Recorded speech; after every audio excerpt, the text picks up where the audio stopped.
pit area, very, very slowly toward the new victory lane in the front of the master control tower here. Ever so slow he comes down. But A.J. Foyt no longer has need for the speed of that V8 Coyote engine. He is the winner here at Indianapolis. And now to interview the winner of this year's Indianapolis 500 here in Victory Lane is Lou Palmer. And we await A.J. Foyt along with a host of others, including Tony Holman, who was cheering as loudly as the crowd.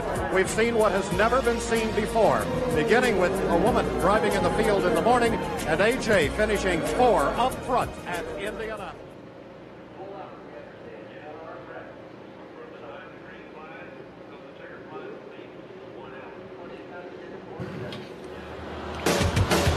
From Gateway Motorsports Park in Madison, Illinois, this is the Verizon IndyCar Series on the Advance Auto Parts IndyCar Radio Network. A celebrated return in 2017, and the momentum has continued to build. And here we are in the throes of a battle for a championship, and we are returning to Gateway Motorsports Park. Good afternoon, everyone. I'm Mark Janes. Mother Nature disrupting the festivities today, and we think that if we're patient throughout the course of this afternoon and this evening, we'll be rewarded with a pretty good race day tomorrow. We want to introduce you to our driver analyst. We will do that momentarily, filling in for Anders Krohn this weekend, but with the weather as we go green being front and center, let's get the latest condition-wise from Nick Yeoman on pit road. Nick? Mark, you can hear the engines behind me fired up because it is an absolute mad dash to get out on the racetrack, and that is because this weather that is in the area that certainly delayed the start of this practice is still around. We are really crossing our fingers as the temperatures dropped quite a bit. Temps in the high 60s, low 70s, track temperature right around 80 degrees, but everybody keeping their eye towards the skies, and even as cars roll on the racetrack, Mark, over the last couple minutes, kind of felt those occasional sprinkles, so this is going to be interesting. It's kind of a race against the clock with these teams and these drivers trying to learn as much as they can because there is more rain in the area. But the good news, engines fired, cars on the racetrack. Even though we got started a couple of minutes late for the rescheduled start time of 3:30, race control says we will go the full hour. A qualifying session set for later this afternoon, in addition to a final practice session at some point later tonight. However, local prognosticators weather-wise are saying you better get done what you're going to get done by 10 p.m. Central because another round of weather is expected in and throughout the overnight hours before things clear off tomorrow. And again, keep your fingers crossed. All signs point to an uneventful race day weather-wise. Well, as we mentioned, we'll have Anders Krohn with us this weekend, but we are happy to have in his place made 4 starts this year in the Verizon IndyCar Series, Kyle Kaiser. And Kyle, welcome to Gateway. Yeah, thanks for having me on. Actually, looks like Marco has a problem on track right now coming out of the pits here. Marco, I think, is slowed up a little by the 19 car and Pietro Fittipaldi as well. Both cars were very, very slow, so one or both may need a tow before they get back to pit road, but we'll keep an eye on that. It is Marco that has now come to a complete stop in that 98 car, so tell us the challenges that these drivers are going to face, you having experience with having raced here at Gateway. Yeah, this is definitely a challenging track. Turns 1 and 2 is super tight and super quick, so you want to set the car up to turn well, but if you set the car up to turn too well, 3 and 4 is going to be very challenging. That should be a flat corner going around it, so it's definitely about balancing the car from turn 1 and 2 to turns 3 and 4. It's an egg shape, so that stands to reason, that description, because none of these turns of the 4 or anything alike, are they? No, not at all. And right now, you know, these drivers, I've seen them sitting in the cars for the past 30 minutes just wanting to get on track. The weather conditions are definitely challenging right now, so they just want to get out there and be running and trying to learn how these conditions are going to affect the car. Well, you mentioned when we were, we got in here about 2:45 or so, and hoping we would get on at 3, and we were delayed a little bit. But you talked about how frustrating this is for a driver. Talk about specifically the most frustrating aspect of it. I think just sitting in the car, once you strap into that car and you get your belts tight, you feel like it's time to go. And when you're sitting there and you're not sure when it's time to go, it's really hard to retain focus.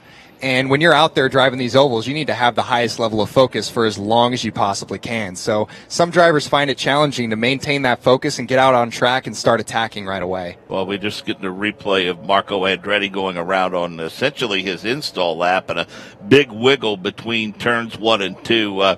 So much has been mentioned of the reduction in downforce of the challenges that have faced these drivers. Your experiences in the first part of the season with this new setup? Yeah, it's definitely been challenging. I think you're hearing a pretty consistent theme from a lot of the drivers is that a lack of front grip when running in traffic, which seemed to be the hardest part about running on these ovals. So you're seeing, even at Pocono, you saw a lot of guys cranking front wing into the car in every single stop, trying to get these cars able to run in traffic. So I think that's going to be the challenge this weekend, is trying to get these cars to turn well behind other cars. It's an interesting set of circumstances with the 98 of Marco Andretti. The AMR IndyCar safety crew is with the race car. Marco is out of it, and they have taken the front wing assembly off of that car. So a pretty significant issue to start this session for Marco Andretti. He looks on and shakes his head just a bit. Let's go to pit road. Welcome in Jake Weary. Thank you, Mark. I'm walking down and looking in actually now at the car of James Hinchcliffe. That, of course, that number 5 Aero machine. And, of course, a lot of thoughts, a lot of hats, a lot of shirts here, thinking about his teammate Robert Wickens. Now, the team Schmidt-Peterson Motorsports issued a statement earlier today, for those that were unaware, that the latest news from Robert Wickens is, at least from the team, that he did undergo successful surgery to address complications to his right arm and lower extremities. Now, he had previously had surgery for issues involving, as it was listed at the time, his spinal cord. It is still not able to be determined the severity or the effectiveness of that surgery, of course, because of the other issues taking place medically for Robert Wickens. The team did not field that number 6 Lucas Oil machine for this particular race at Gateway. Of course, that car was the one that Robert Wickens was in the accident that took place at Pocono Raceway, also involving James Hinchcliffe, his teammate, who I'm watching right now, Ryan Hunter-Reay, Pietro Fittipaldi, were all involved in that incident. All of those are, of course, back here on the racetrack, Takuma Sato as well.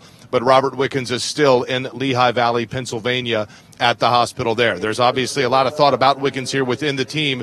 Now, his strategist for that 6 machine, Pierce Phillips, is not going to be working along with the 5 team. He'll be here in, of course, the pit stall for James Hinchcliffe. So it's really kind of a combined effort, if you will, in terms of certainly from a moral support standpoint, but also you kind of have 2 teams that can look in now on that Aero machine for James Hinchcliffe over the course of this weekend, Mark. There was not discussion at all, really, as to whether or not to even find someone to pilot that 6 machine. They have just decided, of course, to leave it vacant for this particular event. Understandably so, Sam Schmidt not really wanting to talk about just yet the entire totality of the situation. And, of course, we respect and understand the delicate nature of that until we find more medical information, and still, of course, always hope for and wish for the best for Robert Wickens. Yeah, thanks, Jake. Appreciate that. And, Kyle, one thing is for sure.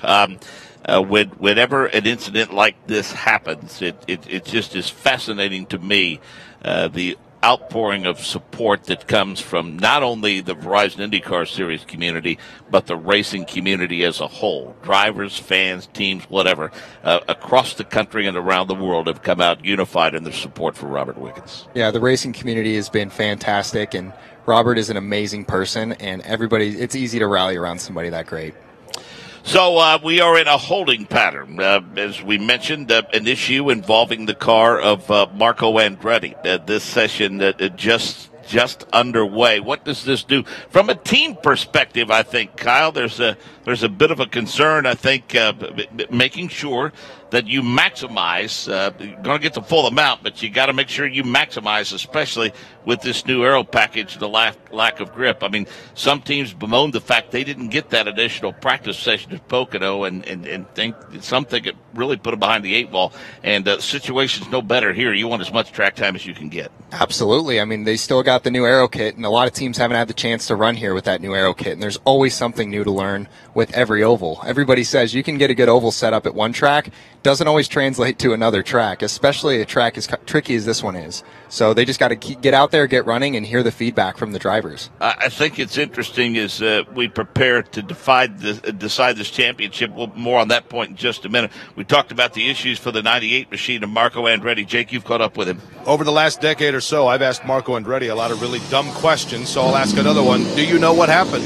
No, they can't tell from the data either. So the car just shut off, lost drive, and I couldn't even use the clutch. That's why we stopped out there. And it let go right in front of Hinch. So I was trying to wiggle the car to tell him that I didn't have power. But I hope we don't miss the only practice session again. That happened to me at Pocono.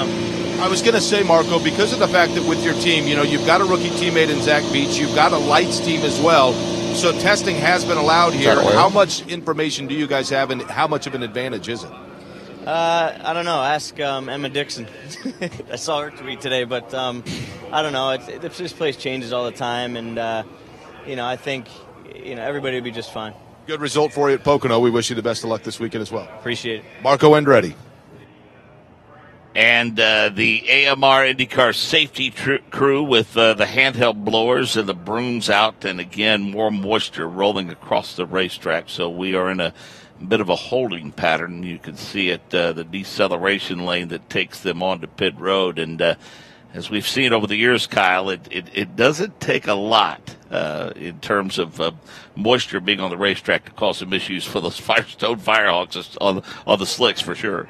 Oh, especially on an oval. You do not want to have any water on the track when you're driving these ovals. So let's, as we get ready to crown a champion, we mentioned Pocono last week, of course, now Gateway. Then we go to Portland for the first time in several years, and then Sonoma. One thing's for sure, there's not much in the way of data that transfers from one to the other, but I think these last 3 or 4 races on this schedule, Kyle, I think indicates what it takes to be a true champion of the Verizon IndyCar Series. Absolutely. They're all very different. And, what I like about especially this track in Portland is that there's going to be a lot of action. Not a lot of people have had a chance to really drive Portland yet, so I think you're going to see maybe a little bit of mix-up from the field. Maybe the guys you're not used to seeing up front might make their way up front. So I think it'll be very exciting racing. Is it just, can you emphasize enough the advantage that you have, spending a couple of years at Indy Lights as you did? The second time through a circuit had to be a world of difference for you. Absolutely. I was in Indy Lights for 3 years, so I can attest for sure.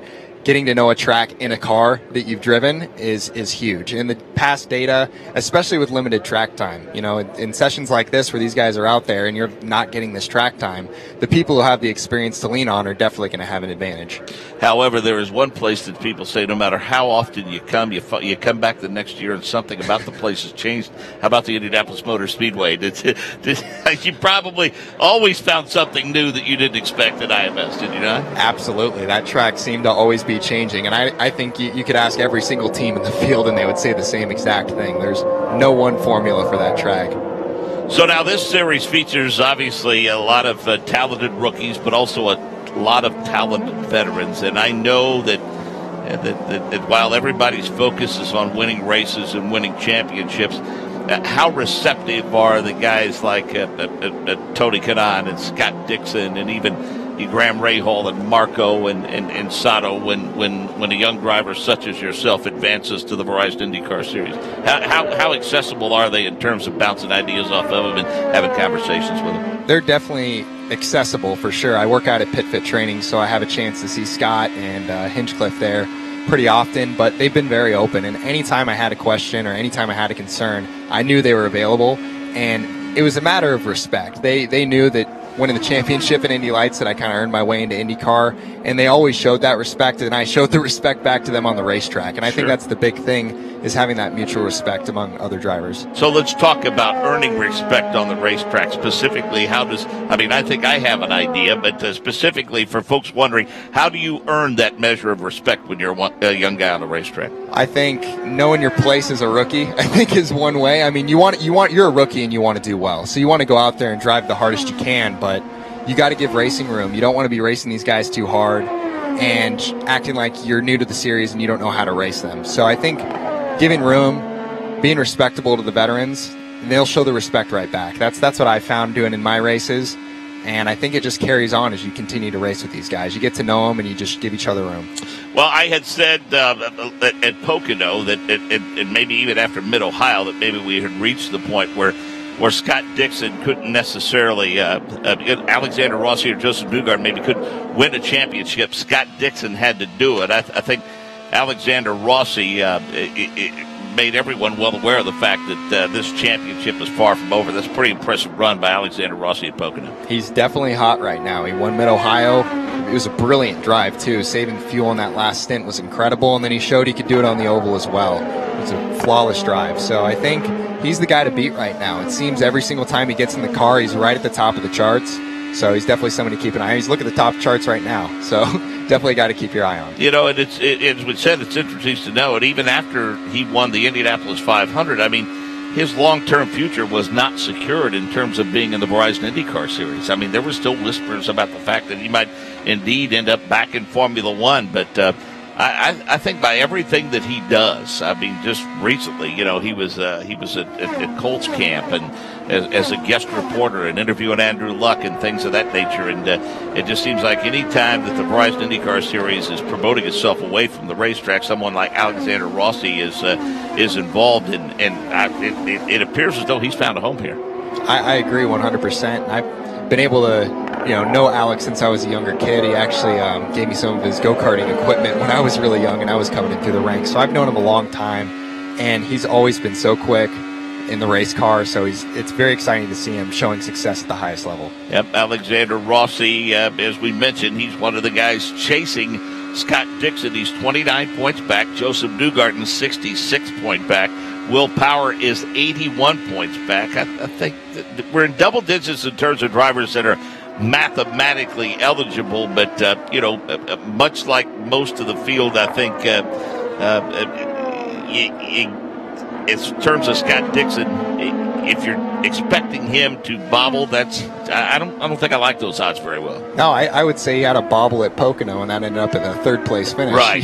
So that's our point. That guy doesn't waver at all, and that's what I respect about him. He always seems to pull a great performance out of nowhere. They seem to be struggling in speed last week, but still ended up on the podium. So it's going to be very tough to pull up to him. Well, I think some breathed a collective sigh of relief when it was announced that, for the foreseeable future, he's going to be with Ganassi Racing, and with the exception of very, very early on in his career, it's the only team he's ever been associated with, and he's rewritten the record books in the process. Talk about that familiarity when it comes to the decision-making process and moving forward, how important it is to stay with the team that you have history with, like the one Scott does with Ganassi Racing. I think it's very important. I've stuck with my team for the past 4 seasons, but obviously that doesn't really compare to Scott, but he has the people there that he's familiar with, that he knows, especially with this new package. They've obviously shown that they've got it pretty down pretty well. So when you got things going well for you and you feel like you're with a team that will take care of you and that will put you to the front of the field, I don't see any driver wanting to leave that situation. Well, speaking of your situation, now remember you brought it up, so we're gonna ask you about it moving forward, because I know some folks are interested in this. I mean, fingers crossed, remain hopeful for Sonoma, but I think if I understand it right, the conversations we had before we went on, your focus also is just as much on 2019 at this point. Yeah, absolutely. I mean, I don't want to completely shut Sonoma down as it not being a possibility. But, right now there's nothing lined up for Sonoma, unfortunately. But I'm definitely fully focused on getting something together for 2019.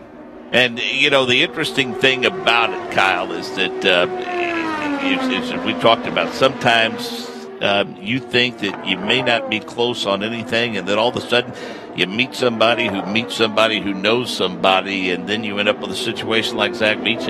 Yeah, I'm very familiar with that situation, and I'm doing everything I feel like I could be doing, trying to meet people, but I think it can kind of come to you sometimes. So I'm doing what I can, and we'll see what happens. Scott Dixon goes to P1. Rossi right behind him. Power, Jones, Veach, Kanan, Hunter Ray, Newgarden, Kimball, and Graham Rahal, the top 10. Back to pit road and Nick Yeoman. Mark, if you guys peer out of that window up there in the booth, you're going to see a good sight near Victory Lane. That is the 98 machine of Marco Andretti. That Andretti Autosport crew took that car back to the garage and made the necessary adjustments to make sure that they can work out those mechanical gremlins. Marco suited back up, put the helmet and the Hans device back on, and now that 98 machine being pushed back out onto pit lane. So I know Marco was really concerned about maybe not getting to turn any laps, but it looks like as long as the weather holds off, and it has here in the last 5 or 10 minutes, that Marco's going to jump back into that Honda and get some practice time here at Gateway, Mark.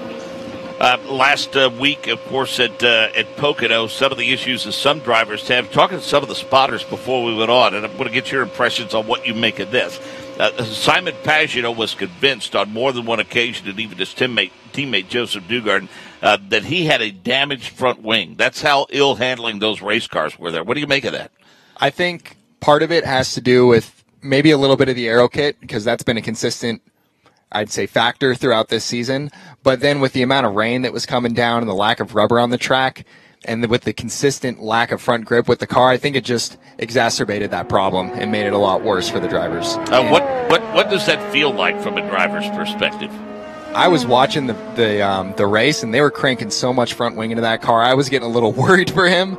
It must have been so bad to the point where he's turning the wheel and the car is just not turning. Because it's a scary feeling on an oval when you turn the wheel and it doesn't go down in the corner. I would say that's the least it would be as scary. Yes, especially when you're racing around other guys. Yeah, it's something you don't want to feel. 200 plus miles an hour. I say, one of the things too that you talk about the Indianapolis Motor Speedway, and Anders and I touched upon this during the race and also during qualifying. The thing about Pocono, I mean, they call it a tricky triangle for a reason, but my gosh, Kyle, at IMS, if you have a headwind in one straightaway, you're going to have a tailwind in the other. How do you handle windy conditions in a triangle? It's got to be difficult to find balance there. Now, I haven't had the chance to drive that track, so I can't say from experience, but I just know that having the tools you have available in the IndyCar, you have the weight jacker, so you can move the weight in the car around to change the balance. You have your bars.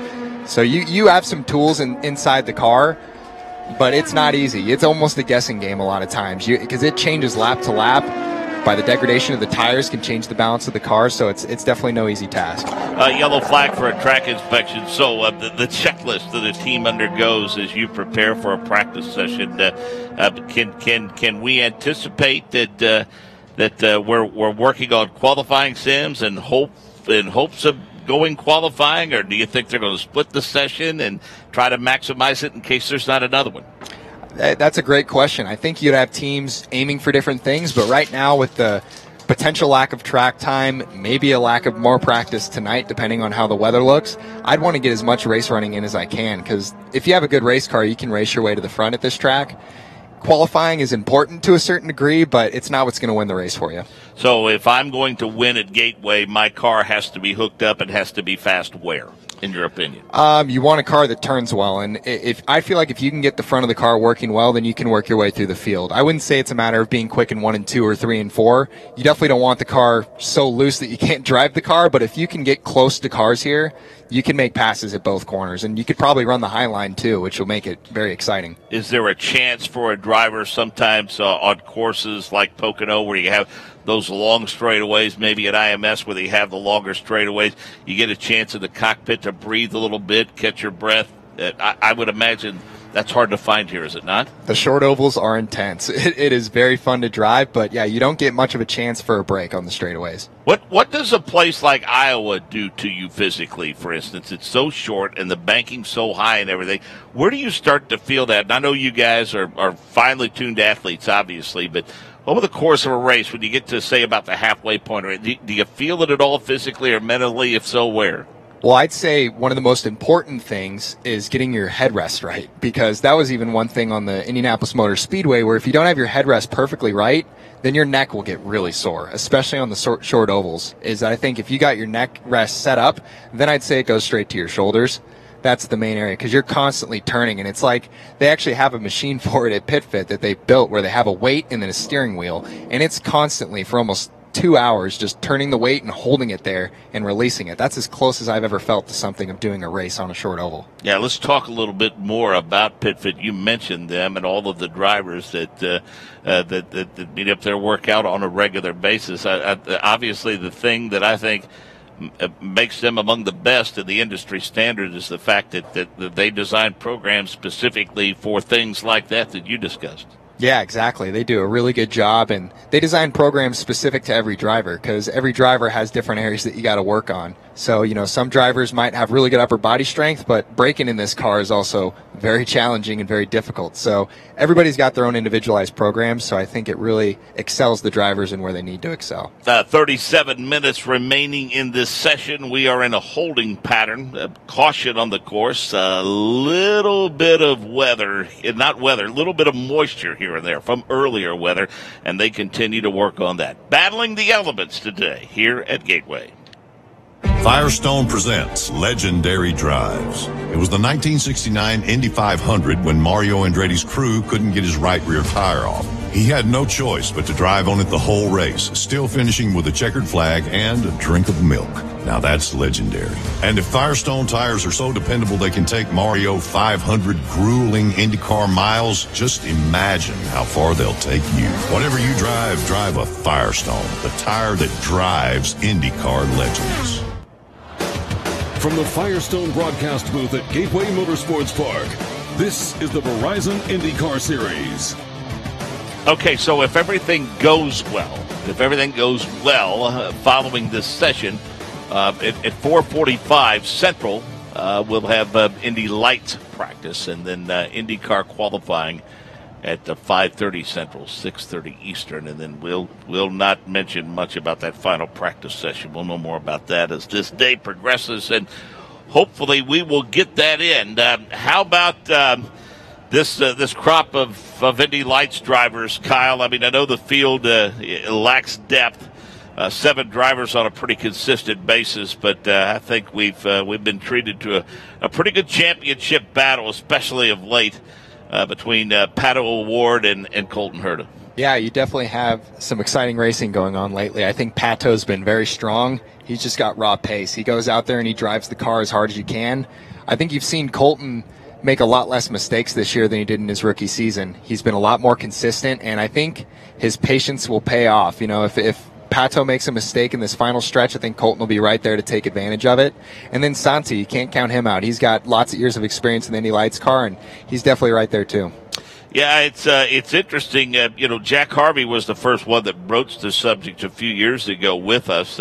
Once that the new chassis was introduced in the engine program, suddenly it became somewhat sensible for drivers to spend multiple years in Indy Lights. The previous incarnation, it just didn't make a lot of sense because of how different that car was. So can you speak to the to the benefits of spending 2, maybe 3 years in Indy Lights as opposed to the way it used to be? Yeah, I think the new car translates very well to the new IndyCar aero package, especially on the ovals. I found on the short ovals, having that almost free feel. I know we've been complaining about running in traffic, how the cars had a little bit of understeer, but it was fairly similar in Indy Lights as well, I would say, with that understeery feel in traffic, but then very free running by yourself. And it's definitely a challenging thing for a driver to get a feel for.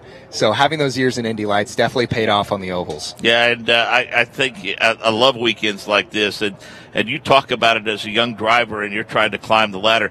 Got to be a huge thrill for these guys, and on the weekends when F2000 and Pro Mazda and Indy Lights are with the Verizon IndyCar Series. But again, this weekend, I mean, you've got Pro Mazda and Indy Lights here, and that's huge for these teams and these drivers. Yeah, I always liked having the IndyCar Series here with us. You could sit there, you feel like you're a part of it, and you can watch very, very closely at what all the teams are doing, and you can see where your goal is right in front of you every single weekend. You see the IndyCar Series with you, and it's nice to have it right there. So, again, this holding pattern continues. We are approaching the top of the hour. And this was an hour-long session originally scheduled. Scott Dixon, Alexander Rossi, Will Power, Ryan Hunter-Ray, and Ed Jones, the top 5. Zach Veach, Tony Kanaan, Joseph Newgarden, Graham Rahal, Gabby Chavez, 10th quick. Then Pagano, Kimball, Hinchcliffe, Bourdais, Fittipaldi, Carpenter, Piggott, Chilton, and Laced, Sato, and Andretti, the 21 cars entered this weekend. Let's go back to pit road and Nick Yeoman. Well, of course, Mark, we're all keeping our eyes on that championship battle, and wouldn't you know, the top 2 in the standings sit 1-2 on the speed charts right now. Scott Dixon at P1, Mike Cole, of course, on the pit box, calling the efforts for that 9 car. Thoughts and impressions early on in this practice session? I know it has been kind of disjointed, but are you guys learning and acquiring the data that you need? Well, it's jointed now. We're on the racetrack. I think the people here did a great job drawing the racetrack so we could run. I know they're having a bit of a problem with the pit exit, but they'll get that figured out. We're happy to be running Indy cars here in St. Louis. This is a great place, and I know we'll have a terrific turnout tomorrow night. What do you think of this championship battle? Because all of a sudden it's gotten pretty interesting as the driver of that 27 car, Alexander Rossi, all of a sudden kind of breathing right down your necks. Well, I don't know. I think that's the way it should be, shouldn't it? It needs to come down to the wire no matter who the people are, whatever the driver names are. You know, you need to go to Sonoma and fight for the championship. And we've been in this position a few times. Andretti's been in this position also, as well as some of the other adversarial people we race against all the time. So I think we're going to have some fun. You're a veteran of this sport. You've been around for quite a while, and certainly the storyline is A, the championship, but B, everyone's certainly concerned about Robert Wickens. One of the cool things that we've seen, a lot of cars with those stickers and decals.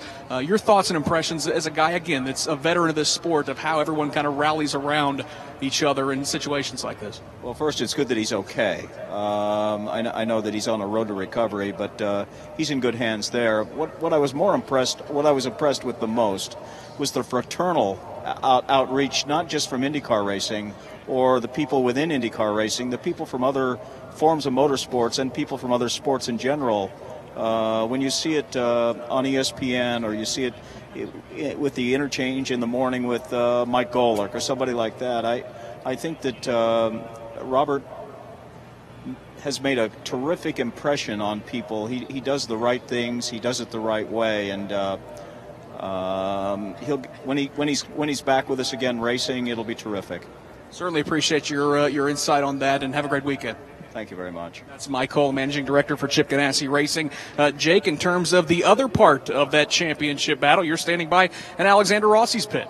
That is correct, and Rob Edwards will be talking to Alexander Rossi as he tries to go for 3 straight wins. Maybe I shouldn't jinx anything inside the pit stall here, but look, this is the hottest team, Rob, in the Verizon IndyCar Series.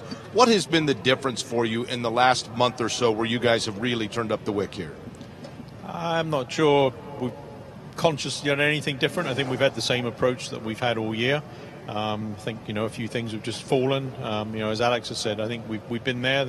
Went through a spell where we didn't execute on race day and put that behind us, certainly the last 2 races, and hopefully again on Saturday night. So much of your job is figuring out the engineering aspect, making the right call during the course of a race. How much of your job description also is to just monitor kind of the approach of the driver, the mindset of the driver? I'm not going to say the nerves, but just necessarily the focus of the driver. How much do you kind of monitor that? I think, the whole timing stand operates as a sort of, support system, if you like, support network. And I think the great thing with Alexander is he contributes to that. And so there's a lot of interplay back and forth between, Jeremy with the engineering and myself and Alexander, and just try and make sure that the 3 of us are in sync with each other. The pit road here has been repaved since the test. The track is the same. What challenges does this track here at Gateway present for you from an engineering standpoint? The biggest thing here, right, is obviously making a car that's consistent throughout the whole race as the temperature changes going into the night. And, and also obviously it's quite narrow. And so trying to make sure that we've got enough in the car to pass through slower traffic's a challenge as well. Lastly, how difficult is it to kind of stave the temptation to monitor at all times what the 9 car is doing in this points championship as it comes down kind of around turn 4 here on the year? I think we are where we are just from doing our own thing and focusing on doing our own thing, and that served us well the last 14 races, and so we'll keep that same mindset for the next 3. Certainly has done well for you in the last 2. We'll look and see if you guys can make it 3 in a row. Best of luck for the weekend. Thank you. That's Rob Edwards again. That Napa machine, Alexander Rossi sits in it right now. Mark, he's the hottest driver we've seen in the Verizon IndyCar Series here, coming off back-to-back wins, and Alexander Rossi sits in his car. Now we'll talk to Rob Edwards. They'll figure out what things they want to make. No changes right now as they've simply been sitting in the car. They took a look at the rear of that race car, checked the balance of it. Now everybody just waiting when we get the green flag when they can go back out here on the racetrack. It sounds somewhat simplistic, Kyle Kaiser, but the bottom line is this: be it Scott Dixon, be it Joseph Newgarden, be it Alexander Rossi, whomever. If you simply focus on the task at hand, which is worrying about what you're doing and kind of winning races, as Rob Edwards suggested, the points are going to take care of themselves. It's like a more traditional stick and ball sport. If you outscore your opponent, nobody's ever found a way to beat that. And if you're Scott Dixon, if you just sit about the task of winning races the rest of the way, nobody's going to find a way to beat that either. Yeah, I think we've heard Alex talk about it before. He said, I'm only focused on beating one person on the racetrack, and that's Scott Dixon. So having that kind of one focus mentality definitely simplifies a lot of the unknown factors of driving in these races and driving a race car. You know, it's interesting. We've broken the numbers down. Jay Query's done it. Anders and I have done it in the past. But you know, this is what you're faced with if you're Alexander Rossi or Joseph Newgarden and Will Power. 301 starts for Scott Dixon, 44 wins, 103 top threes, 151 top fives, 216 top tens, and he's been running at the finish at 254 of the 301 races that he started, and those aren't really good odds. Those numbers don't surprise me one bit because it's what he's been doing his whole entire career. So it's definitely challenging to say, yeah, all I got to do is beat Scott Dixon and then I got the championship. That is no easy feat by any means. But when you got a team behind you that's doing what they're doing right now in Andretti Autosport, I think they can pull it off for sure, but they're going to need a mistake from Scott Dixon, and the odds are not in their favor. Yeah, I mean, to their credit, I mean, to Rob Edwards and his crew, I mean, you're talking about the Wolfpack, the pit crew. How many positions are they typically good for in a race for Scott Dixon? And you mentioned, you know, even with the struggles that he had throughout the course of the weekend, he ends up on the daggone podium, which is very Scott Dixon-esque, but boy, to that point, let's face it, you've got Rossi and Newgarden and Will Power chasing you. Those are three pretty stout opponents as well. All those guys have shown that they can win any race that they're doing in the Verizon IndyCar Series. So they just need some luck going their way, and any of these guys can be in contention, especially with the double points at Sonoma at the end of the year. It's going to make it a very exciting finish. So as you head to a place like Gateway, wherever it might be, early this season, like for instance when you got ready for the season opener at St. Petersburg, when did the actual planning in terms of session by session begin?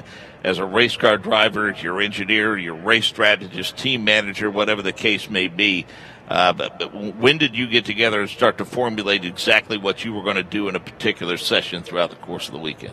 Yeah, that's definitely a challenging question to answer from a driver's perspective. But, I mean, with a quick turnaround like this from going from Pocono to Gateway week after week, I think it's, you know, that week leading up to it. But when, you know, the first race of the year, you're probably thinking about that from the last race of the previous season. Sure. So you definitely, when it comes down to session by session, you got to see what you have when you roll out in that first session. I feel like that first session, the way the car feels, kind of determines what happens in the next session, what happens in qualifying. It's almost like improv when you're going through the sessions. You got to see what you have, and then you kind of work from there. But I think going into the sessions, you have a plan. You definitely have a plan, but very rarely do you stick to that plan. Is there any more important relationship on a race team than the one between an engineer and a driver? I don't think I can think of anyone more important. I mean, that's the person that you're telling to set the car up and give you what you want. So I think it's very important to work with them and establishing a good line of communication and understanding language, because kind of explaining what the race car is doing is almost abstract. So you can explain in a million ways what the car is doing, but you got to be on the same page with the guy who's making the changes. Is it a challenge for the engineer? It probably benefits for them to have dealt with different drivers who speak in different terminology to be able to get on this, because I mean, you may prefer a setup similar to another driver, but you may describe it in a different way. Is that where the challenge comes in for the engineer? That's part of it, and then also understanding levels of severity of a problem. Because, like, a lot of times what we've done is used on a scale of 1 to 5. How bad is your problem? What I've noticed is that I could drive the same car as somebody else, and I'd put the problem as a 3, and another driver would say that's a 1. You know, that's not that bad, but in my opinion, that's horrible. So it's definitely challenging, and being able to know when your engineer looks at something that you've said, how bad is that problem really, and knowing how much of a change to make for that problem. So if you get into a session and you have an issue, I know when you're in a race, you might be a bit limited. As we understand, we're about 3 minutes from green flag, but when you're in the cockpit in a session, you know, the helmet cam, I think, is one of the coolest innovations we've had in terms of getting fans closer, but we also, you know, have the overhead cam too. but we'll get to this more in a moment. I want to talk to you about the tools and what drivers have at their disposal and how they make adjustments to those cars. But first, need to go back to Nick Yeoman on pit road. Yep, well, we got a few more minutes here before we fire the cars back up. Jordan King, one of the co-drivers of the number 20 Fuzzy's Vodka Chevrolet for Ed Carpenter Racing, joins us here on pit lane. Your thoughts on oval racing? I know that's kind of the game plan, right? You want to go full-time racing next year? Yeah, I want to be doing it full-time. Obviously watching Ed this weekend, but that's a long-term goal. What have you learned about, obviously, you don't necessarily get the seat time, but what have you learned being on the pit box and obviously talking to guys like Ed and Spencer about racing on ovals? Because I know it was something a little foreign to you coming over here to the United States. Yeah, I had one go back in Phoenix at the start of the year, and really just listening to everyone. It's not just Ed and Spencer. Everyone in the team's actually been really helpful in getting me up to speed with how everything works over here. Now you'll be in the car at Portland and Sonoma to close out the season. Second half of the season, knocking on the door for that first top 10 finish. I know at Mid-Ohio, Road America, Toronto, you've had some decent runs. How do you kind of gauge and evaluate this rookie campaign for yourself? Yeah, we've had some really good races where we've actually kind of been on for podiums, but certain things have got in our way. I still feel we can get that. So, yeah, I'll be giving it my best in the last 2 weekends. Do you have a favorite track you've raced at that you got acclimated to quite quickly? Everyone always asks me what's my favorite track, but I don't have one. Wherever I'm fast. You done a really nice job. Enjoy the rest of the weekend. We'll see you out in Portland and Sonoma, and certainly best of luck the rest of the season. Perfect, thank you. All right, that's Jordan King. He is keeping an eye on his car owner, Ed Carpenter, who drives that number 20 machine, and, of course, Spencer Piggott in the 21. Those two pitted back-to-back here on pit lane at Gateway, Mark. Yeah, and Ed going back-to-back as we're 1 minute away from the green flag running at Pocono and now getting the opportunity at Gateway. So back to our conversation before we get the thoughts and impressions of Jordan King. So let's talk about what adjustments can you make to your preferences in the race car, be it during a practice session, qualifying session, or in race mode? Yeah, so there's really 3 options when you're on an oval track such as this. You have the weight jacker, which moves the weight from one side of the car to the other. So if you have understeer, you can move the weight to make it a little bit better. The more common adjustment that you see guys using are the bars. You have a front bar and a rear bar. You can stiffen or soften either. So if you're having problems with understeer, you'll probably soften the front bar, or if you're having problems with oversteer, you'll stiffen the front bar. You have the same adjustment with the rear bar where you can soften the rear bar or stiffen the rear bar, but it's opposite. You stiffen the rear bar to make the front work, or you soften it to make the rear more stable. Is that totally your call, or is that something, if you feel something, if you describe that understeer or oversteer, do you run that past your engineer to get some guidance on that, or is that a call that's totally to the driver's preference? Usually when you're adjusting your things in the cockpit, it's more to get feedback for yourself to give to the engineer. If you're noticing a problem and you make an adjustment on the bar and it makes the problem better, then you now know that is probably a direction I want to go, and I will communicate that information to the engineer. So we're back to green flag conditions, finally. Thank you all for your patience. Hopefully we reward that with 19 minutes of clean and green race time. And I would say that if downforce and grip is at a premium under the best of conditions, Kyle, what must it be like after all of the rain that we've had here at Gateway this early in this session? I can tell you that it is probably a handful to drive these cars around the track right now. So, I mean, we're looking at the in-car here of Alexander Rossi, and he's running behind another car. It looks like he's just trying to get some race running in and seeing what the car does in traffic with this lack of running, because it is very important to just get as much information as you can right now. Let's go back to pit road and Jay Query. Here's a question for Kyle Kaiser, because, Mark, the reality is, yes, it has stayed dry here, but now all of a sudden what we have is a breeze that occasionally kind of becomes just a very quick, brisk wind, and it's happening if you're entering turn number 4 here. You suddenly would be coming in to, again, a breeze that at times can be just a very slight gust, and then, of course, it's actually coming at the driver as you work your way in to turn number 1. Some tracks are a little more track sensitive than others, but in particular a track like this, and with the banking the way it is, just curious how much that wind that would be coming at you as you go into turn number 4 and then have it coming basically against you entering turn number 1, but not at a consistent strength, how much of a challenge that presents for these drivers. Yeah, that can definitely be a challenge. I'm up here in the booth, and I'm looking at the flags actually all lined up here, and I can see exactly what you're saying, where it looks like a really hard wind, and then it dies down right away. And as a driver, you really can't tell whether it's wind or what the factors are that are affecting the car. So if you feel a gust of wind and the car all of a sudden has a snap oversteer, or you don't know what the car's doing, you might give that feedback to your engineer, and you might be taking your car down the completely wrong path. So it's really hard for the driver to know what factors are playing into the balance of the car, especially on an oval. We do want to let you know, in case you're just joining us, that wondering why you're not hearing our usual driver analyst, and Anders Krohn. We took a collective vote and decided we just could not work with him. So, no, Anders is working with our friends at NBCSN this weekend, and we're thrilled to have with us Kyle Kaiser in the booth. And my hope is that, Kyle, you aren't too permanently scarred spending the weekend with us, but we're thrilled to have you. Happy you were available for sure. So we have had a disjointed session. We were late in getting started because of the weather. Marco Andretti had an issue very early on that they appear to have gotten corrected, but again, some moisture from time to time, track inspection, a dirty weeper's where it has reared its ugly head, and lo and behold, now we're down to about 15 minutes or so of track time. Alexander Rossi is P1.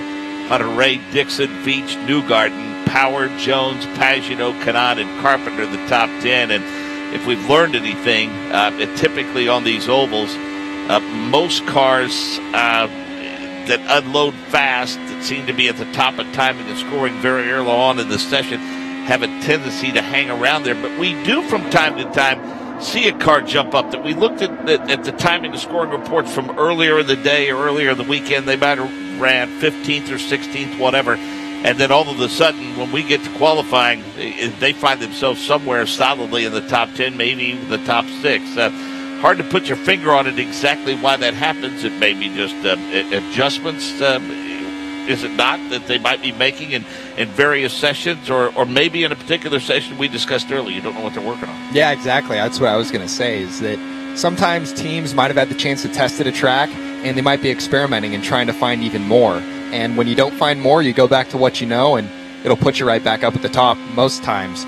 But then there's other chances where they might be doing more race running than qualifying. If they feel like they have a good qualifying car, it definitely pays off to get more running in traffic. And when you're doing that, you're not going to put in a great time in the practice sessions. Ever been in a situation where you had a fast car, but someone was maybe within a tenth or less of you after a practice session, and you got ready to go qualifying, and somebody had the idea to maybe, to take it a little further and then go too far the other way? Oh yeah, that definitely happens. I mean, you're pushing the limit. You want to get the car as good as it can be. And all these top teams, if you settle for 1 second in this series and feel like what we have is good enough, you'll find yourself in the mid-pack or towards the bottom, because it's constantly, every team is looking to get faster and faster. But sometimes you push it too far and you make a mistake, and you got to dial it back and kind of find out what the track is giving you. We discussed with other drivers and other analysts and people we've had, and the importance of having a teammate. Certainly Graham Rahal, a championship contender the past couple of years, had to be over the moon happy once a teammate finally arrived in Takuma Sato, and of course that's a driver that team has a lot of familiarity with. But I want to put a little different spin on it. While it's important to have a teammate for sure, from a chemistry standpoint, discuss the importance of it being the right teammate. Yeah, I think that's the most important part, is if you're not working with your teammate, then there's not really a huge benefit to the team. What I've found is being open, especially in this series, I feel like a lot of the drivers are very open and very sharing with each other for the betterment of the car, because when one guy does better and they make the car better, both of you are going to do better. Having a chance to share data and look at what guys doing in different corners, that can also pay huge dividends for the team and make the car better.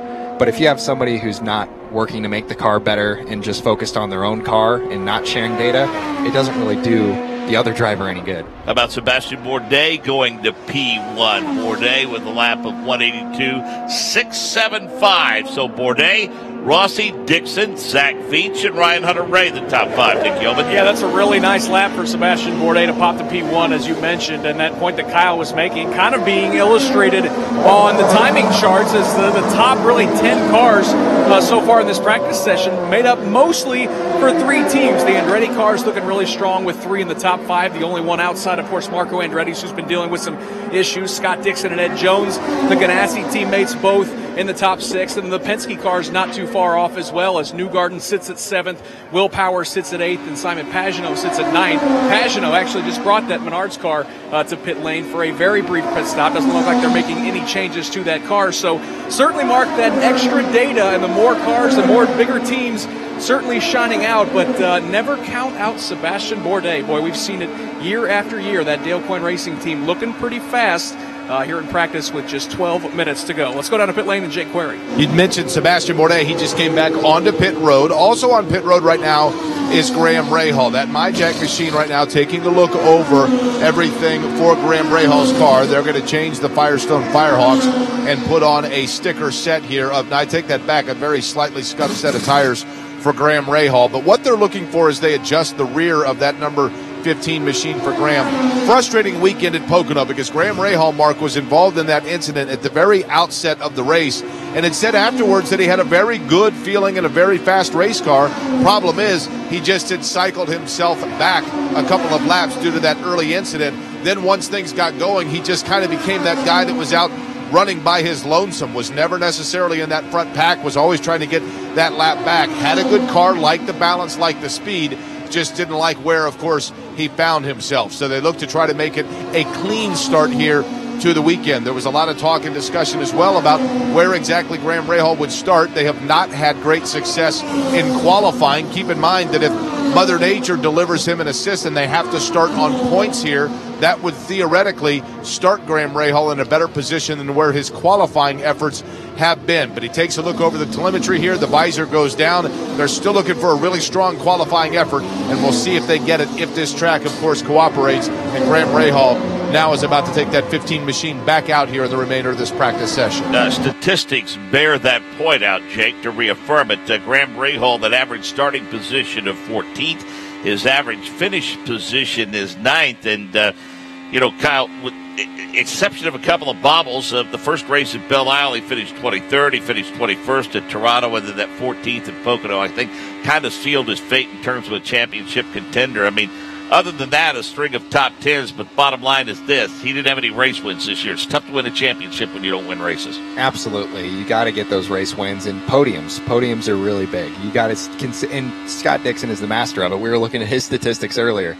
His top 5s and top 3 finishes are what win championships. Now, we talked a little bit about how this is a long race and maybe starting positions aren't necessarily at a premium here as they are at a tight, unforgiving road and street course. But as Graham Rahal saw, though, at Pocono, there's a lot of ills that can befall you if you start in the rear of the field. You'd rather just not do it. It's absolutely a risk. Yeah. What I found working my way through the Mazda Road to Indy, when I was in Indy Lights at the beginning of the year, I was always qualifying towards the back. And I always found when I started mid-pack to back of the pack, there were always problems that befell me early in the race, and I could never seem to work my way forward. The biggest change over the 3 years was that I started qualifying more towards the front, and with that came more podiums and more race wins.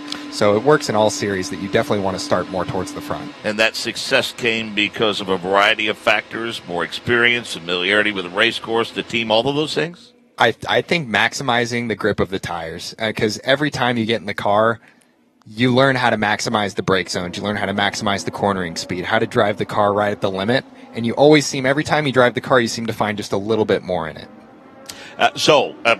You talk about maximizing grip and those steps, but can you put that in terms that might be a little easier for someone not in Kyle Kaiser's position to understand? I can try. Basically, when you're driving the car into the corner and you feel the car react to your inputs, like, for example, if you drive in too fast, you'll feel the car sliding. Right. And if you have more experience, you might be able to say, even though I feel the car sliding, I know it's not going to cause the car to break loose and cause an accident. Because that really seems to be what the biggest limiting factor is will this reaction to the car cause me to crash? because if there was no risk of crashing, you would just keep pushing the car. Sure. So even though you're not thinking about crashing, you have to push the car as close to that limit as possible. So I think with the more experience you get, you know how to recognize what is going to be a crash and what is about to be, but faster. And when that grip goes away on those tires when you've worn them, that's a helpless feeling. Yeah, there's not much you can do once you lose it, but that's what makes these guys so good, is they got so much experience driving the car at the absolute limit for the whole duration of the race. 7 minutes left in this session, but Nick Yeoman, Mother Nature may be intervening a bit. Yeah, unfortunately, we've just had the skies open up a bit. It's a very, very light sprinkle, but certainly IndyCar wants to take all precautions. You cannot have these race cars out there on the racetrack at this speeds, even with a slight bit of precipitation. So, yeah, it's, again, a very, very light sprinkle down here on pit lane. Keeping those fingers crossed, but we have gone yellow here at Gateway with, as you mentioned, just about 7 minutes to go. So we will see if that ends this session or not here in St. Louis. At latest, we have qualifying is expected to begin at 7 Eastern. That's 8 Central for those of you locally. Again, that's Verizon IndyCar Series qualifying. With the hold put on the session for now with yellow flag condition. Alexander Rossi is P1. That's Scott Dixon, Sebastian Bourdais, Tony Kanaan, and Ed Jones. Ryan Hunter-Reay, Spencer Pigot, Zach Veach, James Hinchcliffe, Joseph Newgard, the top 10. Power, Pagano, Carpenter, Ray Hall, and Chavez through 15th. Andretti 16th, Fittipaldi 17th. Kimball 18th, Chilton 19th, Lace 20th, Sato 21st here at Gateway. Firestone presents Legendary Drives. The scariest thing in sports is a left turn, taking it over 220 miles an hour. Turn 1 at the Indy 500 demands everything a tire's got, putting 2.5 Gs on them for 4 seconds. Once it's over, they only have to do it 199 more times. And if Firestone tires are so dependable they can handle turn 1, they'll handle any turn you need to make. Whatever you drive, drive a Firestone, the tire that drives IndyCar legends.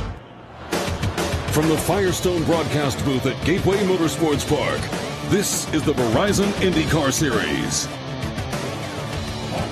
Bommarito Auto Group 500 set for Saturday night under the lights here at Gateway. Mark James, Kyle Kaiser, and again, the AMR IndyCar safety crew is out. And they are pushing some moisture off of the deceleration lane. And Nick Yeoman, it's more than just an intermittent sprinkle now. It's getting a bit more steady. Yeah, I had those fingers crossed, but unfortunately, just here in the last 60 seconds, that very light sprinkle has become a somewhat steady sprinkle. And again, it's just going to be too much.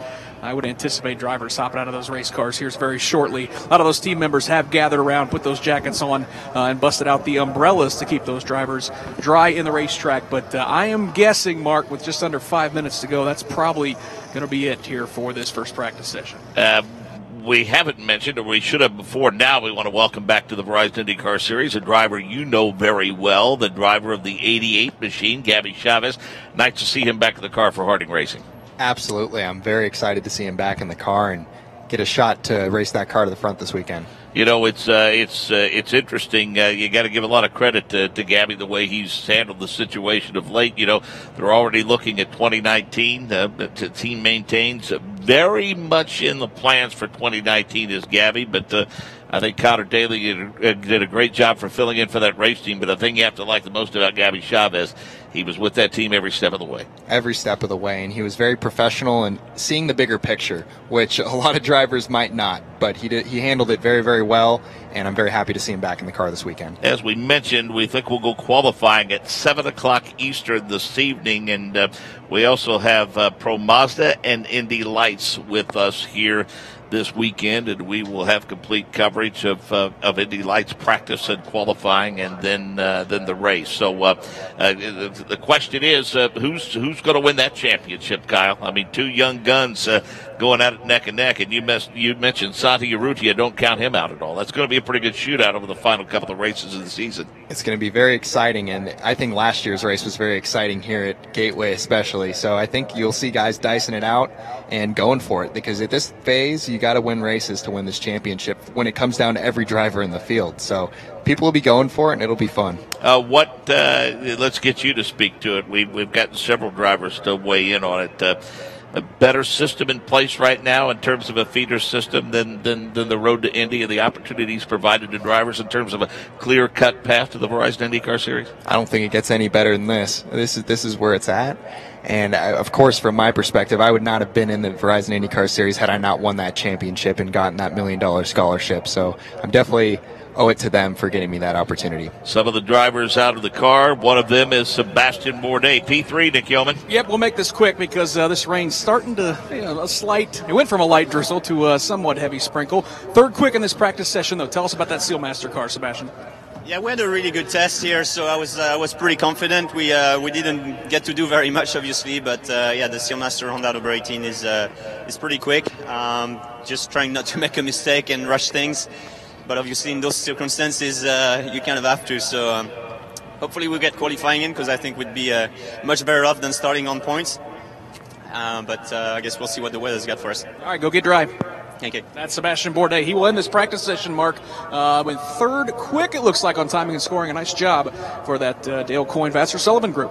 Certainly not easy for the drivers and the competitors. And Kyle, let's face it, a situation like this, not easy for anybody. Absolutely not. I mean, with lack of track time, especially probably a very slick track out there, so it's challenging. But you're seeing a lot of the guys that are competing for the championship or had a chance to test here right at the top of the charts.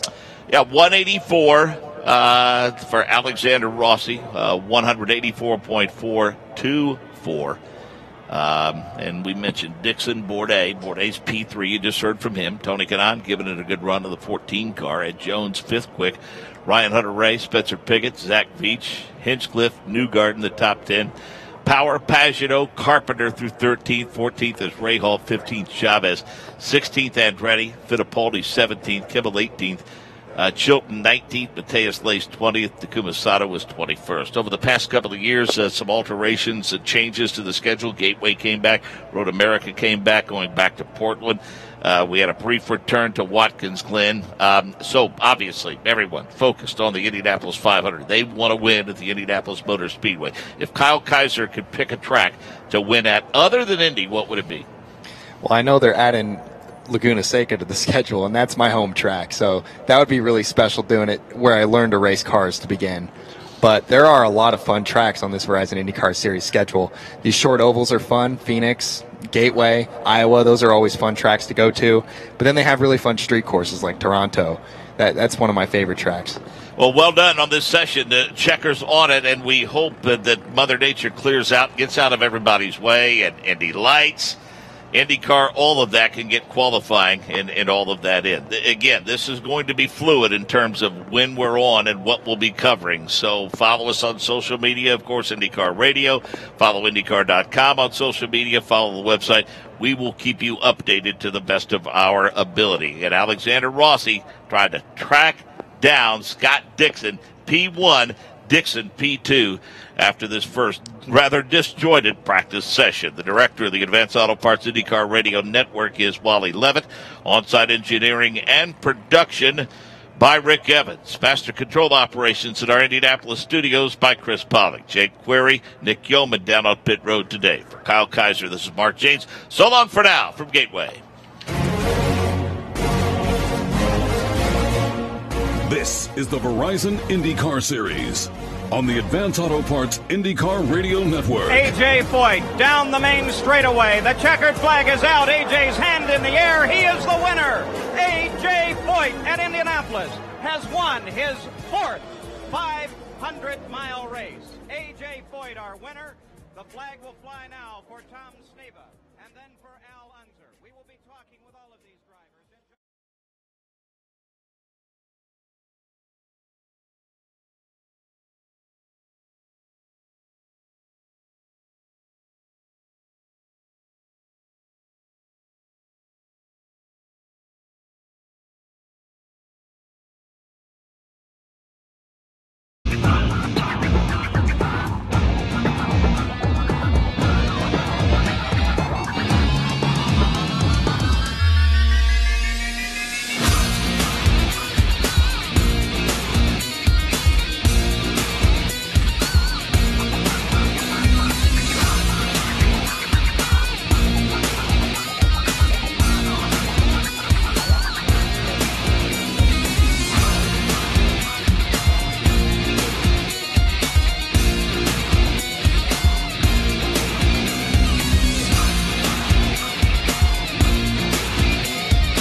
Control page, Facebook, YouTube, so many different opportunities to stream the live coverage of both the Verizon IndyCar Series and, of course, the Mazda Road to Indy presented by Cooper Tires as well. 3 rungs to the whole program, USF 2000, Pro Mazda, and Indy Lights here this weekend. The second and third rungs, Pro Mazda and Indy Lights. Pro Mazda drivers racing for that scholarship to make the move up into the Indy Lights presented by Cooper Tires. That scholarship worth over $750,000. And of course, the drivers in the Indy Lights, those championship contenders, trying to win that $1 million scholarship that will put them into 3 races next year in the Verizon IndyCar Series, including the Indianapolis 500. 11 drivers on the docket here this weekend for this Pro Mazda category. A brand new race car for 2018 as well. Chassis made in Italy by Tatis. The PM18. We are absolutely blowing away track records wherever we go with this new race car. Brand new power plant in the back as well. For many years, this Pro Mazda category running with the rotary Renesis power plant. Now, a Mazda MZR 2-liter that's hopped up to about 280 horsepower. We've got ourselves a great championship chase in this category as well, down to essentially 2 drivers. The point leader right now from the Netherlands, Rinus VK for Juncos Racing, battling it out with the driver from Red Deer, Alberta, Canada, veteran in the Road to Indy, Parker Thompson for Exclusive Autosport. Both drivers have had very impressive seasons.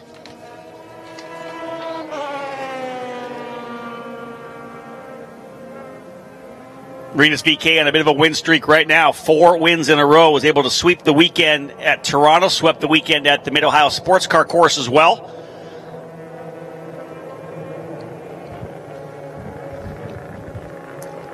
Big weekend for these young drivers, no doubt about it. This is the penultimate weekend for Pro Mazda and Indy Lights. Next week, we head west to Portland International Raceway, the finale for the Mazda Road to Indy.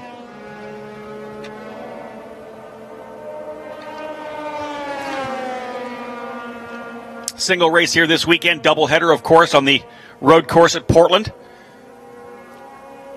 Extra points up for grabs, so normally 30 points for a race win. With just the single events at our oval events, 45 points for a win. And as part of the entire Mazda Road to Indy, the concept is, of course, to develop these drivers to move up. We want to see them follow in the footsteps of drivers like Spencer Pigot and Ed Jones and Jack Harvey. Drivers who have worked their way through the Road to Indy to get to the Verizon IndyCar Series. Well, we try to train them on all levels, not just road courses, street courses. We want them to have oval training as well, social media, working with the media, working with sponsors. The oval program, obviously, it's a unique discipline, and there's only a handful of races in the Verizon IndyCar Series around the oval, so we bring the young drivers up slowly. In the USF 2000 program, they run only at Lucas Oil Raceway the night before the 500. This year, actually, the Carb Night Classic, we moved it from Saturday to Friday a couple of years ago. So they run 1 oval. Well, Pro Mazda runs there as well. Pro Mazda runs 2 ovals. They run the Lucas Oil Raceway event in May, and they run here, of course, as well. Indy Lights, they kick it off with the big one, the Freedom 100 on Carb Day. 3 oval races for the drivers in Indy Lights. They ran at Iowa Speedway as well, and this is the final of the 3 for the drivers in the Indy Lights program, the very last rung of this Road to Indy here at Gateway Motorsports Park. So 2 half-hour sessions, one here for Pro Mazda. The Indy Lights drivers waiting on the grid and getting set to go as well. We're essentially going to pack everything into about 65 minutes. It's essentially going to be around 30 minutes for each group. We'll do a 5-minute break in the middle, make sure the track's good to go, and we'll let the Indy Lights drivers pull on track. The Pro Mazda cars will stay with their teams. And then when it's all said and done, we'll vacate pit lane and let the next category roll out. Of course, the Verizon IndyCar Series drivers will get on track again, crossing our fingers that weather stays away. It'll be a 90-minute session for them from 7:30 to 9 o'clock. Really get a good feel for the track. And again, what are we going to do for qualifying? We don't know yet. Weather, of course, being a deciding factor here throughout the weekend. But tomorrow afternoon, looking to be beautiful. It's going to be a fantastic night under the lights here at Gateway Motorsports Park. And kudos to Chris Blair and his whole crew. They've done so much to this facility to take it again to the next level. very lucky to get a chance to go to a lot of races around the country with the Mazda Road to Indy and part of the Verizon IndyCar Series Trail. And we get to see John Bommarito and his crew quite a bit as well. The good folks from the Bommarito Automotive Group coming to do a lot of our races, making sure we do interviews with drivers and the like to really promote this event here in the area. Drivers just starting to lay down some speeds. 136.450 miles per hour for the reigning USF 2000 champion Oliver Askew. Driver from Jupiter, Florida, running for Cape Motorsports. Won the USF 2000 championship last year, running that Soul Red Mazda-sponsored car. You'll see the number 23 of Victor Franzoni as well in the Soul Red Mazda machine for Juncos Racing and Indy Lights. He won the Pro Mazda championship last year, so the Soul Red colors denoting the drivers racing with that Mazda scholarship. Of course, big news recently that Mazda electing not to renew their partnership with this Road to Indy. And of course, we thank them so much for everything that they have done for young drivers who have worked their way up the ranks. Had a chance to talk to John Doonan, the director of Mazda Motorsports at Mid-Ohio a couple of weeks ago, and staggering numbers, over $12.5 million invested into young drivers. Over 245 or 250 drivers have come through this program since Mazda was involved. And of course, we're sad to see Mazda leave, but thankful for everything that they have done for the young drivers and those trying to pursue their dreams of becoming a Verizon IndyCar Series pilot. Oliver Askew leading the way in the number 3. Renus VK now up into the second spot. Robert McGinnis for Juncos Racing in third. Parker Thompson for Exclusive Autosport in fourth. And Nikita Listoshkin for Cape Motorsports in the fifth position. Good shot of the drivers rocketing out of turn number 2. Working their way down the backstretch here. Such a unique racetrack.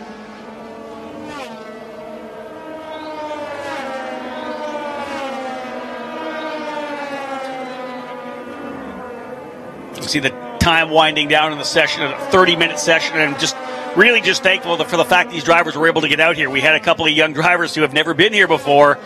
I would have hated to have had to potentially jump into a short practice session tomorrow just to get them dialed in.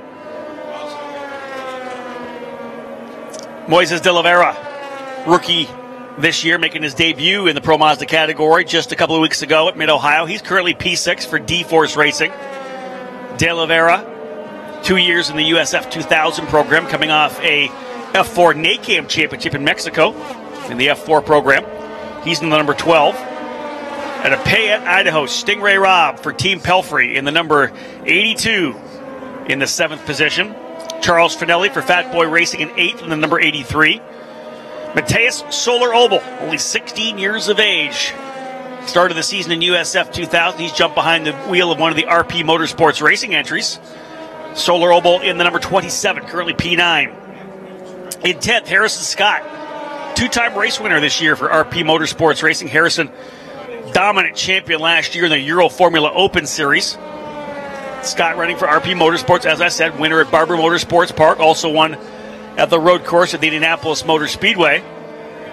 But if you're a Verizon IndyCar Series fan, or if you keep up on the Mazda Road to Indy, probably the one thing you remember about Harrison Scott is he's that driver who took that wild ride at the end of the back straightaway on the streets of Toronto in early July. Made contact coming into the braking zone, lost suspension, lost braking, drove up and over the back of Stingray Robb. He did a barrel roll in the air into the runoff at the end of that back straightaway. And by the time he had probably hit the ground upside down and hadn't even got into the tires yet, the AMR IndyCar safety crew was already on the route. There was one of the crew members was standing right there at the runoff area. He was running before Harrison Scott had even stopped sliding. The car was over there as well. And I know in talking to Harrison, he said that he knew he was going to be okay. He was upside down, but when he opened his eyes, all he could see was the feet of the AMR IndyCar safety crew there surrounding his cockpit. They were able to get the car up enough that he could slide out. He walked away, waved to the crowd, and was actually back in the car on Sunday morning. Renus VK has now moved to the top of the charts. That's important. He is your championship leader coming into the weekend here at Gateway. It's a battle between Renus VK and Parker Thompson for the championship and the scholarship to move to the Indy Lights program for 2019. VK a 138.938 miles per hour. Oliver Askew not far back, 138.124 mile per hour. 0.8 of a mile per hour back. Robert McGinnis has moved to pit lane in the Juncos Racing white and green Palo Alto Networks number 9. Believe it or not, we've got some sun shining here at Gateway Motorsports Park. Pretty amazing. The forecast, not what we wanted here, of course, for today, but we'll do what we can to get through today and tomorrow morning. It's all about tomorrow afternoon. Main events for Pro Mazda, for Indy Lights, and, of course, the Bommarito Automotive Group 500. Get treated to some fantastic K&N racing tonight. We've got 90 minutes of IndyCar practice for you as well. Those of you working your way up here to the grandstands, welcome to Gateway. It's going to be a great weekend. 138.938 miles per hour for Rinus VK, fastest driver on the racetrack in the number 2, the driver out of the Netherlands. Shortened his name to Rinus VK. Rinus van Kamphout, his full name, but VK a little easier for the American race fans. Easier for branding as well. Rinus, a great young driver, very consistent last year in the USF 2000 Championship, a rookie here in Pro Mazda this year, and lining up to battle it out for this championship to move to Indy Lights. Oliver Askew, though, has moved to second now in the Cape Motorsports car. Oliver really starting to turn things on here in the second half of the season. Podium finish at the Mid-Ohio Sports Car Course. Again, last year's USF 2000 champion. Running with Cape Motorsports, staying with the team here in 2018 to debut the brand new PM18 Pro Mazda car. Pro Mazda and the USF 2000 car actually use the same tub. Basic, same chassis, of course, more horsepower, the same basic engine as well, same block, but we use higher end components, stiffer components, going from 190 horsepower up to 280 horsepower for Pro Mazda. Of course, the Pro Mazda over the USF 2000, more aerodynamics, bigger brakes, more downforce, more horsepower, more of everything essentially. Askew on top, Rinus VK second, Robert McGinnis in third, Parker Thompson fourth, I want to say about 3 mile per hour off at this point, but that really turns into just 0.6 of a second on a lap. 139.270 miles per hour for Oliver Askew, leading the way for Cape Motorsports in that beautiful Soul Red Mazda sponsor number 3.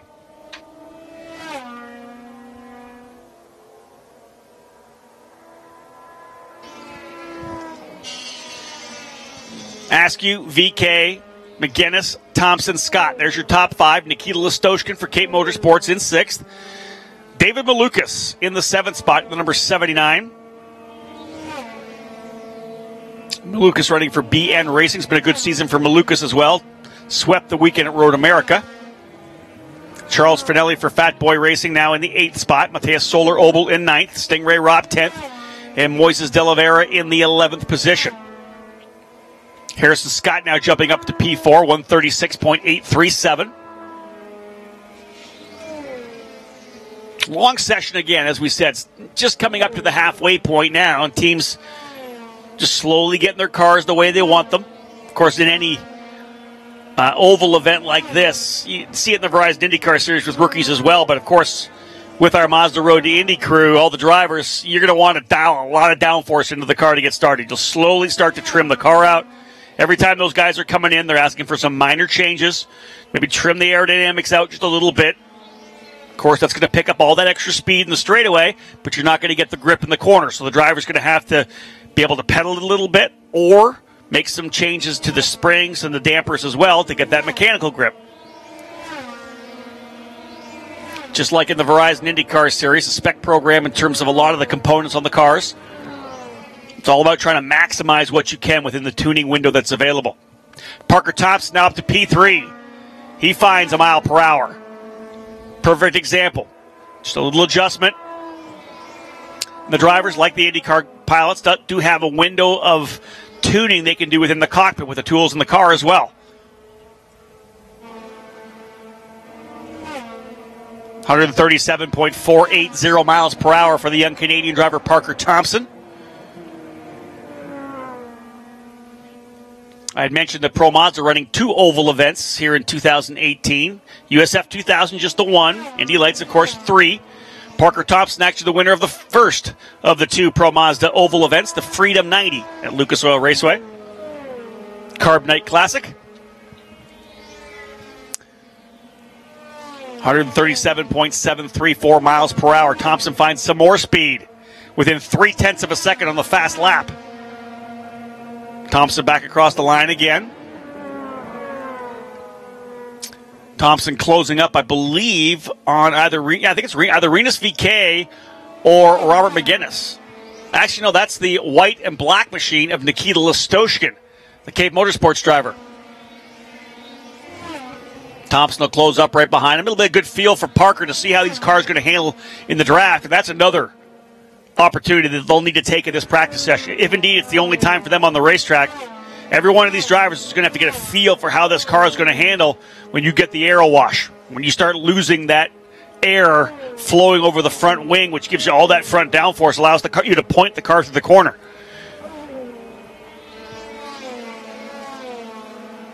Of course, in this session, these drivers are balancing in their heads. Do I go for the outright lap? Do we try to do a qualifying simulation so I'm going to start up front? Or do I get a feel for the dynamics of the car in the draft? What am I going to do? How many rows can I run another separate line? Can I do that second groove? With all that rain that we had, only a couple sessions on the track thus far for both the K&N Series and the Verizon IndyCar Series. Second groove probably not quite there yet.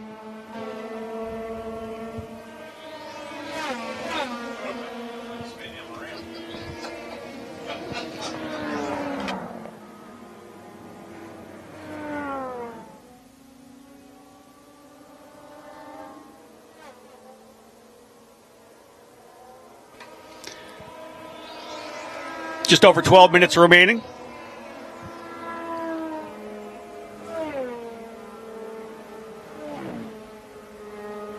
Oliver Askew resets his fastest lap. First driver to go over the 140 mile per hour mark. 140.329 miles per hour for Oliver Askew. Oliver kind of had a rough start to the season. Didn't have the speed I think he expected of himself and of the car, coming in, of course, as the reigning champion in USF 2000. It was only his second year in this road to Indy. Just did the 1 season in USF 2000 and goes straight to Pro Mazda. He goes even quicker, 141.228 miles per hour. They've got the number 3 rolling.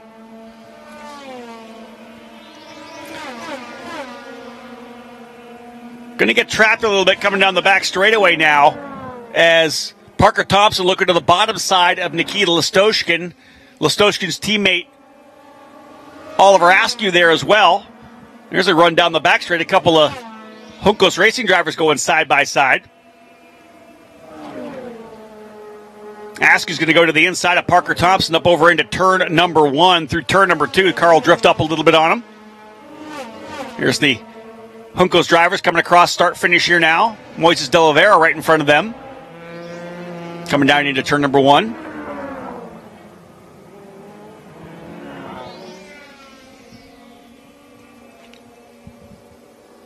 Oliver Askew probably about 3 or 4 mile per hour quicker with the setup right now than Parker Thompson. He was able to go by the inside pretty quickly. Now rolling up on his teammate Nikita Listoshkin, who runs in the 8th spot, 135.527 miles per hour.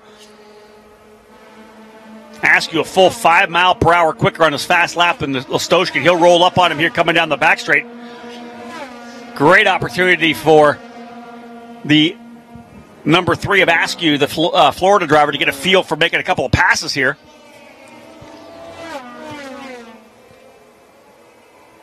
He'll tuck up under the rear wing, the gearbox, duck to the inside of Listoshkin, going down into turn number 1.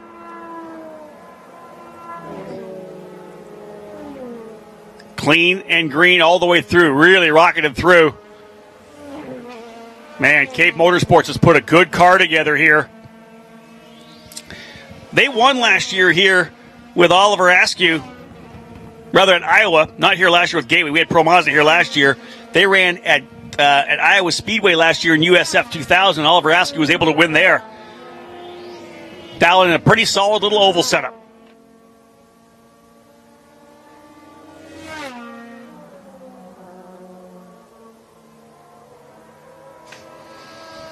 So word coming in from IndyCar that tomorrow's grid will be set by points. Qualifying canceled. We do have that 90-minute practice session tonight. So that'll put Scott Dixon on the pole. Alexander Rossi, of course, off pole, coming off 2 big wins. Dominant run at Mid-Ohio. And, of course, pretty much domination as well. Pocono Raceway last weekend. Rossi and the whole Andretti Autosport crew on a roll now. Alexander and his engineer Jeremy Millis dialing things in. It's going to be an exciting stretch run to Sonoma Raceway to see who wins the championship of the Verizon IndyCar Series this year, the Astor Cup. Man, Oliver Askew, folks, easily the fastest driver on the racetrack. He just made a move to the inside of one of the RP Motorsports cars. That thing is on rails now, and as a driver in an oval, if you have that kind of confidence in your race car, he just did a 141.228, just turned his fastest lap again, a lap number 28 of this session. Askew very strong. I think Parker Thompson reset his fast lap as well, but he's into pit lane now. Right before coming into pit lane, Thompson did a 137.734. Just under 8 minutes remaining in the session.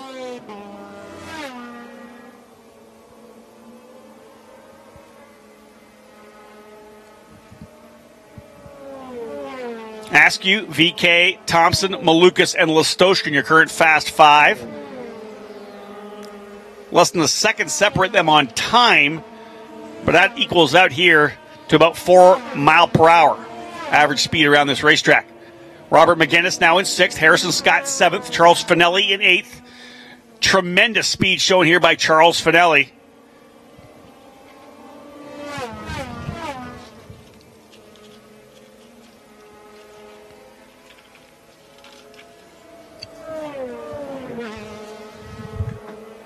Talk a lot about the young guns of the Mazda Road to Indy. In USF 2000, some drivers 14, 15, 16 years of age. Pro Mazda more like 15 to maybe 19, 20, 21. Lights drivers anywhere from 18 to about 26 or 27 years of age. Well, if you're sitting in the grandstands right now and you're saying, man, I'd like to be able to drive one of these things myself, here's the guy you're going to cheer for here this weekend. He's not one of the young guns, but he's a great driver and a great guy. Charles Fedeli for Fat Boy Racing in that carbon fiber black number 83. He'll turn 55 years of age this December. He's 54 years of age, and he's out there laying down laps of almost 137 miles per hour. Charles Fedeli has come up through the ranks, a longtime driver in the F2000 ranks. I ran the F2000 championship for many, many years. He and his teammate Brendan Puderbach at Fast Boy Racing running last year here in the Pro Mazda category. But Fedeli putting down some good lap times. Some of the guys he's quicker than. De La Vera, Rob, Solar Oval, P8 right now for Charles Fedeli, a 136.054. In fact, his last lap was his best. Charles Fedeli getting a good feel for the racetrack here.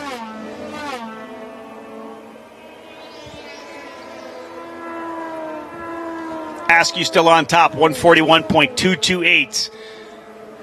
Over a mile and a half quicker than Renus VK.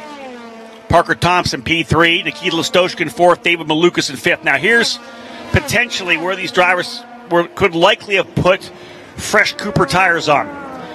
Roll out a qualifying simulation just to see what the car's going to feel like.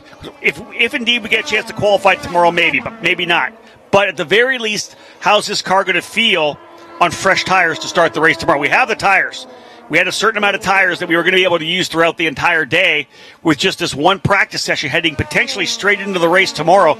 Give your driver an opportunity to get a feel for what it's like to drive on the fresh rubber. We may not see, I would say we're probably not going to see any qualifying simulations as they were, simply for the fact that we're not going to get a chance to qualify. At least there was a thought potentially we would qualify in the morning. But I have to hazard a guess with IndyCar qualifying being canceled. We'll likely roll just into the main events tomorrow. So who picks up some speed? Let's start with Parker Thompson. He gets at least a mile per hour, 138.526 miles per hour. Rinus VeeKay finds some speed as well, 140.444. Robert McGinnis, 138.033 mile per hour. He finds some speed. Everybody get some extra pace here. But then again, you've had 25 minutes on the racetrack. The drivers have given their feedback to the engineers. Some minor changes that can be made. And we have a new driver to the top of the charts, Rinus VeeKay, 141.231 miles per hour. 3 different teams in the top 3. Rinus VeeKay with Juncos Racing. Oliver Askew with Cape Motorsports. Parker Thompson with Exclusive Autosport. Askew, I believe, into pit lane. Indeed, that will probably be it for Oliver Askew. 3 minutes and 20 seconds remaining. Thompson quicker again, 138.526, but he needs another mile and a half hour to get there. Right now, he's just not there.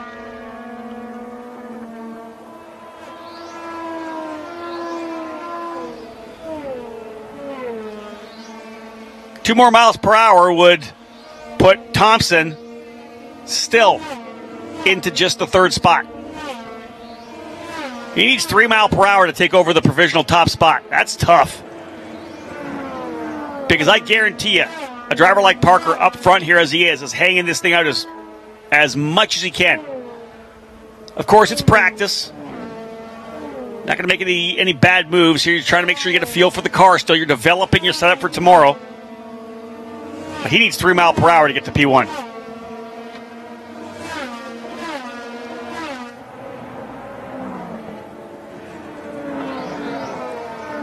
As I said, Oliver Askew into pit lane in the Soul Red Mazda-sponsored number 3 for Cape Motorsports. Thompson quicker again, 138.779, but he's grabbing a couple of tenths of a mile per hour at a time. Nothing big.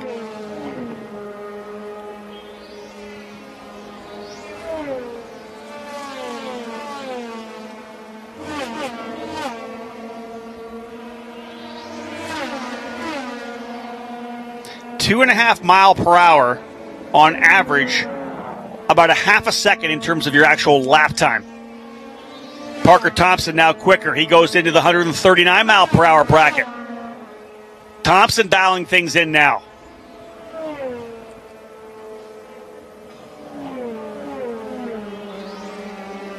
Most laps turned thus far, 47 laps for Nikita Listoshkin, 47 laps for Charles Fedeli.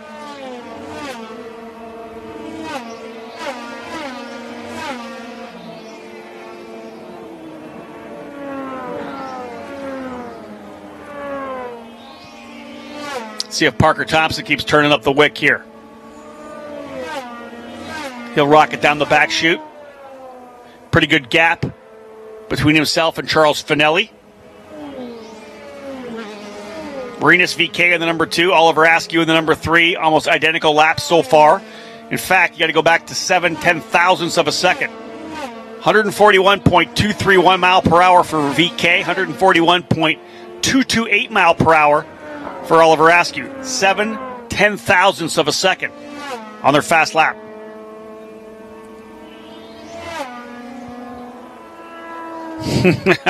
Oliver Askew goes a bit quicker again.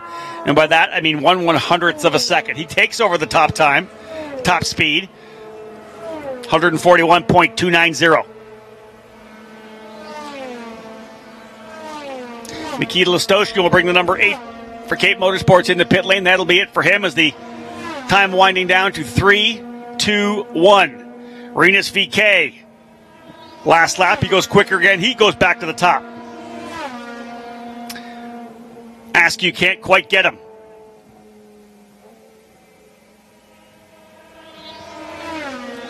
VeeKay, Askew, Thompson, McGinnis, and Malukas, your current Fast 5. Waiting for Thompson to find a little more.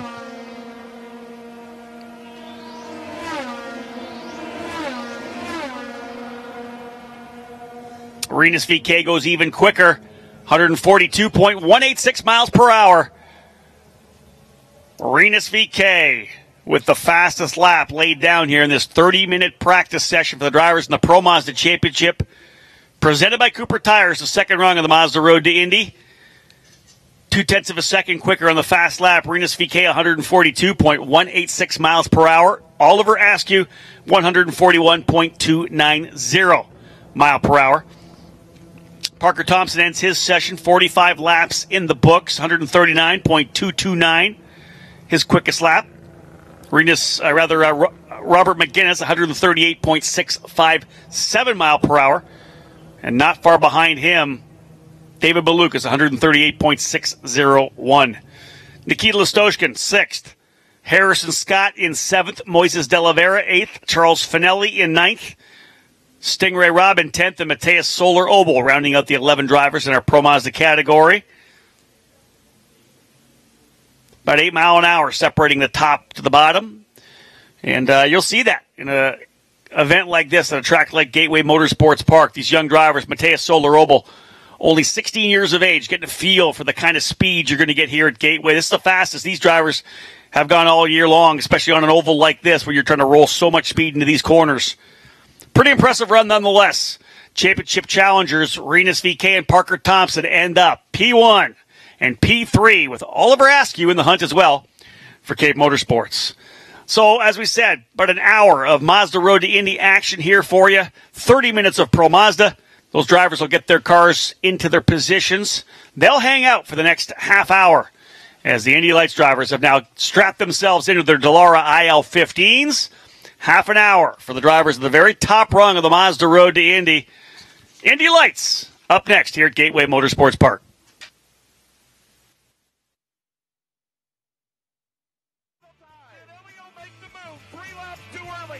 Have anything at all left in the tank? A couple of turns to go. Ryan Hunter-Reay leads in Indy. Less than a car length is the difference. The final turn. Hunter-Reay to call the finish. The voice of the 500, Paul Payne. And it is Ryan Hunter-Reay that is going to lead Elio Castroneves across the line. The checkered flag waves, and Al Unser Jr. has won the 78th running of the Indianapolis 500.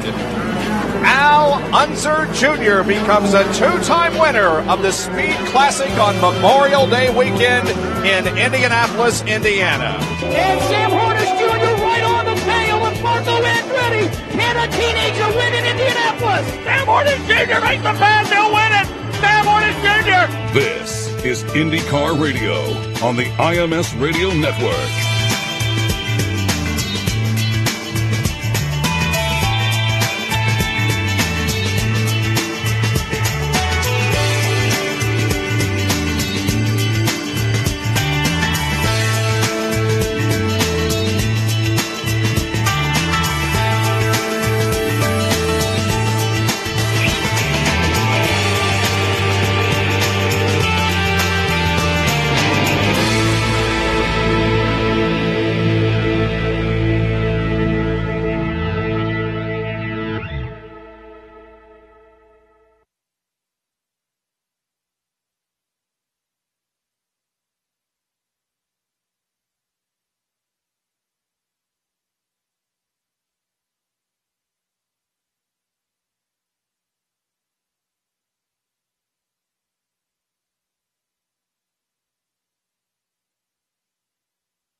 Motorsports Park in Madison, Illinois. It's time for the Indy Lights, presented by Cooper Tires on the Advance Auto Parts IndyCar Radio Network.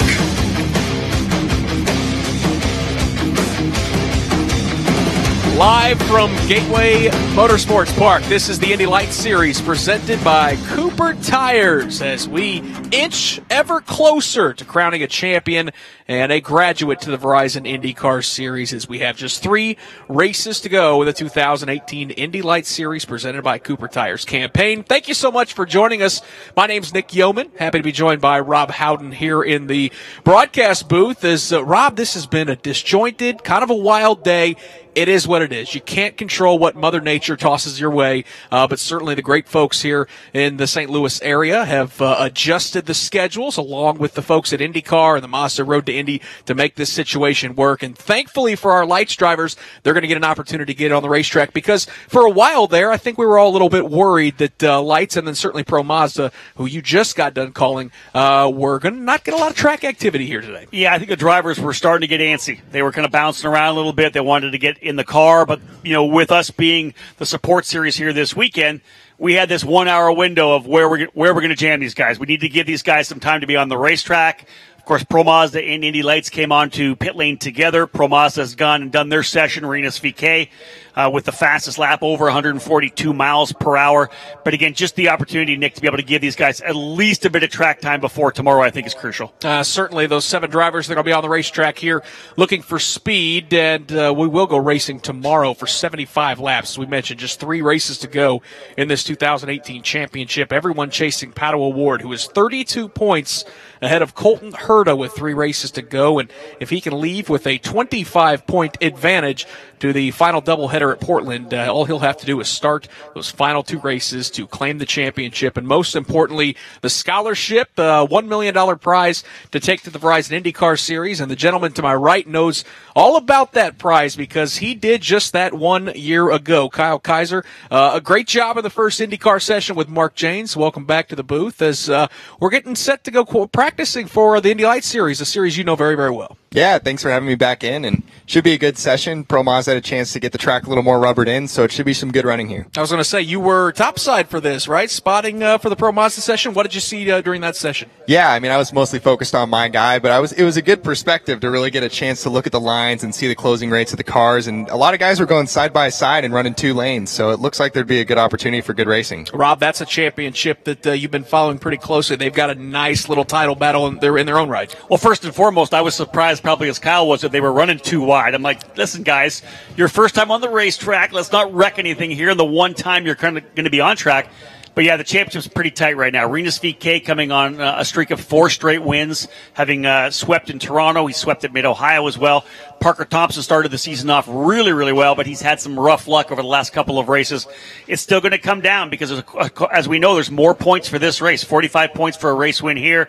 And then we're going to Portland for the doubleheader. It's Rinus VeeKay definitely in the driver's seat in terms of that championship, but you can never count out a guy like Parker Thompson. Here in Indy Lights, of course, it's Pato O'Ward, who has had just a tremendous summer here in the Indy Lights Series presented by Cooper Tires. He swept the weekend at Mid-Ohio a few weeks ago, came away with a win and a second-place finish at Toronto. At Iowa, he went to victory lane, struggled a bit at Road America and the Indianapolis Motor Speedway road course race. But, boy, Rob, over the last couple months, Pato O'Ward's been a guy that was neck and neck with Colton Herta, has certainly taken a stranglehold on this championship. As we talk about, there are those clinching scenarios this weekend. Getting the opportunity to be in the pit lane with him after some of his sessions or in the paddock, you can see how he is not so much changed because he came into the season really loose, but he's so confident right now. Even when the car's not perfect, he gets out and he gets himself composed and shows that professional side that he's got. Obviously, some great success in sports cars as well. But Pato is just, you get that confidence, that momentum. You come off that big weekend at Mid-Ohio, he knows he can clinch. And what I want to see is whether or not he, if he puts the foot on the jugular, does he attack, or does he do what I think he did at the road course race at Indianapolis when he had such a great start to the season? It's almost like he let up a little bit and ended up finishing near the tail of the field. He had an issue in turn 1 at the Grand Prix race. If he doesn't let up here, he's going to cruise, I think, into Portland. We got about 3 minutes before the race car drivers will head out on the racetrack for this half-hour practice session for the Indy Lights Series presented by Cooper Tires. Kyle, how impressed have you been with Pato O'Ward, a guy that just consistently, doesn't matter if it's a road course, street course, oval, he's been pretty strong and untouchable here the later half of this season. It's been very impressive. Considering he's a rookie and first time driving these cars, he's been very aggressive, and it's paid off for him. You know, I think earlier on in the season he was still learning the tires because sometimes he would attack too hard early and then it would cost him later in the race. But you could see towards the end of the season now, I think he's learned to conserve a little bit earlier and really start going after it later in the race, and it's paid off. How important was that learning curve? You talked about, especially with the Cooper tires, it's different for every driver to know just how hard you can push them, because these races in the Indy Lights Series are going to be a little bit longer than what you had in Pro Mazda, a little bit longer than what you had in USF 2000. Was there a fine balance you had to find out there? Yeah, it's definitely a learning curve, but obviously it's different for every driver. I mean, Pato seems to have taken right to it and been successful right out of the gate, but the ovals are very different as well. They have a different compound for the ovals, so it's a matter of understanding running in these practices and getting a real feel for them now, so that when it comes race time, you know what to expect. Indy Lights drivers will go racing tomorrow here on the Advanced Auto Parts IndyCar Radio Network. That race coming your way at 4:40 p.m. here in St. Louis, just outside of the St. Louis area, Gateway Motorsports Park. And Rob, I'll tell you what, blown away once again, despite the weather, which again, as we talked about, you just can't control it. All the folks and the staff here have really blown this thing out of the water, and we're expecting a pretty darn good crowd tomorrow when we go racing. So we come into this track last year, you know, we're returning to Gateway Motorsports Park. The management here is so excited. Of course, they've got a sponsor in the Bommarito Automotive Group that's very dynamic, and they're engaging, and they're out there trying to activate their sponsorship.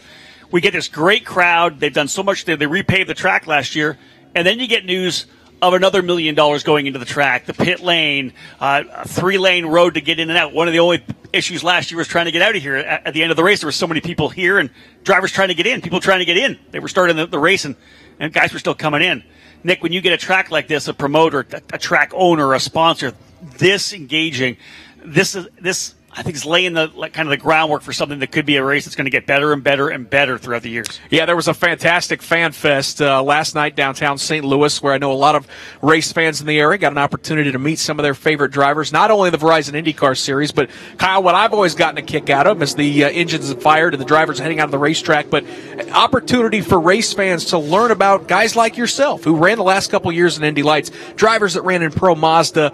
I know fans must get a kick out of that to kind of latch on, maybe pick a driver early in your career, and then watch guys like yourself advance up into the IndyCar Series. Yeah, it's actually been really cool to just kind of walk around the paddock, and people are like, man, I was rooting for you in Indy Lights last year. I was rooting for you in the 500 this year. So there's definitely that level of following people that followed me early and know a lot about my Indy Lights career, even my Pro Mazda times, and they've been following me all along the way. So it has a nice linear progression. It's certainly really cool, and as we talked about that fan fest, the opportunity to meet the drivers, and Rob, the social media buzz that I've seen about this race weekend is certainly up there as well. I know NASCAR driver Kenny Wallace, I saw him tweet out that he had never seen as much promotion for an event as he had for this race weekend, the Bommarito Automotive Group 500. Again, I think we're all expecting, crossing the fingers that the weather and Mother Nature cooperates tomorrow, but we're expecting a big crowd. If anybody's coming in, I know one of the complaints last year was there wasn't enough opportunities to get food. There wasn't enough options. Well, if you go behind the grandstands right now, you can smell it. Food trucks. There's just food tents. Trust me, no one's going to be worried about food here come Saturday night, because this place is packed. They've done everything they needed to do. I think they've checked all the boxes of whatever issues were in 2017. It's got a big feel. That's what this race weekend to me is. Just it feels like a big time marquee event, and for that to happen just in 1 year with Gateway returning to the IndyCar and Indy Lights calendar, that says a lot about the hard work by everyone here at the racetrack. As we mentioned, the 7 drivers for the Indy Lights Series presented by Cooper Tires out of the racetrack, getting a feel for this race course here early on in practice. We see the 2 Bilardi teammates making their way down into turn number 1. Santi Urrutia leads that train with his teammate Aaron Tielitz running in the second position. And Rob, I think it's ultimately going to be kind of a what could have been for that organization in 2018. Some strong results with Santi obviously scoring a couple wins. Aaron Tielitz had a pole position, but I know Brian Bilardi would have liked to have seen a little bit more, especially having those 2 drivers in contention for a title. It almost feels like it was that very first race at St. Petersburg St. Petersburg, where they kind of got hit in the face with that issue with Aaron Telitz. Aaron had such a fantastic start to the practice sessions. He qualified on pole already when he got into the wall at St. Petersburg. Kind of felt like that kind of just turned the tide and set a tone. They've been strong everywhere, but in years past, but they just kind of weren't able to get back to it. Mid-Ohio, I think, is the perfect example. We all figured that Santi Urrutia was going to come into Mid-Ohio and potentially win those 2 races. He needed to get himself into the points. Bilardi been good at Mid-Ohio. Of course, Santi been great at Mid-Ohio over the years. They just weren't able to put it all together again. I feel for the team because they deserve better results than they've had, I think, this year. How about a look at those conditions? Michael Young, our eyes have been kind of upwards towards the sky all afternoon long. As I look out the broadcast booth, seems like a pretty decent evening for you down there on pit lane. If you would have told me 4 hours ago that it'd be sunny and 73 degrees, I'd have told you were crazy. Actually, it had rained all day here in the St. Louis area and has turned into a beautiful fall-like evening, although a little bit more humid than we probably anticipated. 73, the ambient temperature. Track temperature right now 84% humidity right now. But as far as the race fans and these drivers, these conditions are near perfect. Obviously, the exact opposite of what we're going to see tomorrow, as we expect highs in the low 90s. So what they learned today will be key, but I don't know how relevant it will be, as again, that temperature tomorrow is going to be a lot different and conditions a lot different. But just being back down here on pit lane here at Gateway Motorsports Park, they just did such a beautiful job, and I just can't commend the track and everybody involved enough for what they have done to this facility. It is A-class all the way. Certainly echo those sentiments, Michael, and I'm glad to hear that things looking pretty nice down there for Indy Lights practice number 1. This is really the only bit of track activity they're going to see today, Rob. We already got news that the IndyCar Series going to set their grid by owners' points, and it appears that the Mazda Road to Indy going to follow suit. Well, and they have tires to use now. The Indy Lights guys can get at it and do some sticker tire runs. Looking down at pit lane, I think guys are already busting out fresh Coopers now. Here's the thing for this weekend. This is kind of the rubber match because when it comes to oval races here this weekend, Colton Herta won the Freedom 100. Pato O'Ward won at Iowa, so they've both got one each. But then you got to look to the guy who won here last year, and that was Santiago Urrutia. So all 3 of these guys have shown prowess on the oval. Santi's going to have to fight his way back, and he really isn't part of the championship battle anymore. And he really wasn't last year either, as Kyle would tell you. Kyle got the job done here last year. But Santi was still able to step up, and I think he wanted to let people know I'm still a race winner. And that could happen again here this weekend. 2017 Indy Lights champion and Juncos IndyCar pilot Kyle Kaiser joins IndyCar Radio this weekend as the driver analyst. Kyle, your thoughts and memories of racing here 1 year ago in that Indy Lights car? It's a great track. I love the short ovals in general, and this track is just so much fun. But it is challenging. They have that really tight 1 and 2, and then the really wide and almost flat out 3 and 4. So it's a matter of balancing the setup here. And for every driver that's driven it, it's a challenge for sure. With so little track activity and the fact that, as we mentioned, IndyCar race, Indy Lights race, going to be set by those owner points, I would guess that can be a great equalizer. There's going to be some drivers that can charge from the back of the pack in both of those races based on just purely the fact that they're not going to get an opportunity qualifying. That, to me, seems like it shapes up a really interesting race tomorrow. Absolutely, and I think that it's going to be important right now for these teams to start working on that race car, because now that they know that they're not having to work on a qualifying car, you're probably not going to see them making any aggressive trims. You're going to see them just trying to find traffic and run, feel out what the car is doing in traffic. What do you think about a guy like Dalton Kellett? He's going to start in the 7th position. He'll be at the tail of the grid. There's a guy where he has shown so well has been on the ovals. Maybe this is an opportunity for Dalton to get up there and work his way forward. I think you'll see Dalton moving his way through the field tomorrow, because you've seen him on the ovals. He's not afraid to put the car where it needs to go, and I think he'll be strong. He's got a strong Andretti car behind him. As we mentioned, Santi Urrutia, one of those drivers in championship contention for much of the season, hasn't been really the championship campaign that he would have liked, but Kyle, he's a guy that you've raced a lot against in the last couple years, and you're well aware of just how talented he is. Absolutely. I mean, you could look at every driver in this field, and there's a ton of talent there. But, yeah, a lot of these guys have spent the time to really develop in the lower series, and it's deserving to move into IndyCar. Colton Herta making his way through turns 3 and 4 here at Gateway Motorsports Park. He's the fastest of the 7 drivers right now at 159.537 miles per hour. His teammate Pato O'Ward is second quick at 158.255. Herta actually just improved his best lap, so these drivers continue to get a little heat in those engines, get those tires up to temperature as Pato O'Ward in car 27 jumps back to P1 at 159.851. Rest of the top 5, Michael Young, Ryan Norman, Santi Urrutia, and Victor Franzoni as we continue to roll on in practice with 22 minutes to go here in Indy Lights. Yeah, not a big sense of urgency down here on pit lane, Nick Yeoman. The crew's not doing a lot of changes. All the 7 cars in this field came in. They scuffed a set of brand new Coopers. They're back in and put a fresh set on, and just slowly but surely just knocking out some laps. And I think more than anything else, just trying to get a comfort level here at this beautiful oval and get these guys out there and get a little bit of experience. This practice session not very long, so really not a lot of time to do any major changes. And as I said, just getting those tires scuffed and just get that comfort level up so they go racing tomorrow. They'll feel a little bit better, I think, about the race trim and how the cars are set up. Michael mentions that comfort level, and you kind of pointed it out. More of a relaxed feeling for these drivers, knowing that, as you said, they can now work on those race setups to go racing for 75 laps tomorrow. Well, I don't know if relaxed is the right word. I mean, they're still out there going pretty quick, racing tight with everybody. But I think it changes the mindset when they're out there. They only have one singular mindset, where I find a lot of times I'm thinking, okay, are we working on the qualifying car now? Are we thinking about the race car? They can go out and just think about one thing, which makes it probably a little bit more simple. Drivers getting plenty racy down the back straightaway as we see the 2 Bilardi teammates. They've got Ryan Norman sandwiched in, and they were going too wide down the front straightaway.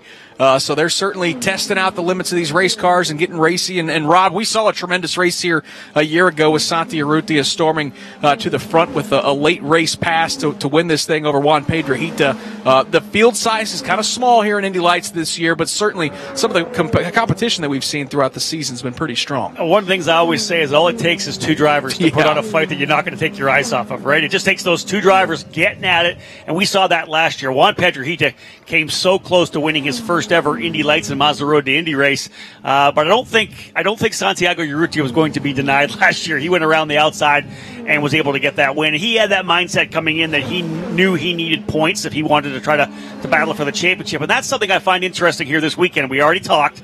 What kind of mindset is Pato O'Ward having coming in? I'll ask Kyle that.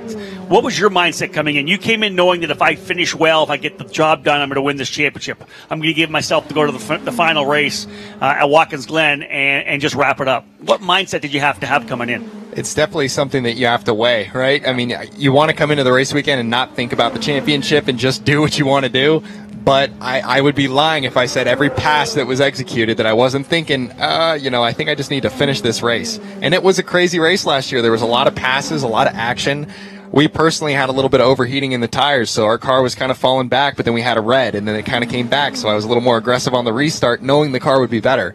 So you got to weigh what you have and decide what risks to take. I've always wondered, I know every driver's a little bit different, but were you the type of guy that liked getting that information about where your championship competitors were? Or you were also, though, in the situation where you were the hunted as the championship leader, and in that sense, I would assume it's probably a little bit easier to say, just let me run my own race. Yeah, I mean, I didn't do any pre-race calculations, if I finish here and this person finishes here, because there's so many scenarios that could play out, and then you're thinking too much about math and not about driving the race car. So I just went out and I drove the cleanest race I could while still finishing towards the front, and I was very fortunate that the cards kind of fell and it all worked out. But if I was Pato right now, I would just focus on yourself and focus on driving a clean race, and wherever it falls, it falls. You leave the math to broadcasters like Rob and I, and Rob, that's kind of a scary predicament because math was never really my strong subject. And that's why we're up here in the announcer's booth, not in an engineer's stand. But again, as you say, how many drivers have you said? We have said this before, and it was always Jack Harvey that said it. I'm just going to go out and win races. Let the championship take care of itself. If you're winning races, you don't have to worry about points. And no doubt about it, Michael Young, that's exactly what Pato O'Ward has done this season with 7 victories in Indy Lights. In fact, if he can close out the season and sweep the final 3, he'll tie the late, great Greg Moore, the all-time Indy Lights record for wins in one season at 10. So it has just been an incredible campaign for that young driver from Mexico. It certainly has, and had an opportunity to talk to him before this practice session started. He just said, I'm planning on just winning the race and getting this championship taken taken care of. But you talk about comfort level. He wasn't really planning, talking about Pato O'Ward, about practicing today. He actually had told me he had a big old plate of pasta before he came out. Didn't realize they were going to be out and practicing a little bit later on. He goes, of all the things to eat, a big old bowl of pasta. But he said the manicotti was delicious. But I can't imagine the comfort level with all that pasta being too keen in that car right now. As an overweight guy myself, I'm not going to lie. I know that feeling. Rob, it's so tough to turn away a good plate of pasta. So I did a Q&A on the Cooper Tire stage with Pato a couple of races ago, and I asked the guys what their favorite food was. We were trying to get the fans that were there to get to know these guys, and if you've ever followed Pato on social media, this guy loves his food. It's steak and sushi, and like every other shot's him at some great restaurant.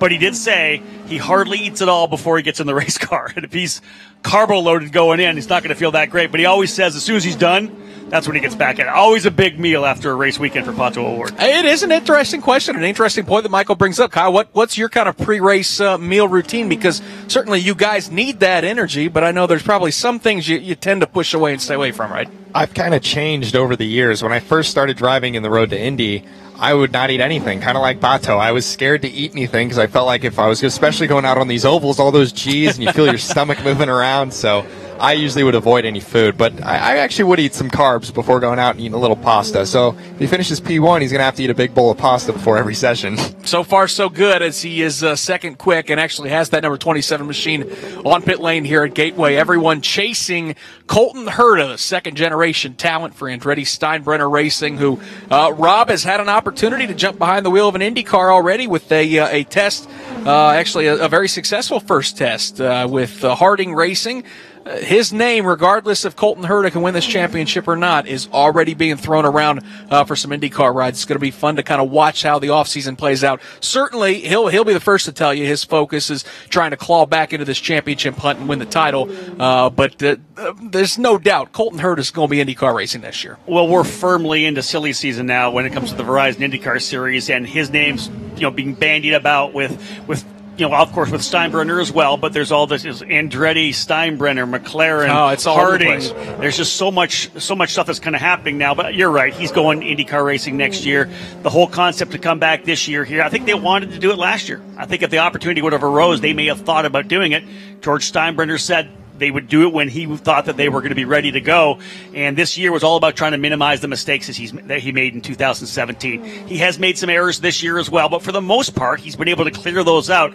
And that's why he's in championship contention. We've seen a different Colton Herta this year than we saw last year. Yeah, Kyle, it's going to take a Herculean effort for Colton to win this championship, obviously. Mathematically still in it. But still, his campaign from a year ago to today, you can see how he has really matured and developed as a driver. Absolutely. I think his patience is one thing that's really increased from his rookie year to this year, and that's what it takes to win championships and stay in contention. So he definitely has the talent to be racing an IndyCar, but the patience is something that I found in IndyCar that's very important. Well, Kyle, you showed it. You did 3 years in the Indy Lights program, and you went from this driver who was the same thing out of Pro Mazda. You were raw and you were aggressive. I remember one incident at Long Beach. You just got aggressive into turn number 1. You changed all that over a couple of years, and you became this unbelievably consistent, fast driver, race-winning driver, and that gave you the championship. And that's really what this road to Indy is all about, and that's allowing you guys to develop and get over some of those minor issues you may have. Yeah, and it just takes seat time, really. I mean, a lot of these guys have all the talent in the world, but you just got to hone your craft and really figure out what you need to do to stay consistent, minimize mistakes, and Colton's really shown he can do that. It's kind of turned into a private test session for Aaron Telitz, the Wisconsin driver for Bommarito Auto Racing, the only driver out on the racetrack right now. As it looks like most of those drivers, Michael Young, are in front of you down on pit lane right now. Yeah, Don Lambert, who is the head for Andretti Autosport, this Indy Lights program, they removed the sway bar on the left rear, and now they are having a concerted effort around the car. Not sure if there's something wrong with Pato's car or not. I'll get an update here in a moment, but they've removed the engine cowling and running the electronic diagnostics on that car right now. So as soon as we get more information, we'll pass that along to you. Appreciate it, Michael. Pato O'Ward sits second on timing and scoring right now behind Colton Herta. Herta's quick lap at 161.359. A good one, Rob Howden, and that's kind of what he has to be. Let's talk about this point scenario because as far as I understand it, and as we said, math not necessarily my strong subject, Colton has to outscore Pato O'Ward by 7 points here at Gateway to mathematically still have a chance at Portland. Otherwise, all Pato O'Ward has to do is start that final race. We talked about the grid's going to grow a little bit with Heeman Choi being an 8th car in the Indy Lights Series. So for Colton Herta, realistically, probably needs to win this race this weekend, right? I would think that's exactly what he needs to do. If he doesn't do that, even if somebody else steps up, whether it's Santi Urruti or Ryan Norman or anybody else stepping to the forefront here, if he doesn't get max points, that's 45 points to win. You've got to get out of here and get the job done. Again, Santi Urruti had to do it last year. He was able to get the win, but of course, Kyle getting the points he needed to essentially clinch once he got to Watkins Glen. For Colton, he's got to come out here and make it happen, lead the most laps. He needs maximum points possible.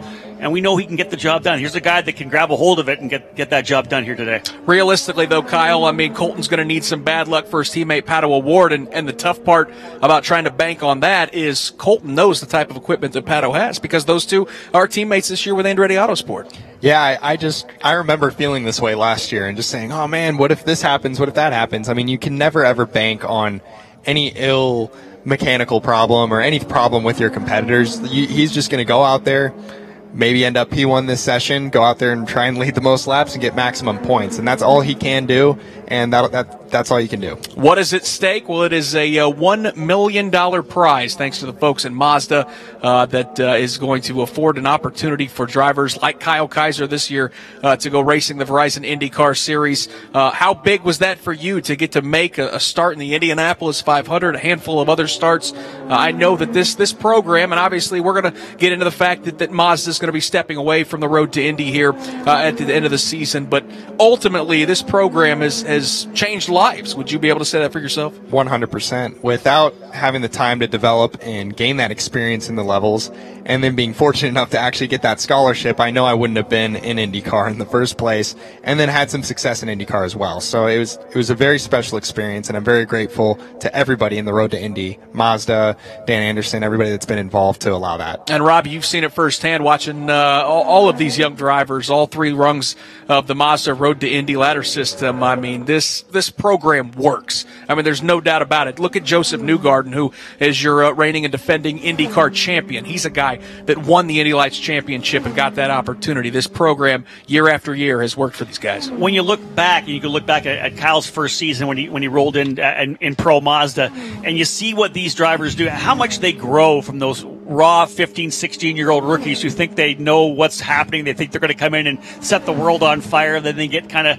a little bit of a rude awakening in their first couple of races. But you watch where they come from USF 2000 to the time they graduate at the top of Indy Lights. This development ladder's just done such an amazing thing. And in talking to John Doonan, as we did on pit lane at Mid-Ohio, over $12 million invested into junior motorsports by Mazda. Over 250 drivers taking part in the series over the 9 years that Mazda's been part of the program. Yeah, they're going to move on and focus more on their sports car program, but we'll always be able to look back in the history of racing in America here in open wheel racing to see what Mazda has done and how many drivers have Mazda on their resumes. And I think it was evident when the announcement came out a couple weeks ago just how many drivers thanked Mazda for all of their hard work. Sure, it's a bummer to see it go, but all things come to an end. And ultimately, as we said, I mean, this program has worked. It's given drivers opportunities that they otherwise wouldn't have. And certainly, I know everyone thanks Mazda for their commitment to open wheel racing here in America. And it'll be very interesting to see where the Road to Indy ladder system rolls into next year. The good news is, Rob, is that all indications are, whether it be with help from the IndyCar side or the Indy Lights side, they want to make sure that prize is going to be there for the foreseeable future to make sure that we can get drivers graduating in IndyCar. Yeah, and for the most part, from Dan Anderson, he said that it's status quo. Yeah. We're moving forward. The structure's all in place. Everything's in place. The teams, the engines. Of course, Cooper Tire still involved, such a major sponsor. They're working hard right now on a marketing package to replace Mazda as the title sponsor, but we still have the same engines in these cars. Nothing changes at this point when it comes to the scholarship for 2019 either, which I think is great. Colton Herta is P1 here at Gateway with 9 minutes to go in the one and only practice session for these drivers. Colton will start on the front row when we go racing tomorrow, as the points are going to be set based on owner points. The grid, I should say, will be set by owner points. That means he and Pato O'Ward, the championship counterparts, will share the front row. Award is second quick. Michael Young at 160.616, just a tick off of Colton Herta's fast lap here in practice. Yeah, chasing down that issue with Pato O'Ward's car. Not sure if this was it, but Don Lambert had said he thought, and he is the chief mechanic, if you will, for Andretti Autosport and Indy Lights program, said that there was a potential air in the clutch line, so they bled that clutch line, and they think that might have got it done. Colton Herta changed the springs of the rear dampers of that car. Ryan Norman with a right height adjustment on his car as well, and we see now Victor Franzoni adjusting that front wing. Ryan Norman's had himself a nice practice session here in the Indy Lights Series presented by Cooper Tires. He's third quick at 160.416. And Rob, I feel like I say this week in, week out. It just slowly but surely he gets a little bit better as he takes that Journey Mazda down the front straightaway here at Gateway. I think he's been one of the unsung heroes of the season. I don't think people realize how well this guy has done in terms of the fact that he doesn't have a lot of experience. He's now moved to P2, 160.859 miles per hour, coming off a podium finish at Mid-Ohio. He's also completed the most laps of all drivers at 510 laps. He's just a consistent guy. He's getting the job done. He's staying out of trouble. And you look at the fact that he was in the Atlantic Championship 2 years ago. He only has a couple of years of experience before that. Skip Barber Racing. Last year he was a rookie, a raw rookie at that. This year he's shown a lot of speed up against a couple of really solid teammates in Herta and Award, of course. And Ryan Norman continues to click off some good laps. In fact, he runs down the back straightaway behind Colton Herta as they set sail into turn number 3. Herta will let Norman go to the outside. Norman's picking up some speed at 161.032, so just a notch off of Colton Herta's fast lap here in practice. So it's Andretti Autosport 1, 2, 3. Then you've got Santi Urrutia in 4th. Victor Franzoni is 5th. Aaron Tielitz in 6th. And Dalton Kellett in 7th with 6.5 minutes to go in this practice session here at Gateway Motorsports Park. And Kyle, we were talking about Ryan Norman, and let's face it, there's probably also a little bit of pressure on his behalf when your teammates with the two guys who are flat out dominating this series, and Colton Herta and Pato O'Ward, at some point, you got the same equipment. I would assume the pressure gets to you. Hey, I got to start producing, and Ryan's certainly starting to do that. Yeah, well, Rob was talking about he doesn't have quite as much experience as those other two guys. So for what he's doing has been good. He's had a really good progression. Last year was his rookie year, and he was also really consistent, running really well, and you could see his progression throughout the year. And this year has been the same. He got a podium last weekend, sitting P2 right now. I think if he just keeps focusing on himself, not trying to think about what are my teammates doing, where are my teammates right now, focus on your own performance, and the results will come. You got the good equipment. And you mentioned the experience level, especially with Pato and Colton. I mean, those two guys have raced in some high-level racing series just in recent years, so they were truly ready to jump in Indy Lights cars this year and start competing for wins and championships. Absolutely. That experience only pays off when it comes to racecraft, when it comes to qualifying efforts. I mean, that's what's all important to put the full package together. Yeah, we can keep going back and back and back in their resumes. You'll see it pop up on social media every once in a while. You're talking about Colton Herta, who was a cadet champion, a Supercars USA champion in like 2010, 2011. We're talking 8-9 years ago. These kids were racing karts at 8, 9, 10 years of age. That wasn't Ryan Norman. Ryan was a dirt bike guy. He raced motocross, and then found four-wheel motorsports and jumped into Skip Barber, and 3 years later, he's in the Freedom 100. That's the kind of experience he doesn't have, and that's where the racecraft, he's on such a steep learning curve compared to everyone else around him. There's no doubt that you can see it, though. There is something there, and it just takes a little seasoning, and that is what the Indy Lights Series is all about, because not only is he getting a chance to cut his teeth in some super powerful race cars, but the different type of tracks that Indy Lights gets to race on. Kyle, I mean, you leave this series, you really are a well-rounded race car driver. Absolutely. I don't think there's really any other series in the world where you get to do this much variety and get diversity in so many different racetracks, and it's just fantastic what they're doing. And they also follow the Verizon IndyCar Series around, so you're getting the same tracks that you would be moving up to in the Verizon IndyCar Series. Your background, what were you least comfortable with jumping into the Mazda Road to Indy ladder system that maybe you ultimately found yourself a little fish out of water that ultimately it took a little bit of a learning curve and some time? I think the easiest answer would be the ovals. I mean, before hopping into the Mazda Road to Indy, I hadn't had any oval experience. So this was the opportunity to really learn that. And it is a craft on its own. It takes a lot of time, a lot of patience, kind of unlearning a lot of things. You know, you're on road courses and you're braking and you have to think about being aggressive with the wheel and you're on and off the throttle really quick. It's everything opposite when it comes to the ovals. You got to be very slow and very smooth.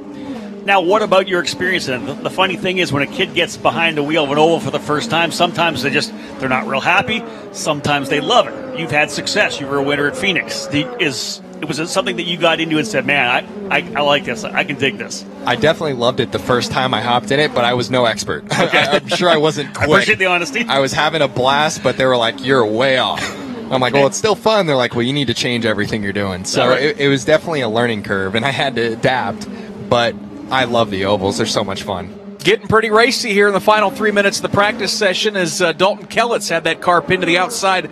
Let about 3 or 4 different drivers swing by on the bottom. In fact, it looks like Michael Young, all 7 drivers out on the racetrack here for the final 3 minutes of practice, and most of them bunched up heading into turn 3 and down the back straightaway. Yeah, putting on quite a show in these last couple of minutes of this practice session with the Chief Operating Officer for Andretti Autosport, Rob Edwards, joins us. You guys are the juggernauts here in this Indy Lights program. There's been talk about Harding Racing. There's been talk about maybe a driver coming over from the Formula One, potentially running with you. There's so many rumors with Andretti Autosport right now, but the key right now is what are your plans with Andretti Autosport, car count-wise, driver-wise for 2019? In Indy Lights, right? Indy Lights, correct. So at Indy Lights, we're planning on being 4 cars again. There's interest here in the States. We've got some drivers from Europe that are interested as well. And so we're planning on running 4 cars at the Chris Griffiths test, and hopefully that will turn into 4 full entries for next year. Obviously hoping the car count overall comes up, but we certainly plan to do our part of that by running 4 cars again. Thought process, why none of the other Verizon IndyCar Series teams have become part of this Mazda Road to Indy program? That's tough. I mean, obviously, in my previous team with Smith, they were involved, and they aren't anymore. And I hope Sam and Rick will come back again. I think there need to be incentives for the IndyCar teams to be involved. I think IndyCar and Indy Lights have done a good job of that for next year. I think they put some new initiatives in place that certainly we're very excited about. We think is the right direction. And as I say, hopefully there'll be more cars come to play. Biggest benefit for Andretti Autosport having these 4 cars in Indy Lights? I think benefits across the board, right? We've obviously got 2 very good drivers this year that hopefully will have the chance to progress to IndyCar next year. But we see it right way through the organization, mechanics, engineers that work on the lights program. It's a stepping stone to move up through the other series, the other cars that we're running. And, for anyone that wants to come and work at Andretti Autosport, obviously it's a big step to go straight to IndyCar. And so by being part of the Indy Lights program, first of all, we everyone gets an opportunity to move up through the company. We'll let you go, and we'll talk potentially about 2019 for the IndyCars with you a little later on this evening. Yeah, we'll talk about that at Sonoma, Rob Edwards, Chief Operating Officer for Andretti Autosport. Oh, it's a valiant effort, Michael, but I think Andretti Autosport, Rob, they still got a lot of T's and I's to cross. There are some rumors floating out around there about what they may be doing, so we appreciate Rob's openness, but certainly we know that they've got some big plans ahead, and we'll find out when they're ready to release them. I was going to say, Rob was pretty sly there. That was well done by Rob Edwards, no doubt about that. We'll wait till Sonoma to give you any more information. Checkered flag is out on this practice session for the Indy Lights Series presented by Cooper Tires. Some really good stuff there at the end of the session with all drivers out on the racetrack mixing it up. It is Colton Herta in the 98 car for Andretti Steinbrenner Racing, who needs a big weekend. He's off to a good start as he'll grab P1 in this practice session at 161.432. Ryan Norman, second quick at 161.032 miles per hour. Pato O'Ward, our championship leader, the man who has won 7 races races this year, 8 poles, and has a chance to clinch the championship this weekend. He'll clock in third fastest in this practice session. Then it's Victor Franzoni, Santi Urrutia, Dalton Kellett, and Aaron Tielitz. A reminder, this race for the Indy Lights Series presented by Cooper Tires coming your way on the Advanced Auto Parts IndyCar Radio Network tomorrow at 4:40 here for 75 laps around this fantastic oval just outside of St. Louis, Missouri. That's going to do it for us. The final IndyCar practice session coming up on our radio airwaves. A great job by Michael Young down on pit lane. For Kyle Kaiser and Rob Howden, I'm Nick Yeoman. So long from Gateway.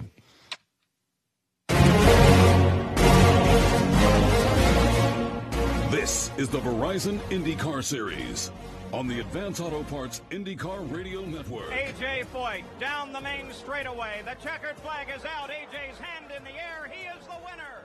A.J. Foyt at Indianapolis has won his fourth 500.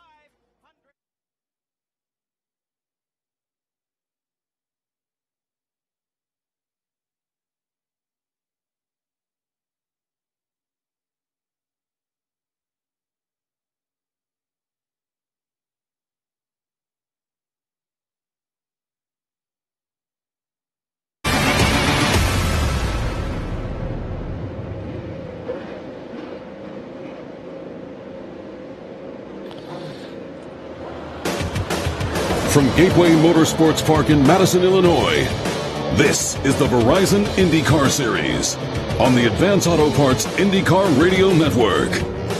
And it's the home of the Bommarito Automotive Group 500. Hello, everyone. Welcome back to Gateway. I'm Mark Janes, and it looks like Mother Nature is going to cooperate. The schedule a bit disjointed today, but nonetheless, these patient race fans going to be rewarded with what we hope will be a very spirited 90-minute practice session before race day tomorrow. Happy to be joined by Rob Howden. And Rob, it's, as we mentioned, a bit of a disjointed schedule, but the good news is everyone's gotten some track time today, including your boys in Pro Mazda and Indy Lights. To be honest, Mark, we were coming to think that maybe we weren't going to get that. Maybe a couple laps tomorrow morning, but no, we were able to get a half-hour session in for Pro Mazda.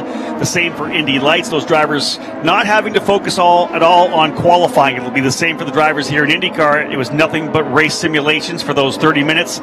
Those drivers will want more lap time, but that's all they're going to get before they go racing tomorrow. And before we introduce you to our driver analyst for the weekend, we need to check in with Jake Query. Jake, I would say conditions right now are better than they've been all day long. Mark, it's amazing, as a matter of fact. As you hear those cars working their way here already at Gateway, Mother Nature suddenly delivers the perfect evening. It is 74 degrees, the ambient temperature. The track surface is at 78 degrees. Now, if you were not joining with us earlier today, we hardly can blame you, because it was a fractured schedule throughout the course of the afternoon, because it drizzled throughout. Of course, hard rain this morning, then it was very overcast. And while the track was dry and they got a fractured practice session, they never really could get any good momentum just due to sprinkles here and there. We never had a complete deluge over the course of the afternoon, but it certainly looked to be a threat until just about 90 minutes ago. Now suddenly the sun is setting here in a gorgeous sunset just behind the grandstands here at Gateway Motorsports Park, and it is a perfect evening. Very slight breeze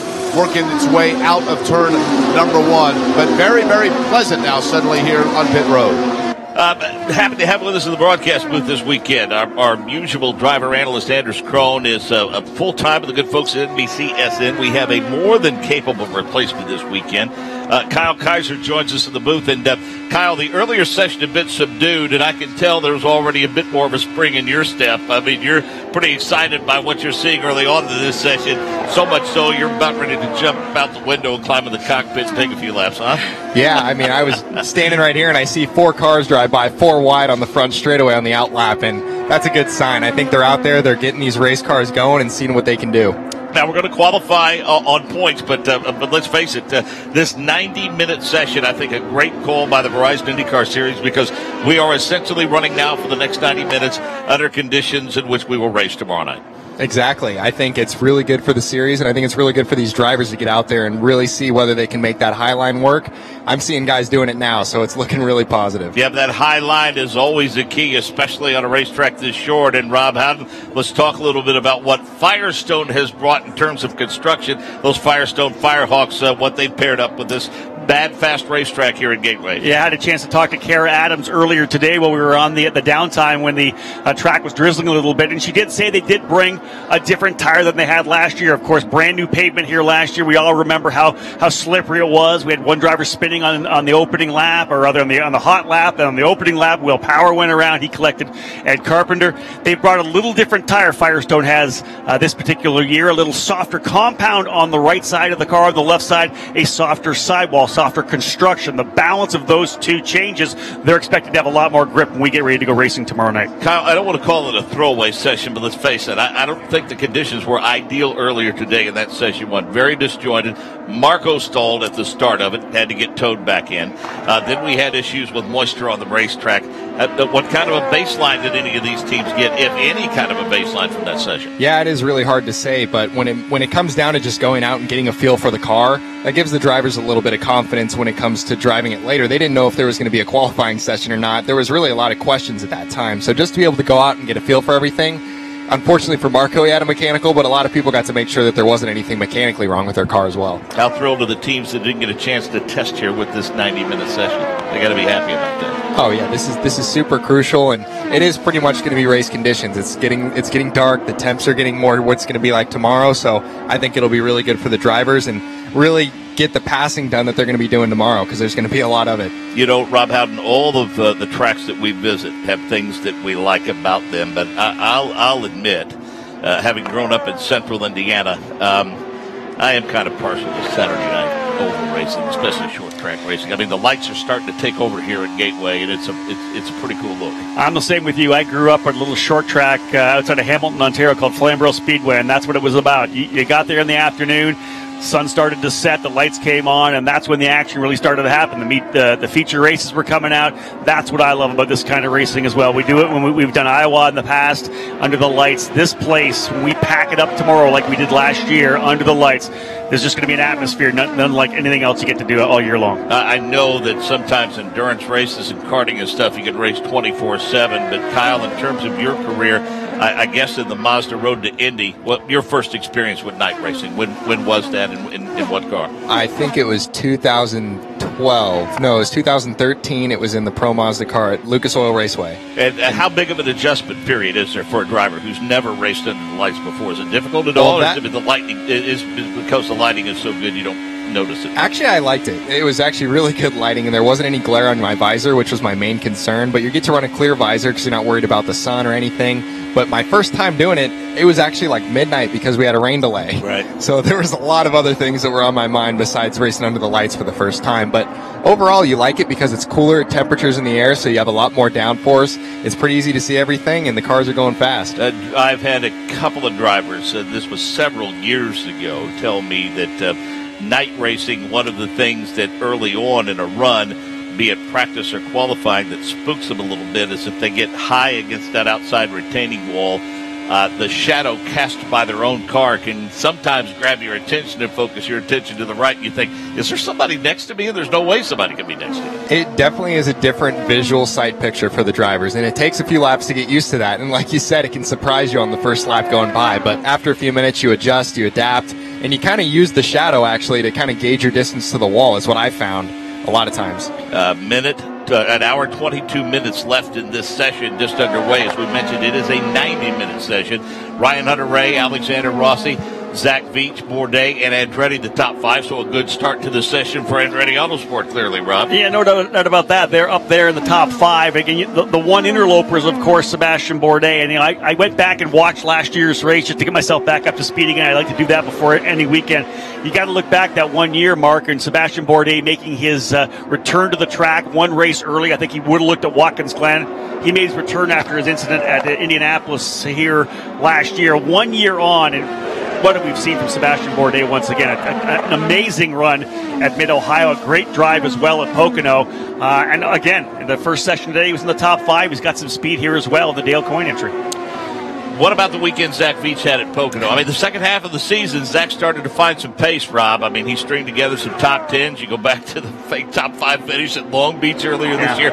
I think all in all, Michael Andretti has to be over the moon happy with the addition of Zach Veach to his race team. And I think you go with his teammates as well. One of the big things we heard, of course, from Pocono was the work that Zach Veach did when they were there testing. He was there for the rookie test. He was able to build the platform for them that they went and used to go end up winning the races. And I think Alexander Rossi was so favorable. He just complimented Zach so much during that week, and even during Victory Lane, with the fact that Zach had set up that car that he was able to then take to the race win. He's done such a great job in the second half of the season. Another member of our broadcast crew working pit road for us this evening is Michael Young. Hello, Michael. Michael? Hello. There we go. I had a little microphone issue. Turn the switch on, well, Michael. Sometimes I'm not good at switches, so...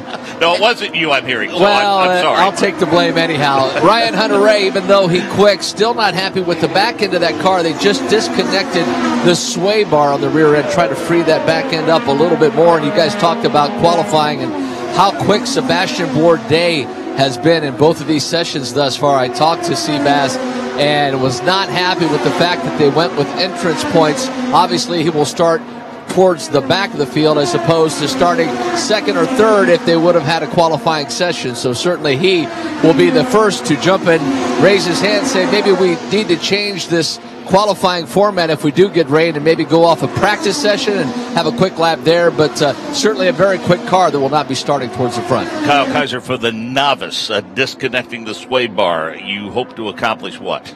They're trying to make that car turn, and that seems to be the common theme when they're running in traffic here, is they need the front of the car to rotate, so they're doing whatever they can. And they have to do something outside of just aero balance, because it's going to come down to mechanical grip as well, which would be disconnecting the sway bar. And as we talked about before, the difficulty in getting the car to turn, you're going to face different circumstances in that regard, because turns 1 and 2 are nothing like turns 3 and 4. Exactly, and especially as these tires, as Rob was saying earlier, with the different compound, having a softer compound might lead to more degradation. So as the session goes on and the tires get older, it's going to be even more challenging for these drivers to use their tools and try and keep the balance where it needs to be.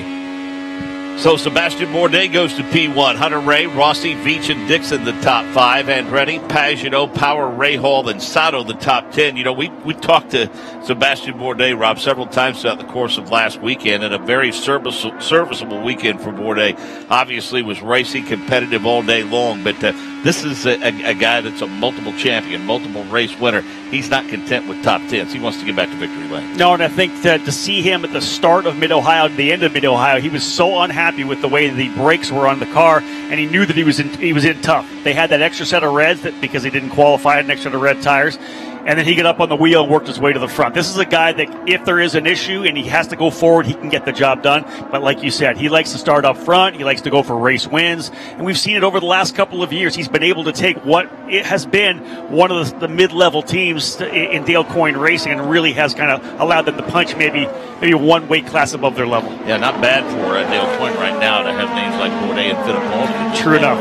True enough. I think everyone all in all was pretty happy with the weekend that Pietro had. Of course, he was taken out in that incident, a scary incident, and we're happy to report he came through that unscathed. But I think up until that point, they were very happy. And I know our driver analyst at the time, Anders Krohn, was very, very impressed with the weekend Pietro had. Same last year here. Of course, Bourdais coming back from that incident that damaged his back and his hips and his pelvis. He comes back and puts in a journeyman effort here at Gateway last year, and Pietro did the same thing. It was get out there at a track that's tough. There's some hard braking zones at Mid-Ohio that he really had to use his lower legs, Kyle, and you know how much physicality it takes at a track like Mid-Ohio or a Watkins Glen, or even it'll be tough in Portland as well. Pietro was very impressive at Mid-Ohio. Absolutely. That is a very physical track, and you really don't get much breaks on that track. So very impressive for him, and I'm glad that he's recovered well. And I know he's been doing a lot of his recovery at Pit Fit training, so shout out to them as well.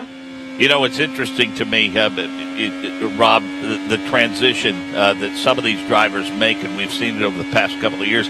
We get these drivers in one-offs who haven't come up the traditional route, like a Pietro Fittipaldi. I mean, I think it speaks well to the level of their talent that they can jump in a race car and be somewhat racing. Well, you throw them into the deep end when they come here, too. It's a car they've never been in before, and it's also one of the things about this program, it's such a level playing field, right? We're talking about when we're doing some of our Fast 12, Fast 6 qualifying, you're missing by a couple hundredths of a second.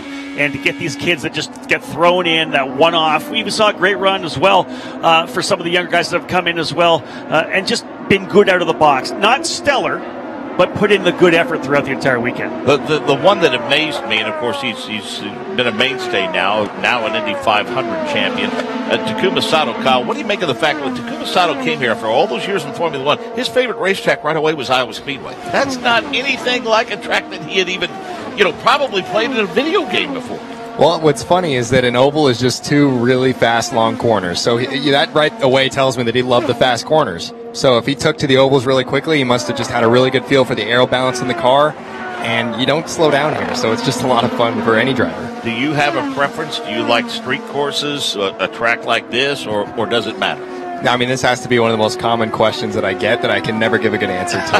I'm always trying to come up with a better answer, but I do really love them all. I mean, I don't have as much experience on ovals as I do on road courses, but I love the street courses. I've had a win on each of them throughout the road to Indy, so all of them have a special place in my heart. But the ovals are a blast because you get to go as fast as you get to go all year. So I guess the ovals are probably top of my list if I had to rank them, and then probably street courses and road courses. Some have said that a driver's favorite track becomes the one other than Indy where he gets his first win. So maybe we'll ask that question again here in the not-too-distant future after you get yourself to victory lane. Speaking of a young man that wants to get to victory lane, wants to get the Verizon IndyCar Series as well at some point, Pato O'Ward, Jake Query is with him. And, Mark, the reality is if Pato O'Ward gets to victory lane here in the Indy Lights at Gateway, then he would only have to start in Portland to secure himself the season championship and get that scholarship money you're talking about. Let's talk about the young man, Pato O'Ward, who's been driving, of course, with Andretti Autosport. First things first, you're hanging out in the Harding Racing pit, so let once again the rumors fly. This is going to be your team next year, isn't it? I mean, there's been talks with them for sure. Nothing's a done deal yet, so still working some things out. So hopefully, I don't really have anything yet, so I can't really secure anything yet for you guys. But hopefully with the help from a lot of people, not only from Harding but from other people as well, we'll get something together and we'll be in good hands. Obviously, that scholarship prize would help out a lot should you win the points championship. Let's talk about your season. You have been so consistently good and running up front. When did you really start thinking about the points themselves and the fact that you could win this season? I guess you're thinking about the points the whole championship. It's nothing that really leaves your mind. But towards the end of the season, you're definitely thinking about it way more, and it's hard to get your mind off of it because you want that championship so bad. You've been working your whole life to get that championship to catapult you into the big cars. So it's been a hard year. It's been a hard-fought year. It's been a great battle with my teammate. Andretti has given us... How is that when it's your teammate that you're battling it out with? Because you want to help, but you're a competitor as well. Yeah, I've done it before. I did it in 16 with Tielitz. The good thing here is that we're both getting equal equipment, and we're both pushing each other to the maximum. So whoever comes out winning, whoever comes out in the pole is the one that drove the car the best. So it's good to challenge yourself. It's good to have a teammate that will push you and that is strong. Because in my opinion, there's nothing like having a strong teammate because you both create a really strong package within the team to then help both each other, but then you have to find a way to beat him on the track. We're about 20 minutes into this 90-minute practice session for the Verizon IndyCar Series here at Gateway Motorsports Park just outside St. Louis, talking on pit road with Patricio O'Ward, the current points leader in the Indy Lights presented by Cooper Tires. The cars themselves, the current chassis that you have in lights, and obviously this new chassis that is being driven in the Verizon IndyCar Series, how big a learning curve will it be? How much has it prepared you for the next level? Yeah. From what I've heard, the car is really, really similar. Obviously, the tires are a big they're the big difference in the car. Obviously, with counting in the engine is how many more? 300 horsepower more. It goes from 450 to 750. So it's quite a big jump, but I think an all-around package, it's just going to be another race car. It's going to be another power plant. It's going to be a stronger, faster race car. But I don't think I'll have any big issues. I think I'll be strong whenever I jump in this thing. You grew up in Monterrey, Mexico. You went to an American school, though, so you basically spoke English in school growing up, correct?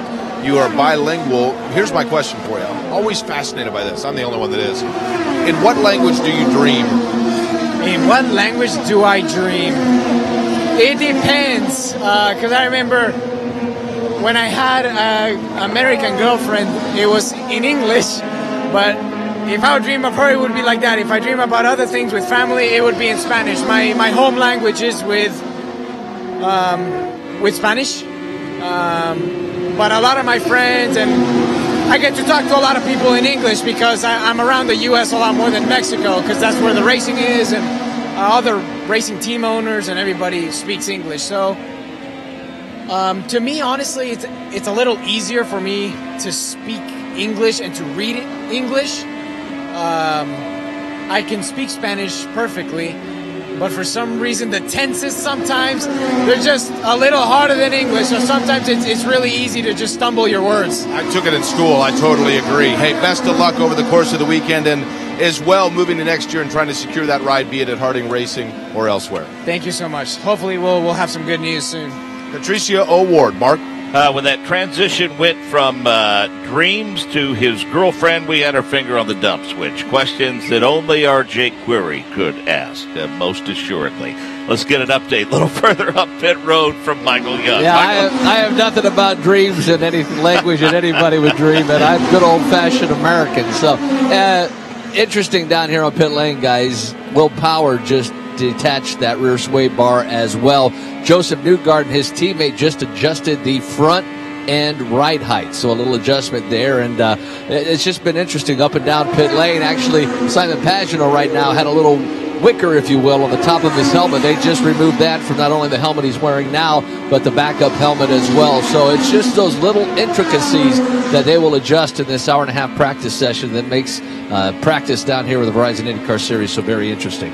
So I want to try to make this as visual as we can, but Kyle, each one of those observations that Michael made, you had some sort of a response to it in terms of your body language. You digesting that, processing, and keeping it in the back of your mind? Yeah, I think the one that kind of stood out to me was the wicker on the helmet, because this year at the Speedway for Indianapolis, we had to make a lot of adjustments. And the wicker is basically just a little elevation on top of your helmet. You can have a little plastic piece that sticks up and kind of adds more stability. And you don't really think about that when you're outside the race car, but when you're in the race car, there's a lot of vibrations. The wind plays a huge factor in how much buffeting you have, and if you're buffeting too much, your vision is not very good, and you need to have good vision driving on these ovals. So I'm sure that they're experimenting with different wickers, because it's different for the super speedways and the short ovals. Back to Michael Young. Yeah, to add to that, Kyle, they actually put another one back to the top of that helmet. Looks like it's just a tad bit taller, maybe trying to diffuse that air ever so slightly or to a greater extent.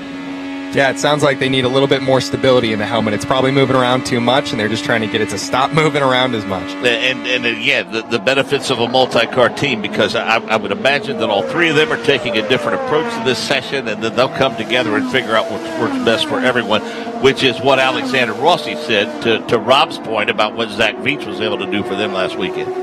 Yeah, you're seeing a lot of the Andretti cars in the pit lane, and I'm sure they're all trying something different. They're making different adjustments to every single car, because all that information will just make the whole team better. James Hinchcliffe is slow in the backstretch, and we might want to let folks know there's an issue with the lighting inside half of the back straightaway leading into turn number 3. Rob, it's pretty noticeable that there's an issue with the lighting back there. They haven't gotten it to come on yet. Yeah, like so many of these fantastic newer tracks here, a lot of the lighting for the surface doesn't come actually from the top. It's actually coming from the inside of the racetrack. The Musco lighting systems that light up and back towards, so it's not into the driver's face. It looks, like I said, right halfway through, all the way down into just the entrance into turn number 3. Those inside lights aren't on. The upper lights on the outside of the racetrack are still working, so that particular part of the racetrack still illuminated, but Kyle, not near as much as you would like as we start to get to full darkness here at Gateway. Yeah, luckily it's just on the back straightaway, so I don't think there's going to be too many problems for the driver's perspective, but it definitely would be nice to have towards the entry of turn 3. It looks pretty dark over there, and when it comes to reading the line and finding the rubber, it is important to have that contrast of colors going into the corner. Now, if we look now at the bottom half of those light boxes, Rob, leading into the turn, it looks like there's a little light bouncing off of that inside retaining wall, so maybe those lights are coming to life on it. And again, those lights, as we know, will take a little bit of time to come up to speed. They kind of get them rolling, they build the heat up, and then the full light does come on. So indeed, Mark picked that up, lights coming back on, and I'm sure the drivers will be happy to see that. So Kyle, in terms of setup, how often and where are you shifting? Kind of take us, I know it would be in an Indy Lights car from your experience, but kind of take us on a lap around this track at Gateway. Yeah, that was a big debate last year, actually. We were doing it in one gear for most of the day, but then when it came to race time, we found we were shifting all the time, especially when these guys are running in packs here. They'll get a real good idea what kind of gear ratios that they're going to need tomorrow. If they're finding that they're not pulling the car very well, they're probably going to have to shorten the gear stack. So it really just comes down to experimenting and seeing what happens in traffic, since they're not going to need to qualify. Can you have issues in terms of your handling with dirty air here like you would at a Pocono? I know a lot of guys were talking about it at Pocono. I think it's a little bit more extreme at those speeds at Pocono. You're going to get, and the extreme speeds will cause a lot bigger reaction from the front nose, losing downforce and much higher risk. Here, if you lose the front of the car, you have a lot more time to react to it, and if you do get high, you have a chance to recover. Rob, we were talking in that session earlier today, Kyle and I, about the success that those behind Scott Dixon can expect to have when you're trying to chase somebody like him with his record of just simply finishing races. But, honestly, now that the entire field basically is racing for wins, some guys may be racing to further their careers and whatnot. That makes for some interesting scenarios to develop, not only here, but once we get to Portland and Sonoma. I think so many people come in with their different storylines, right? Like you said, there's drivers who are trying to run for a championship. We always see those guys, historically, they end up being at the front of the races near the end of the season for some reason. Will Power had said that before, that he's winning races, but everybody he's trying to chase is all around him. They're always in the top five. It's the cream that rises to the top at the end.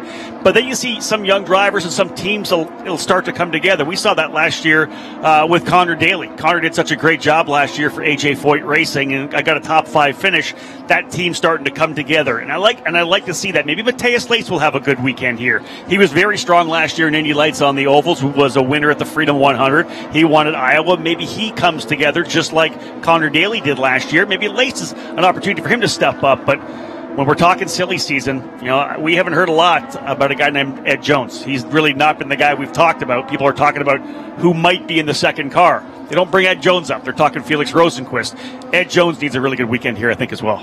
Sebastian Bourdais, Ryan Hunter-Reay, Rossi, Sato, Veach, the top five, Dixon, Andretti, Ray Hall, Kanaan, Pagenaud, the top 10. Let's go back to pit road and Michael Young. Yeah, just an update, put an exclamation mark on the James Hinchcliffe situation. Nothing wrong with the car. The belts were adjusted improperly. He didn't like the comfort level of the belt, so they brought him in. They unstrapped him, strapped him back in, and everything fine with that car. Will Power is 11th quick. Jones 12th quick. Chavez 13th quick. Hinch, Newgarden, Kimball, Pickett, Carpenter, Chilton, Fittipaldi, and Lace, the 21 cars. And let's talk a little bit about Gabby Chavez, Rob Howden. Kyle and I touched upon it in the session earlier today. Been awfully impressed with the professional and business-like manner with which he has handled some very difficult situations stepping out of the car, but still contributing all that he can in hopes of getting another opportunity this season, which he now has this weekend. I've had a lot of time to talk with Gabby over the last couple of weeks in the races where Connor's been in the car, and they've been talking about testing other drivers. We know they're potentially going to test Pato O'Ward. He poured a seat with Harding Racing. We know that Colton Herta tested there as well, as they continue to put other drivers in the car. But to get Gabby back in the car, I like to see it. When they formed Harding Racing and did those 3 oval races 2 years ago, Gabby did such a good job on the ovals, had great runs at Indy, had a great run at Pocono as well. And I think for what he's done right now, what he's done for the beginning of the season and helping put this team together, I'm really pleased to see that he got back in the car. And I think the team obviously feels very strongly about moving forward with Gabby Chavez in 2019. They have maintained that all along, and you go back to last year, their first year in the series. I mean, if nothing else, I look at Texas Motor Speedway, and as little experience, honestly, as he had in that situation, I don't know that anyone could have handled it any better. He literally survived and gave them a really solid finish in that race. Agreed. And I think that's the funny thing. We got to look back. Remember, Gabby's not he's not a rookie. He's been around a couple of years, which has been great. He had a year with Brian Herta Autosport when he moved out of Indy Lights. I love the fact that he's now really become more of an experienced driver. He's got a calmness to him, and the way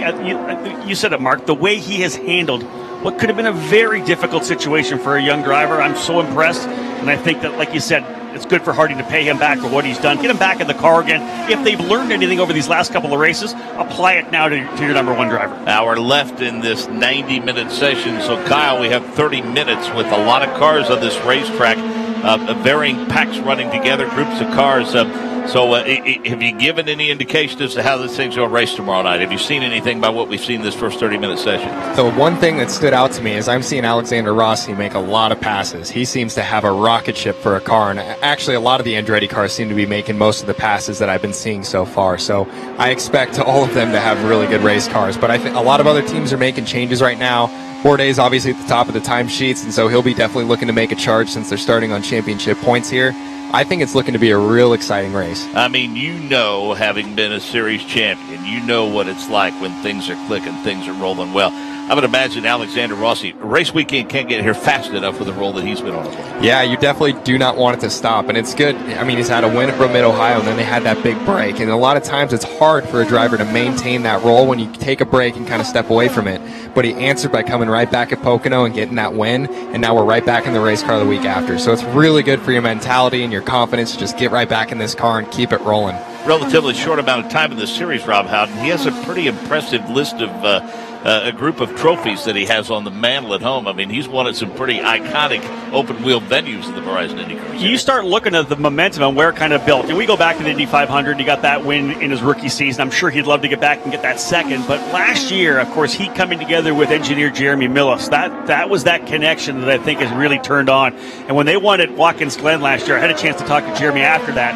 And he just said that he and Alexander were starting to click. They were starting to speak the same language. They came out of the box, as we know, right there. They end up with that battle for the race win with Robbie Wickens at St. Petersburg. I was so impressed with the way they have kind of come along strongly, and I think it's that connection between those two guys, Jeremy and Alex, which are really making things happen for them right now. Sebastian Bourdais, P1 so far in this session, Michael Young. Let's hear from Dale Coyne. It has been a very good weekend thus far for this team, but unfortunately, we're going to start this race on entrance points. I talked to Sebastian. Obviously, he was disappointed with the fact that they were going to start on entrance points. As a team owner, is this something you ever discussed with IndyCar to potentially change that rule if we do have a rain out on qualifications? Yeah, I don't know whether the rule needs to be changed. It's just unfortunate. We had a 24-3 this morning. When it went yellow on that lap, he'd have been P1 in the first practice. So we felt we had a pretty good car here and a chance for the pole. So that's the luck of the draw. He'll be starting 10th tomorrow, obviously quick in this session thus far. What's he saying about the car? He's happy with the car. We're just going through a full stint and see how the tires are when they get old, and we're making good progress. In traffic, how are these cars with this aero kit? Obviously, a shorter oval here with 1.25 miles. Is he think that we'll be able to pass tomorrow night? Not sure yet. We thought we would, but we're not so sure now. Okay, well, best of luck the rest of the way. Dale Coyne, the team owner, obviously, of Dale Coyne Racing, fielding the 18 and 19 cars. Once upon a time, not too long ago, Sonny's Barbecue, Boy Scouts of America sponsorship on the car. We get to St. Pete, and literally the days before we get there, it says TBA.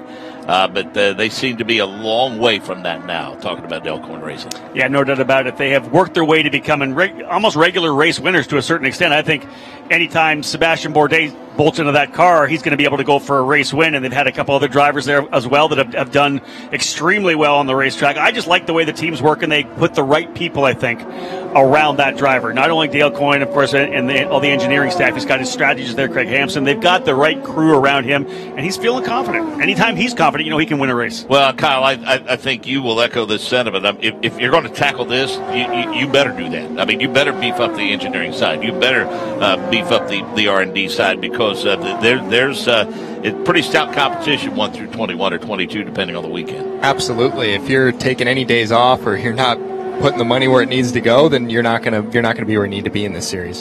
So Sebastian Bourdais continues P1. Ryan Hunter-Reay, Newgarden, Rossi, and Sato the top 5. Zach Veach is 6th. Dixon 7th. Andretti is 8th. Ray Hall is 9th. Tony Kanaan is 10th. Pagenaud 11th. Power 12th. Ed Jones 13th. Gabby Chavez 14th. Hinch is 15th. Kimball 16th. Ed Carpenter 17th. Mateus Leist is 18th. Spencer Piggott 19th. Pietro Fittipaldi is 20th. Max Chilton is 21st. Let's go to pit road and Jake Query. Standing by here in the pit of Will Power and watching the team as they go to work on those Firestone Firehawks. It's very relaxed, might I add, but this is typical in a practice session, and it becomes more important perhaps now in this particular session than in a lot of weekends, and let me explain. Just looking over the tire degradation, trying to figure out exactly how long in a stint before those tires start to go away. The reason it's important in this session, Mark, is the reality is this 90-minute session allows teams, if they want to go out and run on a full set in terms of figuring out exactly how long they can go before those tires completely fall off, or to find out whether or not the tires are going to last themselves all the way through a fuel run. Keep in mind, we did not have, obviously, in the afternoon, any sort of long period of time in which the cars could go out and get that because of the fact that there were multiple cautions and then, of course, precipitation as well. The other thing that comes into play when watching is you look at that speed chart as you're talking about. Earlier today, it was Alexander Rossi and as well Scott Dixon that were atop the speed charts. Now you look at it, you have Sebastian Bourdais, Brian Hunter-Reay, then Will Power.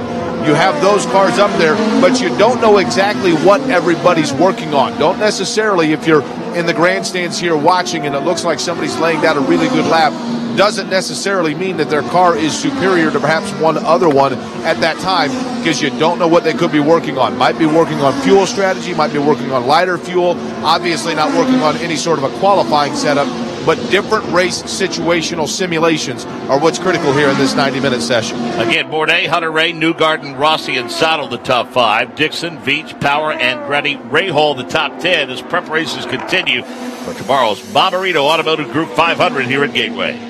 Firestone presents legendary drives. Super speedways, short ovals, dry tracks, wet tracks, concrete or asphalt. The IndyCar Series is the ultimate test for a driver. And being a driver that can adapt to anything means having a tire that can do the same. That's why we build Firestone tires to handle it all. Because if they can endure all that, well, you can bet they'll bring you to victory every day.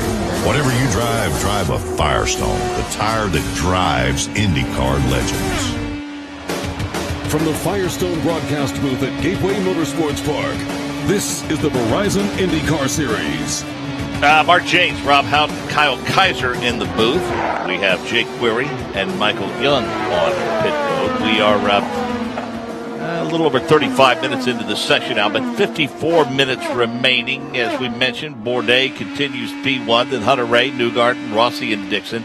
Sato, Veach, Power, Marco Andretti. Graham Rahal currently running 10th. Kyle and I touched upon it earlier today, Rob. This is a guy that I think has an average starting position of 14th, but his average finishing position inside the top 10, he could really use a solid starting position. But, with the points, he's not going to be, too far back because he's been in contention most of this year. But I just think all in all, from qualifying to race, Graham Rahal is in dire need of a good weekend. And overall, it's been a really good season. When we talked to him at Mid-Ohio, I had said, hey, you know what? You lead the field in top 10s. Only one race out of the top 10. Of course, his response was, yeah, but I don't want 7th, 8th, and 9th. I want 2nds, 3rds, and 4ths. Right. I don't want race wins. He's not happy at all with that stat, even though it's a good one and it keeps him in the points. But, man, he wants race wins. And I think, he's happy to be paired with a teammate, Takuma Sato. Kyle and I touched on that a little bit. And I'm not suggesting there's an issue between the two of those at all, but that chemistry going to take time to come together. And I think Rahal, Letterman, Lanigan Racing, it's interesting to note. Perhaps they add a third car next year. They broached that subject. That would be huge for that race team. I think it would. I think we're already seeing the benefits of having the two cars. Last year we saw times where Graham maybe didn't make the Fast 12. They had some trouble in qualifying, and he would get out of the car, and the first comment was, we're kind of lost, or it's not even close, or I can't even drive it. We're not seeing that this year. They're getting out of the car. He's pretty happy. They may be off a little bit, but the conversation with he and Rico Nalter, I think, are more positive from the very beginning. Isn't it interesting? And you having been around karting, you've probably seen it more than you see at this level because it's hard to get here. Let's talk about the pressure of being a second-generation driver. I know you're not old enough to be the third generation yet. I'm getting close. There you go. You're not, but let's talk about the pressure and how it seems different in literally every instance is different. It's crazy because the pressure comes not only from the parent on both sides, it's the expectation of everyone.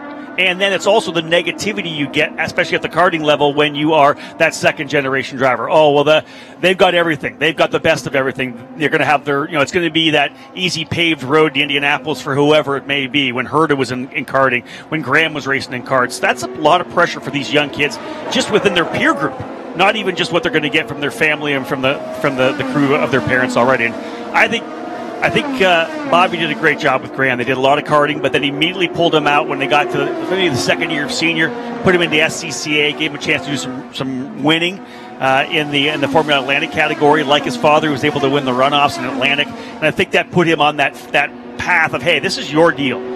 You run your own program, and they had a driver coach with him as well, so Bobby was kind of able to step away.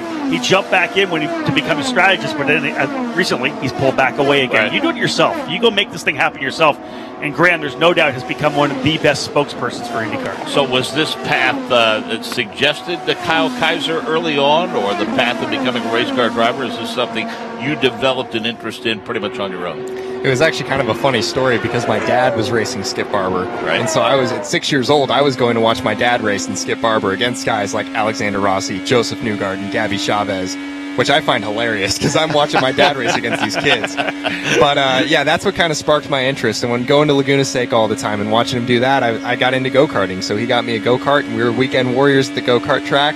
Eventually moved into the road to Indy, and the rest is history. It's been a really, really great experience. Did you figure out that you had an ability for this, or was it something that he knew, and so he knew to kind of guide you in the right direction? I would say when I first got into go-karts, I was horrible. I was definitely not a gifted go-karter. I'll just put that simply. But I had a good coaching. I definitely had to work at it, and it took a lot of work, but I got, good equipment, good driver coach, and just a lot of seat time. And eventually you start getting the hang of it, and you start winning races, and then you get a little confident. Hopped into Skip Barber and did pretty well. I really like the feel of open-wheel race cars. And it just, you kind of feel like you have a natural knack for it, but I definitely had to work to get to that point.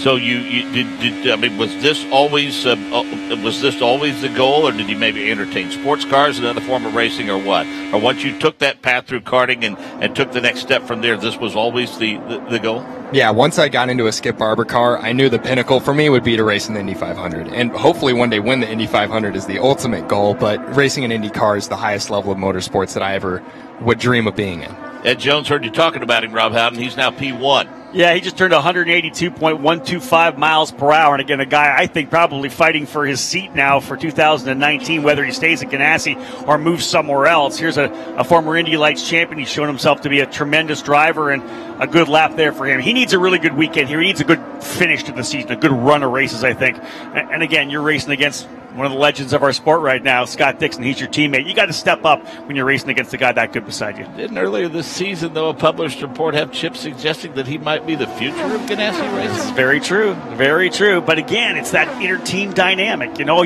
You want to win, number one, you want to win the race. Number two, you want to make sure you have a good finish. But number one, you want to beat your teammate. Kyle will tell you that. You want to get out there and you want to beat your teammate at the very least. Well, if you have a teammate like Scott Dixon and you're beating him, you're probably winning races. So, there's no harm in beating your teammate when you're on Ganassi. True enough. A good showing for Honda so far, Rob. The lone bow ties would be fourth place running Joseph Newgarden and ninth place running Will Power. So Honda with some muscle here early on. No doubt about that. Joseph Newgarden, of course, the defending race winner here at Gateway, was able to score the victory last year in our return to this fantastic track. He and his teammate Power, the only two Chevys in the top 10. Kanaan in 12th, Pagano and Chavez 14th and 15th. Couple of reports from Pit Road. Let's start with Jake Query. Marco Andretti's weekend got off to very similar how it started for him in Pocono, and that was, of course, as we mentioned, having that issue that cost him about the first third of practice earlier this afternoon. All of a sudden, the car just died on him. He lost power. He came over. They were able to get it fixed and then brought the car back over. He geared up, went out, and was able to get some laps in practice. The same thing happened to him in Pocono, and yet it was a very good weekend for him. So he would like for Gateway to replicate Pocono in that regard. Marco flirted with the top five throughout the course of the day, and his home track finished in 7th a week ago. Now, he just came in. They made some adjustments to the balance of the race car by adjusting those springs in the rear, and that 98 machine of Marco Andretti went back out here onto the track. Further along pit road, Michael Young. Well, thank you, Jake Query. Simon Pagenaud making adjustments to the front end of that car. They have changed the springs in those dampers on the front end. And interestingly to note, sometimes when drivers have things get in their head, they have a tough time getting around an oval. Well, Simon's had more adjustments to his helmet than I've seen a driver have in quite some time. They've gone to a new visor now, a little bit lighter of a visor. They had a little more tint on the visor they had on before. They're lightening that up a little bit, helping him see his way around this 1.25 mile circuit here at Gateway Motorsports Park. But a lot of changes for Simon Pagenaud, including that helmet, as they continue to work on that car. Now, this will be popular, Rob Houghton, as it is everywhere when he does well. Tony Kanaan has taken that 14 car to P2. Yeah, 181.018 mile per hour for TK and the AJ Foyt Racing number 14 machine. He's always been very good here at Gateway in the years past. Had that spin last year while running for Chip Ganassi. That did not go over well, but again, another driver who really needs to put a good result down, I think. About 45 minutes remaining in this session. So Ed Jones, Tony Kanaan, Sebastian Bourdais, Hunter Ray, and Newgard in the top 5, and pretty hefty pack of cars out on the course right now. Kyle Kaiser. Yeah, I'm watching some of the drivers go out, and I'm almost seeing like qualifying sims by some of these drivers, and it's making me think, why are these guys doing qualifying sims when they know there's not going to be a qualifying session? Well, I remember hearing from Firestone that they were suggesting to the teams that they would like for them to scrub tires for the race, potentially because the newer tires might come in a little bit later. So I think that's why we're seeing a lot of these guys put in some quicker times, maybe doing some qual runs to scrub these tires for the race. Certainly a dynamic storyline this weekend. Last year, of course, Mark, we were here. I know that Davey Hamilton had remarked on the racetrack how glossy it was. It's so shiny black. And then, of course, we had the issues in the first couple of laps. Just visually here from where we are, the track is grayed quite a bit. It's got a winter in here in Missouri, or in Illinois, actually, here at Gateway. I'm really interested in hearing, I want to kind of go back to what Dale Coyne said when he wasn't sure if they were going to have a second groove, and that kind of caught me real quickly, because I remember last year that Will Power actually watched the Indy Lights race, because he wanted to find out whether or not we were going to go too wide. Indeed, we were going too wide with Santi and Santi Arruti and Juan Pedrohita going for the race win.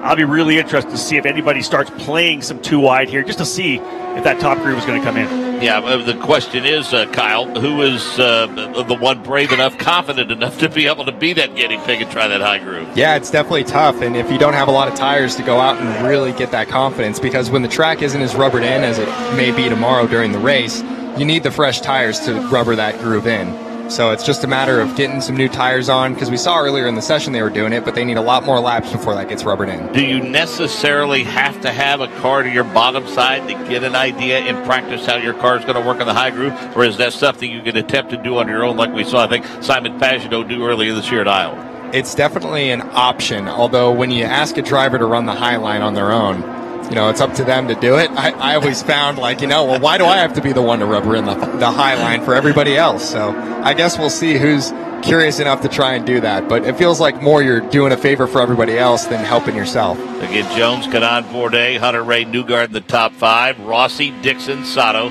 Power and Veach the top 10, and Andretti, Ray Hall, James Hinchcliffe 13th, 14th Chavez, 15th Pagenaud, 16th Carpenter, 17th Kimball, 18th Chilton, 19th Piggott, 20th Laced, 21st Fittipaldi. Speak to the mindset of the mayor of Hinchtown, James Hinchcliffe. Of course, a little banged up on his own, of his own right, I guess, in that crash at Pocono last week. And no two drivers, I guess, have a longer history or are closer maybe than he and Robert Wickens. You look at some of the pictures that surfaced on social media, those two drivers running for First Kart North America, a couple of go-kart shots. Robbie, I think 2 years younger than James, a little shorter in those pictures. They've been racing karts side by side for so many years. And I was going to say, give a shout out to James Hinchcliffe for coming back here, having that mental fortitude, having spent a lot of time in Pennsylvania and Allentown with Robbie and the family there. And of course, our hearts and prayers, or thoughts and prayers rather, go out to Robert Wickens. We look forward to hearing another fantastic update from Allentown. But for James to come back here, Kyle, you can speak to it. It's just turning that switch, isn't it, Mark and Kyle, just to be able to put that mind back where it needs to be and focus on the job at hand. Absolutely. When you hop into the race car and you put your helmet on, everything else is quiet for the most part. And it is horrible what happened, but James is a professional, and he's had to deal with a lot of outside distractions, and he always gets it done when he gets in the race car. And we've talked a lot about it over the course of this day, and we can reiterate it one more time. The incredible outpouring of support for Robert Wickens across all forms of racing, and even outside motorsports. The Indianapolis Indians, AAA affiliate of the Pittsburgh Pirates in Indianapolis, Indiana, had a message for Robert behind home plate, etched in the dirt behind home plate. It's amazing that, you talk about motorsports to people that may not be as connected to we are, your friends back home that maybe not be racing fans. You talk about how this is a huge family, whether you're at a sprint track, a NASCAR race, whatever it may be. And, of course, the IndyCar family is just unbelievable. And to see, as Mark said, the outpouring of emotion, the messages, the well wishes, and I guarantee those are all getting to Robert and the family and Carly. They're seeing that. They're seeing it online. They're going through their timeline on social media, whatever it may be. They're seeing the outpouring of emotion, and that's positive effects. And anytime positivity can get into Robbie's room, I'm all for that. Been a pretty uneventful session, all in all, Rob. Again, the timing of this, I know that we've endured some lousy weather today, but I think with all the hand-wringing over the uncertainty of the handling at Pocono last week and the issues that we had during that race, and then for this day to start off as disjointed as it was, finally things lined up. We called a break, and I think this is really cool, and it's a great opportunity not only for these fans to enjoy the Verizon IndyCar Series tonight, but really get a good look at what race conditions are going to be like tomorrow night. 21 cars on this racetrack, and I love a racetrack under the lights. It is so picturesque. It looks fantastic. Cars just look so fast under the lights. No, Kyle, you get to drive around in these cars. You know how fast they are, but they just look so much faster under the lights. Man, I would agree with that 100%. And let me tell you, they feel as fast as they look. That was the one thing that shocked me when I was at Phoenix for the first race. I watched them go by, and I'm like, wow, I really am going that fast. It is a surreal feeling, and it's such a rush. You know, I'll tell you one thing I'm looking at down here, Mark, and I find it interesting, and that's kind of a lack of pace right now for the Ed Carpenter racing drivers. Both Ed and Spencer Piggott outside the top 15 right now. Ed's in 16th. I think he started 6th here last year. Spencer Piggott now in the 20th spot. I think we normally expect them to be a little bit quicker on the ovals. Yeah, and of course, Ed going back-to-back on the ovals, even though there's literally nothing that transfers from Pocono to this race. But, Kyle, you know this. There are some challenges, even with the driver as experienced as Ed Carpenter, in terms of getting into a rhythm, just like any other sport, any other thing you do. It's a pretty tall task, especially with the competitiveness of this field, to have one driver on road to street courses and one driver on the oval. Absolutely. It's very challenging, and I was just watching the video here of Newgarden getting into the wall at the exit of turn 4, it looks like. So speaking of experienced guys, we have the former champion getting up into the wall, which shows how difficult the conditions are right now, especially for a Penske car. And, we have seen that throughout the course of this season. I mean, you go back to Barber, you go to Long Beach, you go to other racetracks. This new package has caused even the staunchest of veterans, the most experienced of drivers, to scratch their heads a little bit. Joseph Newgarden in the final corner, Toronto, got into the wall coming out, and that wasn't even an aero package deal. That was just getting back on it with the track itself. It's you saw it, Kyle, call that. That was an interesting little run to the top coming out of 4. Yeah, it just looks like he's fighting with a little bit of understeer. Got a little high into the gray. I mean, like you were saying earlier, who wants to rubber in that high line? Joseph took victim of running a little too high there that time. 39 minutes remaining in this session. Ed Jones continues P1. Kanaan, Bourdais, Hunter Ray, and Newgarden. Rossi, Dixon, Sato, Rahal, and Power. And Rob, let's face it, while Sebastian Bourdais may be a bit disappointed at not getting the chance to qualify as fast as his race car is, regardless of that starting position, he does appear to have a very fast race car on race day. I know that Sebastian would not be happy with starting wherever 10th or wherever he's going to be starting here. I know, but for us race fans and the people that are going to be calling this race, let's do it mid-Ohio again. That was a lot of fun to watch him come to the front from where he was so deep in the field. All those passes that he made. I think we need to do it again here this weekend. I'd like to see Seabass make it happen, maybe roll to the top of the track and start passing some cars here. I think it could be fun to watch if he has a race car that can actually make some overtakes here. So, Kyle, as much as we like watching guys start in the rear of the field and work their way forward, I'm guessing you would rather not have to do that. I don't even think I have to answer that question. He was smirking at me a little bit there, right? Yeah, there's no way you're talking about. If you ever hear me say I like starting at the back of the field, I don't think IndyCar is my sport. But, yeah, Sebastian Bourdais is going to be starting 10th tomorrow, and I think what he'll do really well is be methodical. That's one thing I noticed with him at Mid-Ohio. I was watching the start, and he wasn't going for passes right at the start, which I think a lot of rookies try to do, and I found myself doing a lot at the start of the race, is I'm going for it, because in Indy Lights, it's a sprint race. You got to go. But I was watching him and taking note that he is being patient, waiting, letting opportunities come his way, because he's been through so many races that are long, have pit stops. He understands the flow of the race so well that I wouldn't be shocked to see him leading this race tomorrow and having a chance at the win. You know, Rob, Mike Hull said earlier this year, a phrase that I've used in the classroom now, that, windshields are large and rearview mirrors are small for a reason, which I think has a lot of applications. But imagine the numbers that Sebastian Bourdais could have put up in open-wheel racing had it not been for that bench. Yeah, no doubt about it. All those years, there would have been exact that same average of even more race wins and more race wins. And I think you look back, and I think right now he's undervalued, I think, as a driver and as a legend in our sport. He's won so many great races. He's a class act outside the car as well. So much passion. And, when he gets out of the car and he's not happy, he's not unhappy, but then he gets it back. He's just such a great guy, classy guy, and a fantastic driver. And you're right, Mark. Had he been here, those records would be just more and more and higher, and he'd be up at the very upper echelon in terms of stats. Kyle, it appears as though that was more than just light contact on the number one car of Joseph Newgarden. They are spending a fair amount of time around the right rear of that race car. Yeah, that definitely was not a kiss of the wall. That was a very hard punch to the wall. And Rob, it's amazing to me just while those suspension pieces are so very, very durable and the loads that they carry.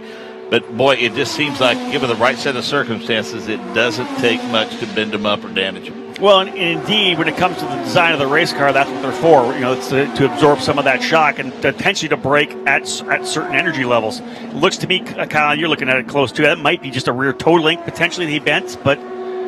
Yeah, I was trying to get a good look at it. I couldn't really see what they were swapping out, but there's definitely, you don't want anything bent or out of place at the rear of your car on this. Maybe we'll go down to pit lane. Michael Young, you down there with the car? Yeah, that's what they're doing, Rob. They're looking at that toe link. I haven't seen them change it, but they spent an awful lot of time looking at it, trying to get it adjusted. And if they're putting a new one in, it looks like they're just trying to get the one that was bent out, because they haven't really done anything on that right rear yet of Joseph Newgarden. He patiently sits here on pit lane. Another interesting adjustment for Alexander Rossi. They changed the front right toe link just moments ago when Alexander was in and swapped out steering wheels. So not sure if there was an issue with the steering wheel for Alexander Rossi, but they switched that out. And again, still working on that right rear toe link for Joseph Newgarden. Right now, Rob Howden, 18th, 19th, running Charlie Kimball and Max Chilton. You have a bit of a history with Carlin Racing. You followed him for a number of years in various forms of motorsports. Certainly the splash they made in Indy Lights a couple of years ago with Ed Jones and Max Chilton.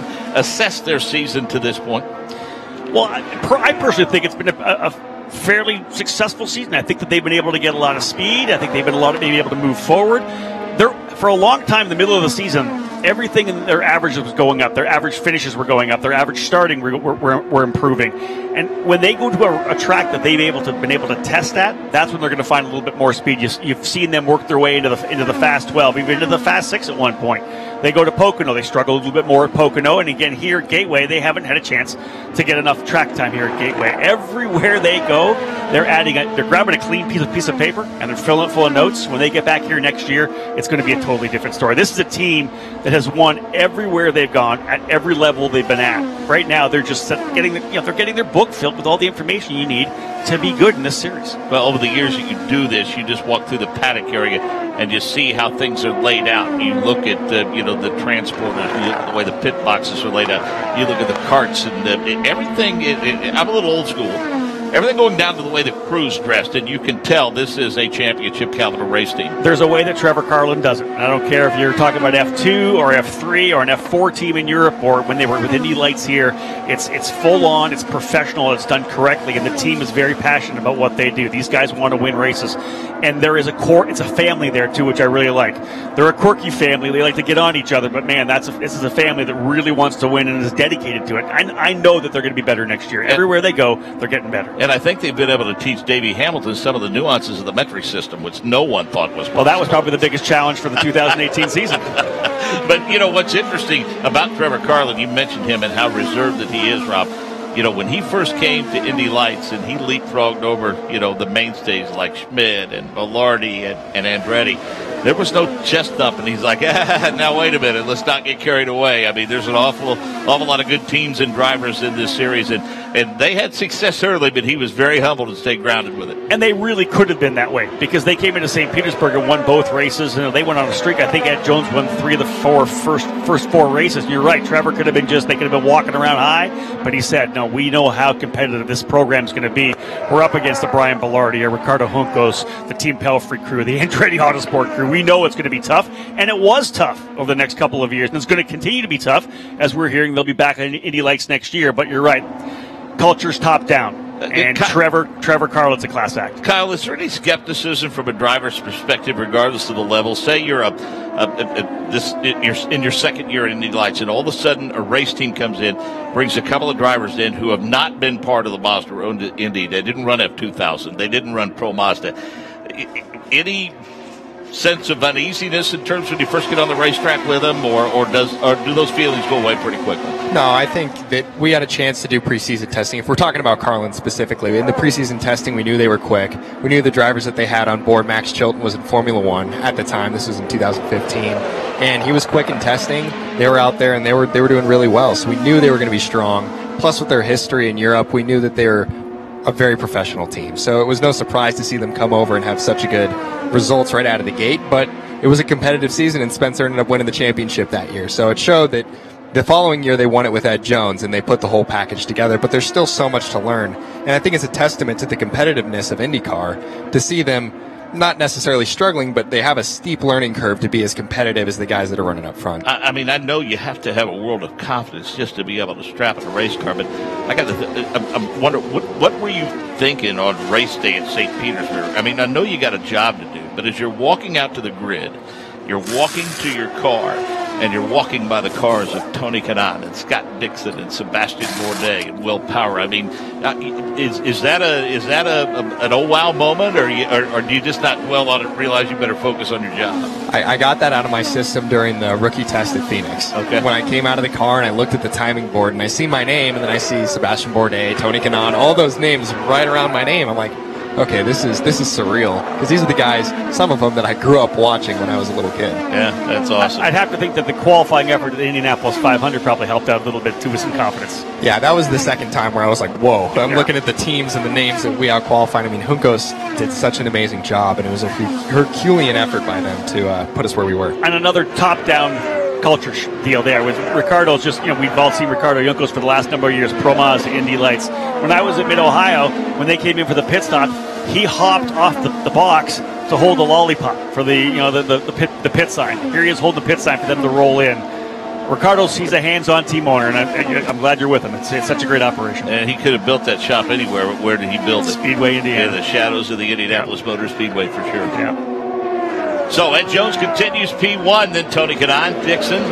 Rossi is now finding some pace. He's up to P4, so bounce Bourdais down to 5th. Veach, Hunter Ray, Newgarden, Ray Hall, and Sato, the top 10. And Zach Veach, I mean, we continue to talk about it. I mean, he just is developing more and more consistency, Kyle. Yeah, absolutely. I think he's really impressed these last few races. We were saying earlier that he had that top 5 at Long Beach, but towards this end of the season here, he's really gotten consistent. I think he's starting to click with this car. Memory serves me correctly. I think, I don't want to necessarily call it the coming out party, but at Texas, I think it was. Wasn't it Texas where he brushed the wall and ended up a couple of laps down, but didn't do damage to the car? He came back out, and he was a different Zach Veach after that. And to watch him develop as we have now inside and outside of the car, there's not many guys, I think, in the paddock that have been as committed and as all in as Zach Veach. He was out of the car for 1 year, came back into Indy Lights when he was trying to get a ride in the IndyCar program, was able to do a one-off with Ed Carpenter, and then worked his tail off to get the money. And even when he wasn't able to get in, he was with you guys up here in the booth, and we were down on pit lane with me a couple of times. Yeah. He was making sure he was here all the time so that he was going to be able to find a ride in the IndyCar program. And now that he's in, I'm telling you, the commitment continues. He's diminutive. He's a tiny kid, or tiny man, young man. I can say kid because I've known him for so long, but he's a young man. But he has put the weight on. He's starting to get muscled up, and you need that, Kyle. You know how physical these cars are. Absolutely. He's definitely putting in the work. He's back at Pit Fit now, so I see him in the gym all the time, working out, working hard, so you can muscle these cars around well. And that's a guy who he's worked so hard and put in so much persistence to make this come through, and you can tell he's making the most of the opportunity. And he's around the right people at Andretti Autosport. Yeah. Yeah, and I mean, after stepping clearly when that relationship went its separate ways, there was still some contact there because that's the first place that he landed once he got the opportunity to do so. Indeed, yeah. He was with them from USF 2000, worked his way up the ranks through Pro Mazda to the lights, ended up going to Bilardi Auto Racing, and as you said, landed back with Michael Andretti once again. That connection never died. Yeah, first time I talked to him was in the paddock at Baltimore when he was running Indy Lights, and it didn't take me long to figure out that somebody had done a good job with that kid because he was answering the questions the right way for sure. We're talking about Zach Vechu's P6 as preparations continue now for the Bommarito Automotive Group 500 here at Gateway. Firestone presents Legendary Drives. The scariest thing in sports is a left turn, taking it over 220 miles an hour. Turn 1 at the Indy 500 demands everything a tire's got, putting 2.5 Gs on them for 4 seconds. Once it's over, they only have to do it 199 more times. And if Firestone tires are so dependable they can handle turn 1, they'll handle any turn you need to make. Whatever you drive a Firestone, the tire that drives IndyCar legends. From the Firestone broadcast booth at Gateway Motorsports Park, this is the Verizon IndyCar Series. Mark James, Rob Howden, Kyle Kaiser serving as our driver analysts this weekend. We have Michael Young and Jake Query on pit road, and I looked over, saw you pointing at the screen, Rob. What do you make of position 16, the 22 of Simon Pagenaud? And, we were talking, Kyle and I, about Simon Pagenaud, just struggling a little bit here in the number 22, 178.947 miles per hour, over 3 mile an hour off the pace right now. Ed Jones, of course, the quick one in that number 10 machine, 182.2. But, yeah, Simon Pagenaud, we're just not seeing the speed out of him right now, and it's kind of surprising to me, Kyle. I think you're equally surprised as well. They've struggled a little bit on the ovals. Yeah, it has been kind of weird. He obviously had a rough weekend last week at Pocono. They couldn't seem to figure that car out, and it wouldn't be a surprise if that might have spilled over a little bit this weekend, but having a week to kind of look at data and try and figure stuff out, it is kind of surprising to see him down there. Michael Young, it might be a few minutes before you can have a chat with Joseph Newgarden. You're waiting patiently and hoping to do so, but it appears as though, at least for now, his session may be over. He's done. He's out of the car. I think P8, the last I checked, and he's currently sitting on top of the pit box. Hasn't had a word with Tim Cindric yet, but they are wheeling the number 1 car back to the paddock area, and I don't know if there was something wrong with that car. He got out of the car, shook his head, and immediately took his helmet off and then went again up to the pit box. We'll get a chance to talk to him in a moment, but did not look too happy with the outcome of this practice session. And again, a brush of the turn 4 wall by Joseph Newgarden may have very well have been what put an end to this session for him. Joseph Newgarden is indeed running in the 8th position, Michael. We talked about Simon Pagenaud is 16th. Will Power is currently running in the 11th position. How about other updates from the Penske stable, Michael? Yeah, again, back to that Simon Pagenaud issue. We touched a little bit upon the changes with his helmet. They had changed so much with the springs. They changed the front right toe length the last time Simon was in. So really throwing everything in the kitchen sink at that number 22 car, and just you can tell in his eyes when he comes in, he's clearly frustrated not finding the speed in that 22 car. But again, they've changed just about everything, and again, he's back on pit lane again. I know when I was coaching once upon a time, Kyle, and we suffered a big loss, I thought, well, the good news is we get to practice on Monday, and people say, what do you need to work on? I say everything. So I guess that's the only small silver lining to that cloud. But that's got to be very frustrating for a race team to not be able to put their finger on any one thing and have to make numerous adjustments to a car. Yeah, it is pretty frustrating, and you kind of get down the rabbit hole, and you keep trying to figure out what the problem is. It could be more than one thing. It could be just one thing, and you got to figure it out. So it's definitely a challenging situation to be in, but luckily he's got a teammate in Joseph Newgarden and Will Power who are faring a little bit better this session, so maybe they can put on whatever those teammates had. That's what I kind of find interesting, Kyle, is the fact that you look back just 1 year ago, and really it was the Simon Pagenaud, Joseph Newgarden show. That was, they were running first and second. We got that great move by Joseph Newgarden, muscled his way to the inside into turn number 1 to take over the lead and the eventual victory, but they were up front. Now they're running, well, they are not so much running because Newgarden's done, but 8th in the order for Joseph Newgarden, 11th for Will Power, 16th for Simon Pagenaud. Mark James, I'm telling you, we're what a difference a year makes for sure. Yeah, it's interesting. You look at Simon's numbers over the course of the season. He's had a couple of top threes, a couple of top fives, of course. He's had 11 top tens. He's actually led 4 races for 31 laps. There are a lot of teams, I think, that would be happy with that kind of season, but you're talking about a former series champion, and you're talking about Penske Racing.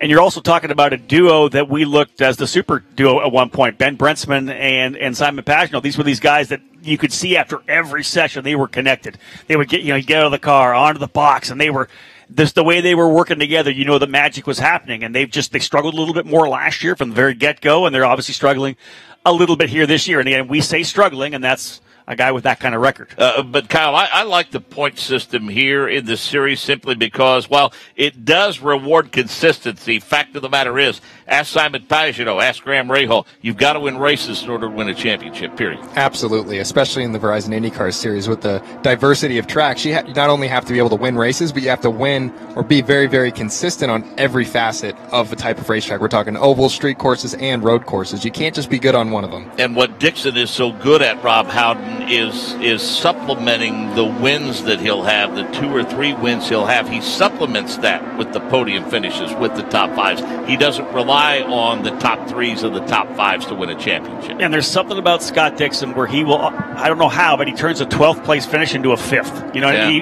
They'll have an issue with qualifying like they did at Pocono, and he ends up being in the top 5, whatever it may be. And so many times that you'll see that struggle, the improvement throughout the race, and then we end up interviewing him at the very end of the day somewhere in the top 5. That's what wins championships, when you can turn defeat into some level of success. So, again, Joseph Newgarden's evening is over. Our Michael Young waiting patiently. We hope to get a few words with Joseph Newgarden, and we've seen a couple of runs at it in terms of last year's race, and you heard the call, Rob, in your preparation for this weekend. I've gone back and looked at it several times. I still don't know how Joseph Newgarden made that pass on Simon Pagenaud last year to win this race. Well, I think it was probably a car width and a quarter, and that's all it was. He talked about the fact that the door was left open. He drove down the inside, and I've been involved in so many conversations, I'm sure both of you guys have as well, where people have said to me, why didn't Joseph just why didn't he finish second? He still would have had this great point lead, heading to Watkins Glen. Why did he force the issue? The risks were so high. And my line has always been, you're a racer, you see the gap, you're trying to win a championship, and you're making the statement, I'm going for the race win. 12 years later, ask Marco Andretti what second means to Sam Hornish in 2006 at the Indianapolis 500 his first year. He'll tell you exactly what that means. And he went for it. And not only did he made that pass to win the championship, he made that pass to really solidify his place within Penske Racing. Let's go to Michael Young. Our defending race winner out for this practice session. Joseph, we saw that contact. I think it was the turn 4 wall. What ultimately put you out of this practice session? I just don't, we made a mistake there, and we're not 100% sure what's wrong, but something's still wrong with the right rear. Tried to change the toe length, and still not perfect. So unfortunately, we got to go back to the pad. Just don't have enough time to go do that, come back out, and still get running in 30 minutes. So yeah, lose a little bit of track time, but still felt like we made a lot of progress with the Verizon car tonight. So we'll see what we got tomorrow, and hopefully give a good run for it. Up until that point, what did you think of the car and this session thus far? We were trying to avoid kissing each other. I was like, my fault. We're both trying to hear each other. Right. We don't know which way to go. Right. I thought we were all right up to that point. I think the track's getting quicker, so you got to watch for that, see how it's going to progress. Unfortunately, we're not going to fully see the progression, but that's why you got good teammates, and we'll lean on them for tomorrow night. Obviously, there are a lot of laps turned thus far today, but the rain washed a lot of that rubber off. Did you see a change in the track surface throughout that session or not? Yeah, it's getting better. It's getting quicker, and same will happen tomorrow night, so you just got to try and keep up with it is a big thing. All right, we'll see you tomorrow. Thanks. That's Joseph Newgarden, guys. But we're hearing that nasty 4-letter R word tonight, maybe around 10:30, 11 o'clock. Gosh, I would like for him to be wrong, Kyle, because this thing, as Joseph said, is really rubbering up well. And then you've got a light race tomorrow, Pro Mazda race tomorrow. The grip level could be pretty good tomorrow night if we don't get any weather. Yeah, unfortunately, there's no control over that. And so all the drivers are just getting that experience. And in the race, it will get to this level of rubber tomorrow night. Pretty quick. Well, remember, we still got another race to come here tonight as well with the K&N guys. Right. They're going to put 150 laps on this place, and they're going to be too wide for sure. My only trepidation, tomorrow is that we have 11 Pro Mazdas and 7 Indy Lights, and I'm not sure how much side-by-side racing we're going to be doing. I don't know if they're going to rubber it in like the 16 drivers in Indy Lights we had last year. About 1,800 laps total have been completed in this session, which now has about 17 minutes left in it. So, Rob, let's just segue right on into Mazda Road to Indy, which is here this weekend. Let's talk about Pro Mazda, then give us a preview of the Indy Lights weekend. Well, we're in the middle of a pretty good battle here, and again, unlike the IndyCar program that will go to Sonoma after Portland, we're going to wrap things up with a doubleheader there in the Pacific Northwest. So really only 3 more races to go, the single race here and the doubleheader when we get to Portland. In Pro Mazda, it's a good battle here right now between Rinus VeeKay for Juncos Racing and Parker Thompson for Exclusive Autosport. VeeKay is the driver with the momentum right now. He's won the last 4 races, has a decent little advantage coming in. I think Parker Thompson knows he needs to have a really good weekend here, potentially needs to win here to get the points he'll need to try to battle for the title when they do get to Portland. That said, Rinus VeeKay, quickest driver in the single practice session today. Parker was, I think, 3rd. Oliver Askew having a good run to 2nd. In Indy Lights, Colton Herta, he is in the battle with his teammate, Pato O'Ward. We talked to Pato earlier. Pato's in the driver's seat right now. A good finish here this weekend allows him to have a couple of mediocre finishes at Portland and still win the championship, and, of course, the $1 million to go to IndyCar. Colton Herta, very, very quick, though. He was the top driver in the 30-minute session that was on before IndyCar. In second, Ryan Norman, second-year driver and the only driver in the paddock in Indy Lights to have completed all 510 laps this year, coming off a 3rd-place finish at Mid-Ohio, his home race. He was P2 in front of his teammate Pato O'Ward. So the Andretti car is looking very good, and I think Pato's probably in a position to kind of, if he wanted to, he could sit back and let Colton win or go for the victory and take the points. But again, it's Pato O'Ward. He just seems like a guy that'll probably try that high side to try to go for the race win. No doubt. And clearly, it's important to win that championship, get the opportunity to move up. But what I think I'm most pleased about over the last 5 or 6 years is the opportunities that have been afforded drivers who didn't win a championship in Indy Lights. Team owners are still impressed with some of the guys that might finish 2nd, 3rd, 4th, and 5th in the championship, and they still get opportunities in the Verizon IndyCar Series. Agreed. We're seeing some of these guys that are getting out there and hustling for it, I think. A guy like Jack Harvey, he's I think, one of the perfect examples of a guy that kept hustling, never quit, found the right partners, was able to get together with Mike Shank. They've got a great partnership now. Shank's talking about doing more races than just what they did this year. It could be a longer program for Jack Harvey next year. And you're right. It's not just the champion that's getting into the program. We're seeing drivers finishing in 2nd, 3rd, 4th, and 5th that are all getting an opportunity to move forward. I got to be honest with you, Kyle. I mean, spending time with you here today, you're starting to change. You and Jack Harvey starting to change my opinion. I mean, I've spent all season with Anders Krohn, and I'm worried a little bit about the character of some current or former Indy Lights drivers. But you and Jack Harvey, such nice guys, you reaffirm my faith in the stars of tomorrow. You've obviously brought balance to Mark's world. Yeah, there's always a balance, and to draw this back to racing, it's all about balance. Ed Jones continues P1. Nobody's knocked him off that perch yet. Tony Kanaan carrying the banner for Chevy. Will Power starting to find some pace. He's 7th quick. And Joseph Newgarden, as we mentioned, the other Chevy, he is 10th quick. And Rob, let's face it, you heard Joseph Newgarden's comments. Feels pretty confident in his race car on race day. And one of the reasons for that is because Will Power was hanging around 12th, 13th, 14th, and now he's suddenly 7th quick. When you've got those 2 other drivers in the stable, you know that you're going to be able to go back and overlay their data on your data, and you're going to be able to come up with that package. Penske Racing has done this historically over the years, right? They've had enough drivers to be able to really put together the package they want for race day. They were good here last year as well. They understand the dynamics of running on a short oval like this.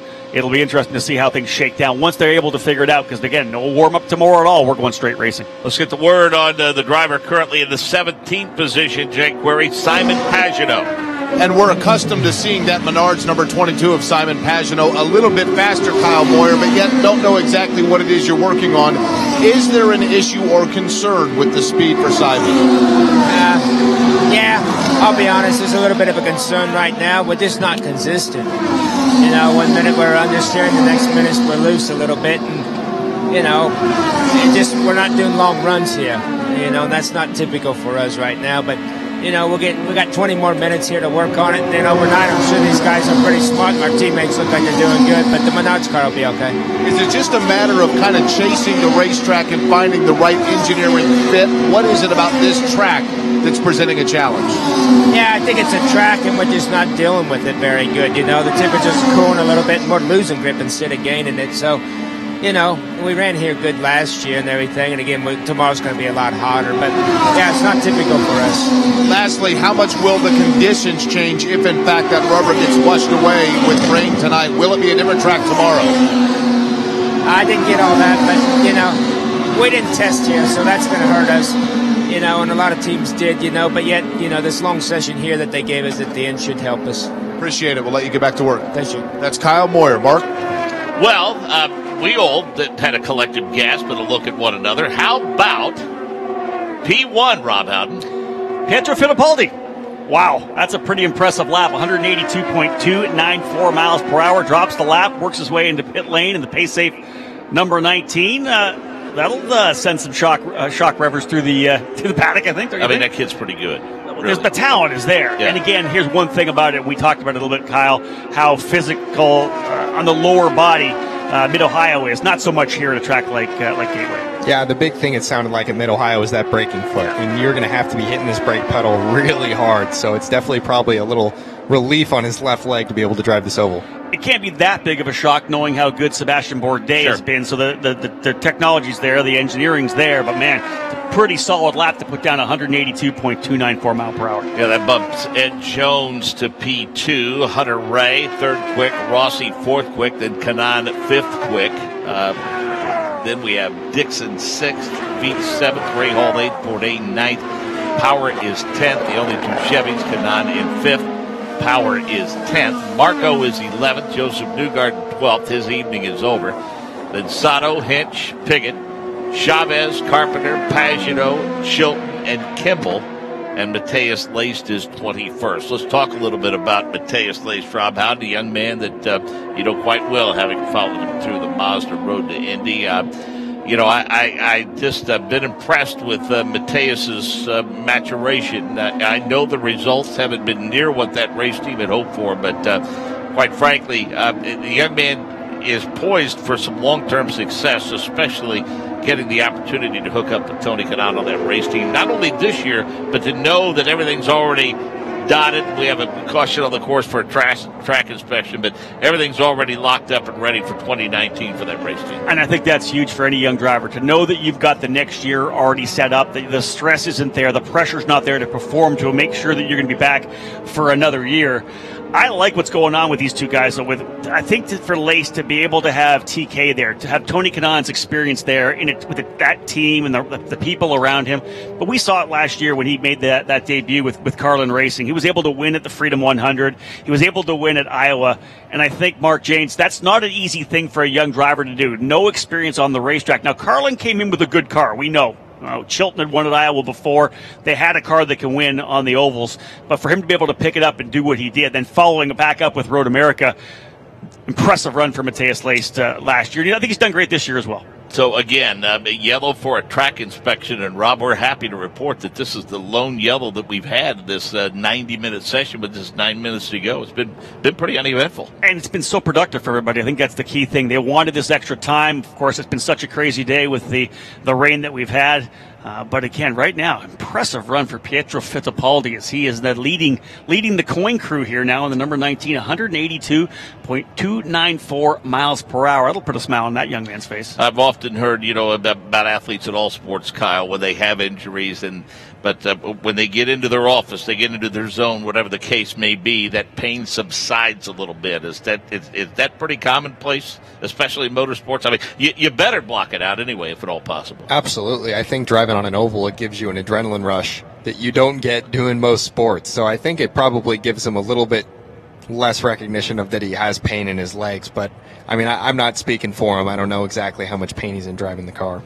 You talk about that adrenaline rush on the oval. When does that start to subside? Does it take longer to subside? I'll tell you what, we'll talk more about that in just a minute. Jake Query, you're standing by with Pietro Fittipaldi. Pietro Fittipaldi is out of the machine. I'll tell you what, it's one of those years where if you didn't have bad luck, you wouldn't have any luck at all, and now all of a sudden, boom, you lay down that lap. Take me through the run and just the lap itself that has you right now, P1. No, obviously I'm happy. You know, the car has a lot of performance. FP1 was a little crazy, dry, wet conditions, but Sebastian showed that the car was very strong.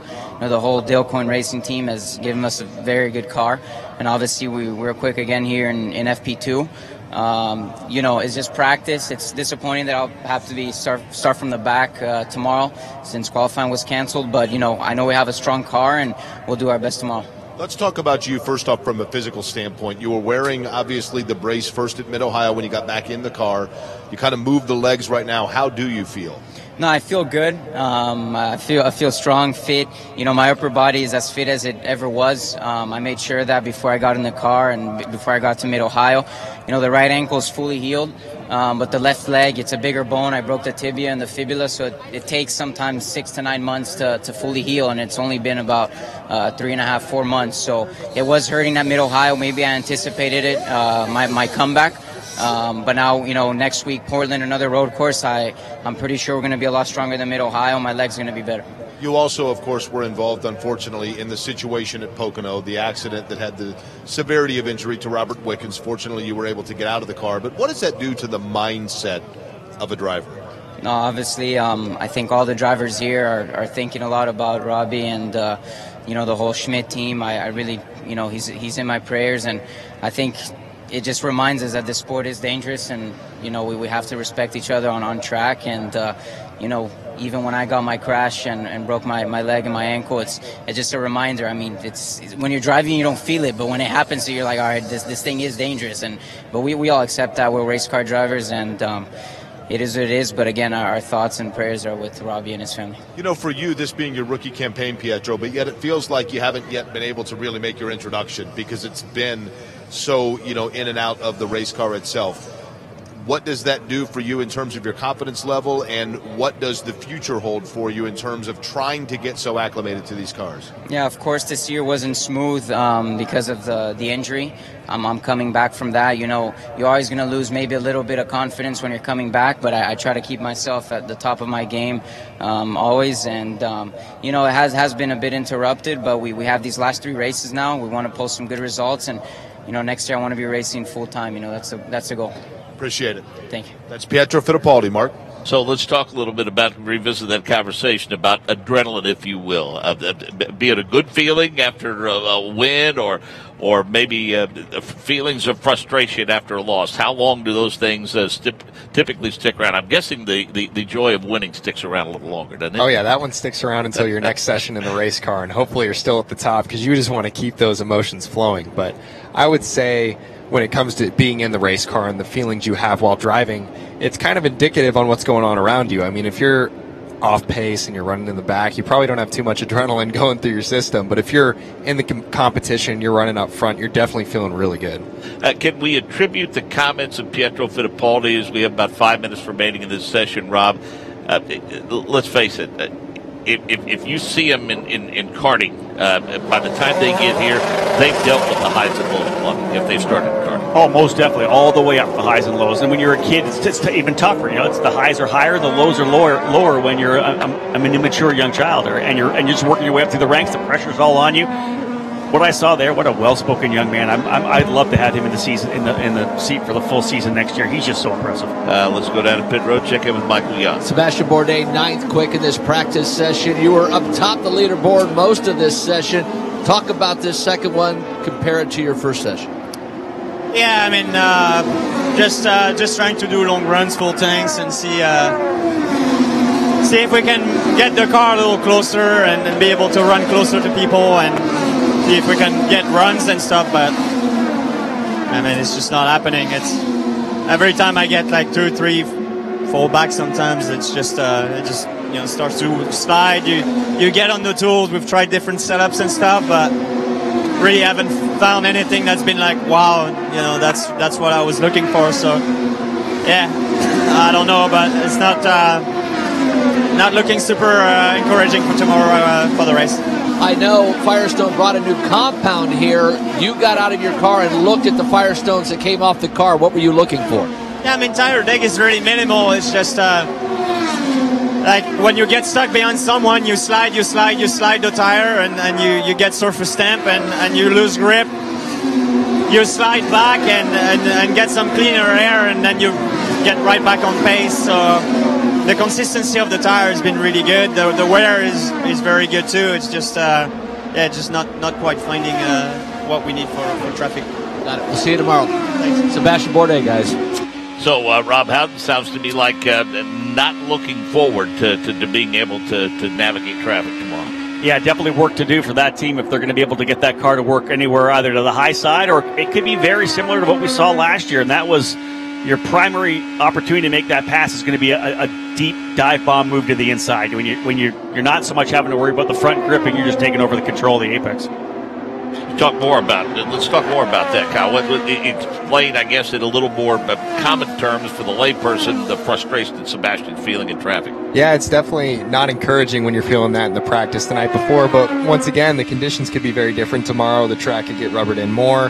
We'll have to see what happens, but I think it's going to be a matter of being patient to make moves. If the track doesn't have the grip that he wants, he'll be patient. He'll work his way forward. And Rob, let's face it, on a track like this, one of the things that is going to be a variable, probably 15 to 20 laps in, if not before, you're going to be in traffic a lot tomorrow. I think you're going to have to exercise some patience. Yeah, number one, a lot of traffic for sure. You're going to have to pick your way through it. Another thing is it's 66 degrees right now here trackside. It's going to be significantly warmer tomorrow. Let's just say it's even 20 degrees warmer. Kyle, you can talk a bit about that. We had a higher heat at Phoenix.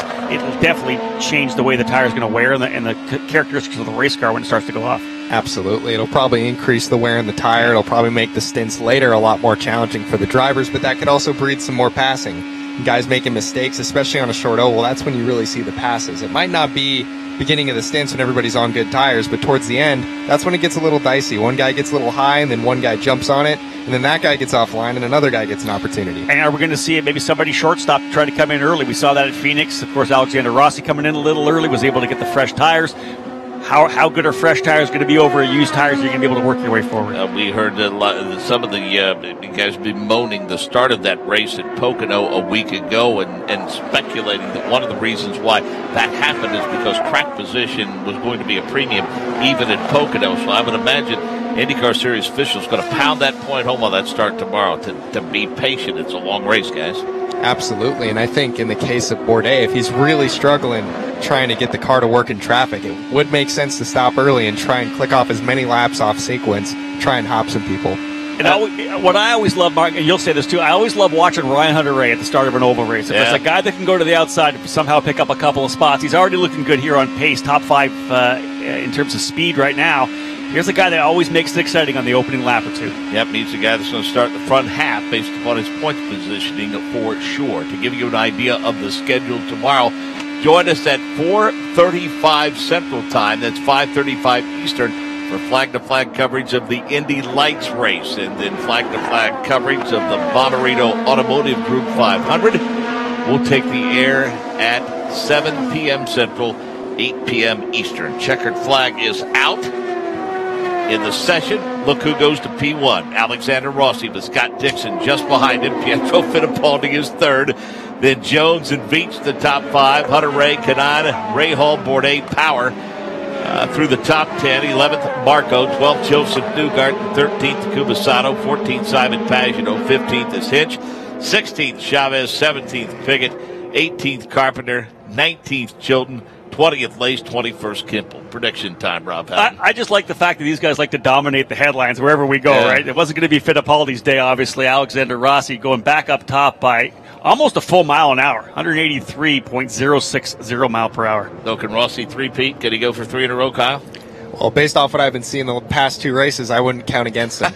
I mean, this is I'm just laughing just looking at the top of the time charts. And, of course, Alexander Rossi and Scott Dixon are 1-2. Who else would it be? Yeah, and again, good for Pietro Fittipaldi and Ed Jones, Zach Veach. Good to see those guys among the top 10 as well. We hope to have you with us all throughout the day tomorrow. Thanks so much for your patience and perseverance, especially those of you in attendance all day today here at Gateway. The director of the Advanced Auto Parts IndyCar Radio Network is Wally Levitt. On-site engineering and production by Rick Evans.